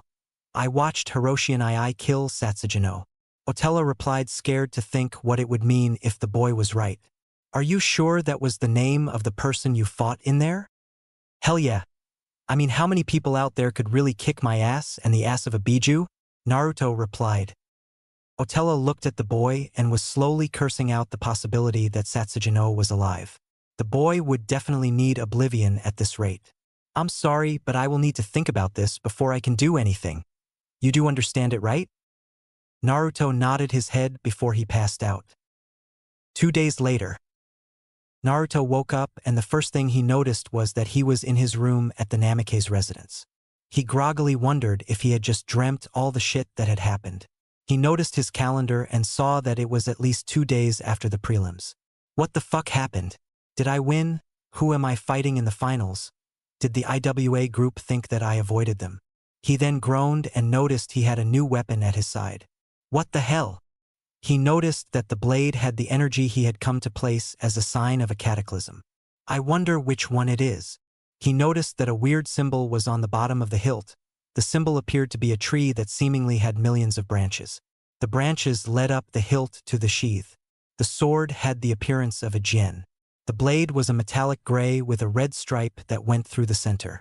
Naruto looked at the blade and wondered which of the cataclysms he had been granted once again. He then noticed that it was almost noon and he was hungry. He put on his clothes and headed out to Ichiraka's ramen. When he got there, he overheard one guy talking about what the IWA Kunoichi had done to poor Kiba. He had a spear of lava aimed at his nuts with the threat that next time she would aim a little up. He also learned that the IWA team was after him and that he was also considered to be lying for claiming to a member of the Namikaze clan. Oh well, idiots will remain idiots. Chapter 9. Rock's Princess, Perverted Summoners, and Portals to Nowhere. Previously on Naruto. The Crow of Konoha. Naruto woke up and the first thing he noticed was that he was in his room at the Namikaze residence. He groggily wondered if he had just dreamt all the shit that had happened. He noticed his calendar and saw that it was at least 2 days after the prelims. What the fuck happened? Did I win? Who am I fighting in the finals? Did the IWA group think that I avoided them? He then groaned and noticed he had a new weapon at his side. What the hell? He noticed that the blade had the energy he had come to place as a sign of a cataclysm. I wonder which one it is. He noticed that a weird symbol was on the bottom of the hilt. The symbol appeared to be a tree that seemingly had millions of branches. The branches led up the hilt to the sheath. The sword had the appearance of a djinn. The blade was a metallic gray with a red stripe that went through the center. Naruto looked at the blade and wondered which of the cataclysms he had been granted once again. He then noticed that it was almost noon and he was hungry. He put on his clothes and headed out to Ichiraka's ramen. When he got there, he overheard one guy talking about what the IWA Kunoichi had done to poor Kiba. He had a spear of lava aimed at his nuts with the threat that next time she would aim a little up. He also learned that the IWA team was after him and that he was also considered to be lying for claiming to a member of the Namikaze clan. Oh well, idiots will remain idiots. To the present. Naruto was walking down the road on his way to one of the many training grounds that he knew would be free when he heard someone mentioning an invasion. As he snuck into a small hidden place on the roof of one of the nearby buildings, he saw a member of Otogekure talking to some Suna shinobi. He was slowly inching closer when he noticed that the Suna shinobi was one of the Suna teams that had not passed the exams. He got as close as possible and slowly let a little of his blood pool before forming one of his blood clones. After giving the clone the mental order to inform the Hokage, he dropped down behind the shinobi in front of him and formed one of the Blades of Sin. When he got the memories of the Hokage telling him to kill the traitors, he suddenly dashed forward and cut through the Suna and Odo shinobi before grabbing one of the Suna genin that had moved. Guess you're gonna be spending some time with Ibiki. Here's a piece of advice. Just tell him everything you know. Naruto then used a Chishushin and appeared in front of Ibiki with the prisoner. After dropping the kid off, he suddenly took off and appeared around Training Ground 66. When he got there, he noticed that it appeared as if someone had set a volcano off right in the middle. What the fuck happened to my fucking training grounds? So this is where the heir to the Namikaze trains. I guess it's a good thing that my entire team is here then. A female voice said from behind Naruto. He quickly turned around and had his sin blades ready. Ah, so quick to attack me. And here I thought you said you would talk with us, Kuratsuchi said as she slowly walked out from behind a tree. So are you gonna remove your weapons? No way in hell will I remove my weapons, Naruto said as he slowly started to let even more blood leak from his arm and form a field of blood bubbles around him. You are an Iwagakure Kunoichi and I am the sole heir to the Namikaze name and legacy. It would not be safe or smart for me to do so. He saw that Kuratsuchi then held her hands up to show that she was unarmed. I wanted to talk, but you passed out after doing whatever you did to the sand chick. You even missed me almost neutering your friend that uses the Ninken. Naruto laughed his ass off and released the blades before he sat down and laid his back to a nearby tree. He then nodded at her. So what did you want to talk about? What about how you apparently hate the man that is considered a hero here, your father, and one of the strongest shinobi in history? Kuratsuchi asked as she sat down across from Naruto. I'll answer those in order. He is the bastard that caused me to be beaten until I was 6, and the only reason that stopped is because of someone who is in my seal along with the Kyuubi killing my attackers that night. He was a rapist and a sick, disgusting fucker who enjoyed torturing his captives when he didn't need to. As for him being one of the strongest, the Tagala family could kick his ass. Hell, I could kick his ass as I am simply due to the fact that I took his Rasengan and pretty much made it my own by doing what he couldn't and adding an element to it. Do I need to elaborate any further on why I hate that man with my entire being? Naruto replied, his eyes taking a dark tone when he started talking about his 6th birthday. Kuratsuchi looked at him. But you're the son of the Yondaime? Why would they treat you like that? I am the Jinchuriki for the Biju that killed a good portion of the village and a living reminder of the night. Civilians are also bigoted idiots who don't know shit about sealing. Naruto sighed. Sometimes I wish I was born in another village. A village where Jinchuriki are not treated like the Biju they carry. Sometimes I wish that I could find my father so I could kill him personally. Kuratsuchi just stared at the man who should have been treated like royalty in Konoha, and here he was saying that he wished he could have been born elsewhere and that he wanted to kill the man who her village hated. Why didn't you run away? I couldn't. It wasn't until recently that I wasn't watched by ANBU everywhere I go. Running away would have probably had me grabbed and thrown in a cell until it was time for the fox to be placed in someone else. He looked at her. So what's your story? My grandfather is the Sandaime Tsuchikage and I obviously use Yoton. I also had a person I considered an older brother of sorts before he left the village. His name was Deidara. Kuratsuchi said as she slowly lowered her guard. She knew that he could turn on her at any time, but something was telling her that he wouldn't. Naruto started to get up and held his hand out to Kuratsuchi. Since training is not looking like such a good idea, how about I take you out to a tea shop that my teammate showed me? My treat, of course. Oh, is the big bad Namikaze asking the IWA Heim out on a date?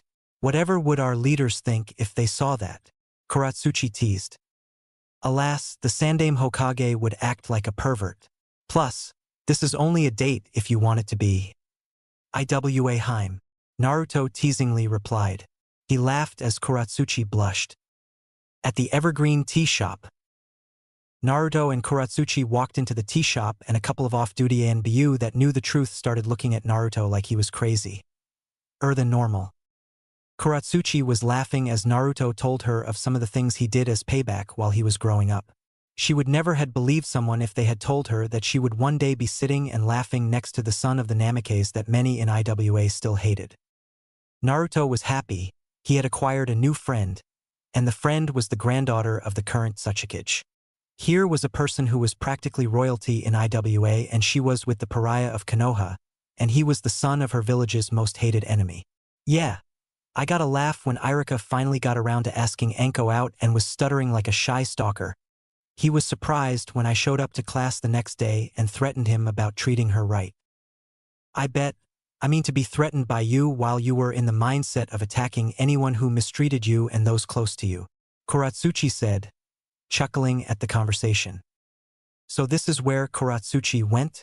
Damn. No wonder Tsuchikage-sama was about to have a heart attack. His granddaughter associating with our enemy, an Iwa Jounin said as he walked into the tea shop. Kuratsuchi-san, your grandfather would like to talk to you. He even asked that the Namikaze boy be present as well.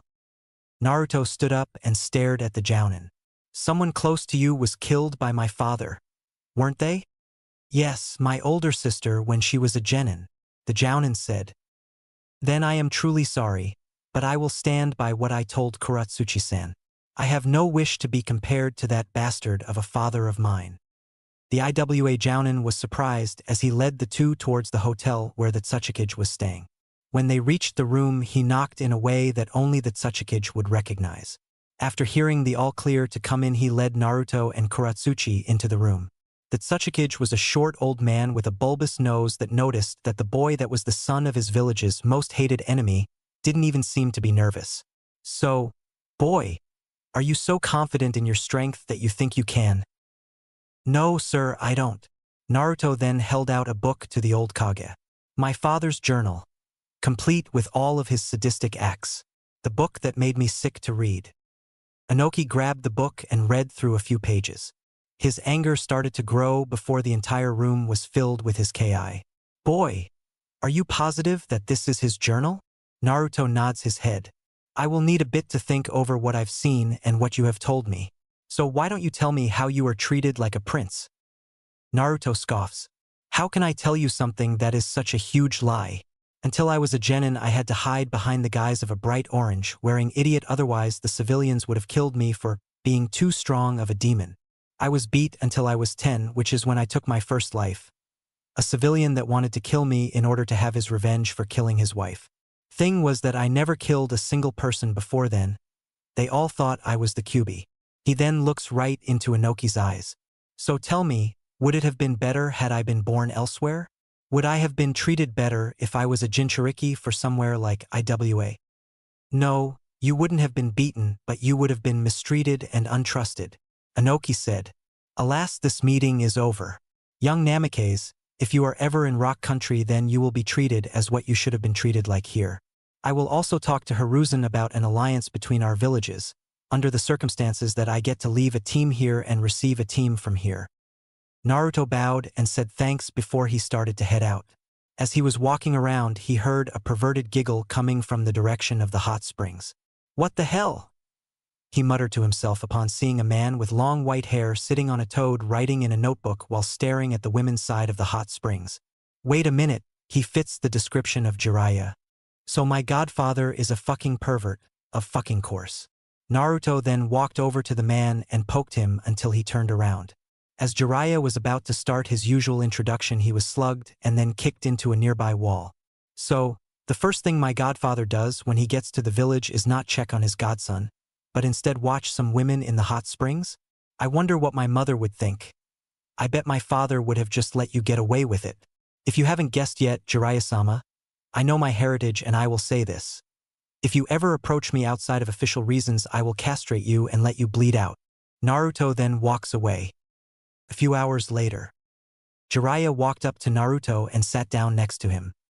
He looked around at the ramen stand and noticed that he was getting an evil look from Tuchi and Ayam. Listen, Naruto, I'm sorry about not being here for you growing up. However, I do want to make it up to you. Make any demand and I will carry it out. Teach me the Hiraition. If you want to get back into my life, then help me learn that bastard's technique. I'll even forgive you, but only if you do that. Naruto replied. Deal. Meet me in Training Ground 23 tomorrow. I'll just say that this is the location with the ravine. The next day, Training Ground 23. Naruto walked upon a sight that slightly shocked him. Jiraiya was meditating and had an almost serious aura surrounding him. When Naruto was 15 feet away from the Sannin, Jiraiya opened his eyes and stared at Naruto. Do you have a summoning contract? Jiraiya asked curiously. Yes, the crow summoning. I got it from Natsuki. Naruto replied as he stood in front of the elder man. Have you summoned the boss personally yet? No, I have not had such time, and Natsuki warned me against summoning the boss for anything less than an emergency. Well, could you come over here for a second? Before I help you learn the Hiraishin, I must know that you can at least summon a boss-level summon without getting too tired. So in that intention, I apologize in advance. Jiraiya states as he pushes Naruto down the chasm. About halfway down the chasm. So first I'm gonna kill Jiraiya, then I'm gonna resurrect him. Finally, I will castrate him. Naruto thought as he calmly fell down the chasm. He looked down and saw a distortion in the air that appeared to spiral. Any thoughts on what I'm seeing? Especially since we're heading right for it? Naruto asked the spirits in his mind. A deep voice that Naruto hadn't heard before sighed. That is a dimensional rift to another reality, or dimension if you will. It is also a time-distorting rift, meaning that when or if you ever come back from there, it will still be within the time that you disappeared into it. As Naruto headed towards the rift, he just grinned before twirling in midair and dropping through the portal, grinning the entire time. From here on till I say we are in the AU mentioned at the beginning of the chapter. Utai Front. Sephiroth, while planning on killing Giles, saw what appeared to be a meteor slowly falling down to Earth. As he noticed Zack walk up to him, he pointed to Cloud and Giles. You three are coming with to check that out. If you refuse, I will stab you. The four eventually arrived to see what appeared to be a Cloud clone with whisker marks. Son of a fucking bitch, that hurt like a motherfucker, the person said as he slowly walked out of the crater to see the three people and one idiot that was looking at him strange. The oddest thing was that the blonde looked a lot like he would have if not for the random streaks of red and black in his hair. The other one had dark hair and a sword that could rival Zabuz's blade. He looked at the next person and suddenly his hairs went on end and he slowly drew one of his many swords, this one being his Nodachi form of Samahata. Who are you people and where am I exactly? Sephiroth stared at the kid and noticed that he had weapons usually associated with ninja, meaning the kid was more than likely a Wutai spy. My name is General Sephiroth. This is General Zack, Cloud, and Giles. This is the Wutai Front. Naruto watched as the man in the bondage clothes pointed at each person. He slowly relaxed his stance and sealed Samahata back in the seal on his arm. My name is Naruto. I guess you could say that I am from another dimension. If you want to know more, then you will have to feed me. Sephiroth nodded before staring at Giles. You will not be cooking. I refuse to have a person who possibly helped me kill Shinra the Elder die due to your food. At the camp, Naruto sighed as he noticed how the people looked at him. He was getting sick of the glares. At one point a man stepped in front of him and asked if he had been experimented on by Hojo. Naruto replied with a negative and continued on. Zack yelled out that they were ordering pizza. Everyone pitched in except Naruto, who didn't have any of the currency. He explained to Sephiroth and Zack about what his dimension was like and how he had a giant fox demon sealed inside of him that helped him out in combat. He learned about the planet, the lifestream, Mako, Materia, and about the soldier program from Sephiroth. He learned about the geography and different groups from Zack. Naruto eventually got some of the pizza and decided that he would join the army, if only until he found out how to get home. One assassination attempt later. Naruto was sitting at a bar next to a short green creature with a knife listening to him telling him about failing to kill Kakashi. Not pervert Kakashi. Read this army life to know more. Naruto wondered if he could kill him. Naruto and Tunberry sat next to each other every day at the bar. Giles walked in.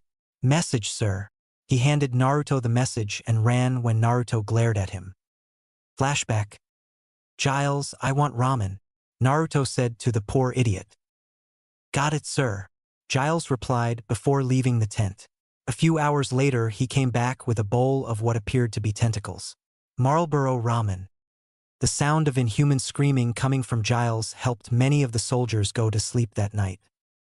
Flashback end. Naruto looked over the message and sighed. Damn. Looks like I have to go to Midgar with Sephiroth and Zack. Chapter 10. Midgar Assassinations and Turks. Previously, Naruto had crashed into the dimension of this army life whose author gave me permission to use. Check the story out if you like FF7. and was recruited into the army under the command of Sephiroth and Zack. We last saw our hero upon sitting and talking with Tunberry before getting the message that he was to travel with Sephiroth to the 7th level of hell known as Midgar. With our hero, Naruto was watching as Sephiroth glared at an old man in a scientist coat. The man who Sephiroth had called Hojo. Naruto was told of this man and what he had done. As the two super soldiers, one made by Genova cells and the other due to his training in chakra, listened to the man, all the souls that were in Naruto's mindscape were fighting about how he should deal with the man. The souls of the Crimson Fang's weapons were saying to wait and see what he wanted before determining whether or not to separate his head from his body. Crow, Natsum, Hei, and Amber were all saying to kill him now. Naruto decided to listen to the souls of his weapons. They were at least giving the man a chance to not get himself killed. Hojo looked at the young shinobi and then looked at Sephiroth. This is the person you said was the one who crash-landed on the Wutai front? He doesn't look like much. Hojo had stopped talking as Naruto had the sin blades at his throat with a look that could freeze Ifrit solid. I would prefer if you would not underestimate me. My name is Naruto Namikaze. However, where I'm from I earned a name. They refer to me as the Blood Angel. He then returns his blades to back into blood that he seals into a scroll quickly. Hojo fixes his glasses and smirks. Well then, Mr. Namikaze, would you be so kind as to donate some of your blood? For medical reasons, of course. As soon as I have his blood, I will be able to increase the abilities of that damn Kakashi, and then I will be even more prepared to force Shinra to give me more money for my experiments. Hojo noticed that Naruto was smirking. What? Sorry to say, sir, but my blood is poisonous to anyone but myself. So using it to increase one of your experiments is impossible. Naruto said, smirking the entire time. I think that before I leave I will kill him, Giles, and Kakashi. As Naruto and Sephiroth walked away, they both shared a smirk that scared the Shinra employees as they walked by the two. So, Naruto, what are your plans? Well, I plan on training in as many styles as I can, killing Hojo, Giles, and Kakashi before I leave, and also acquiring a couple of new weapons. You realize that Kakashi is immortal, right? If it bleeds, it can die. If that doesn't work, I can always seal him into a teapot. A teapot? Yes, a teapot. Wow, what about Giles? He seems to be immortal. Him? I have a special technique that there is no way he can survive. And if he does, well, I guess I'll seal him into a teapot as well. Besides, how hard could it be to kill a single person?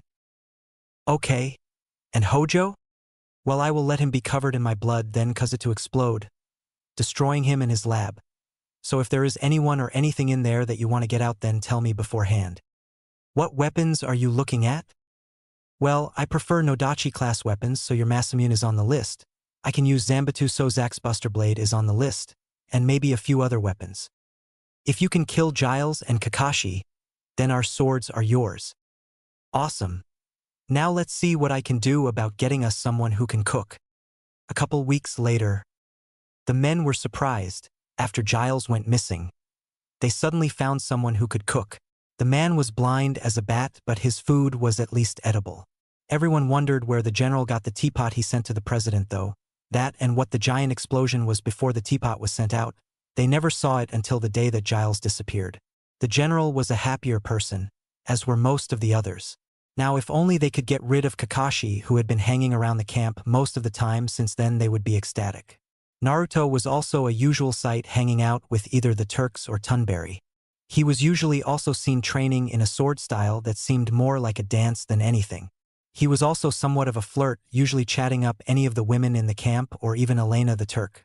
He was somewhat boisterous and loud, except when he was sent on jobs by Sephiroth or Zack. Everyone swore he was some kind of a Turk with the way he acted while on a mission. The only person there with a greater success rate was Sephiroth himself. Naruto often disappeared, and when he reappeared he always seemed to have another weapon, almost as if he was collecting them for some reason. Then there was the incident. Flashback. Naruto was training in a small clearing when he looked up and noticed that he was being watched by a small group of Wutai ninja.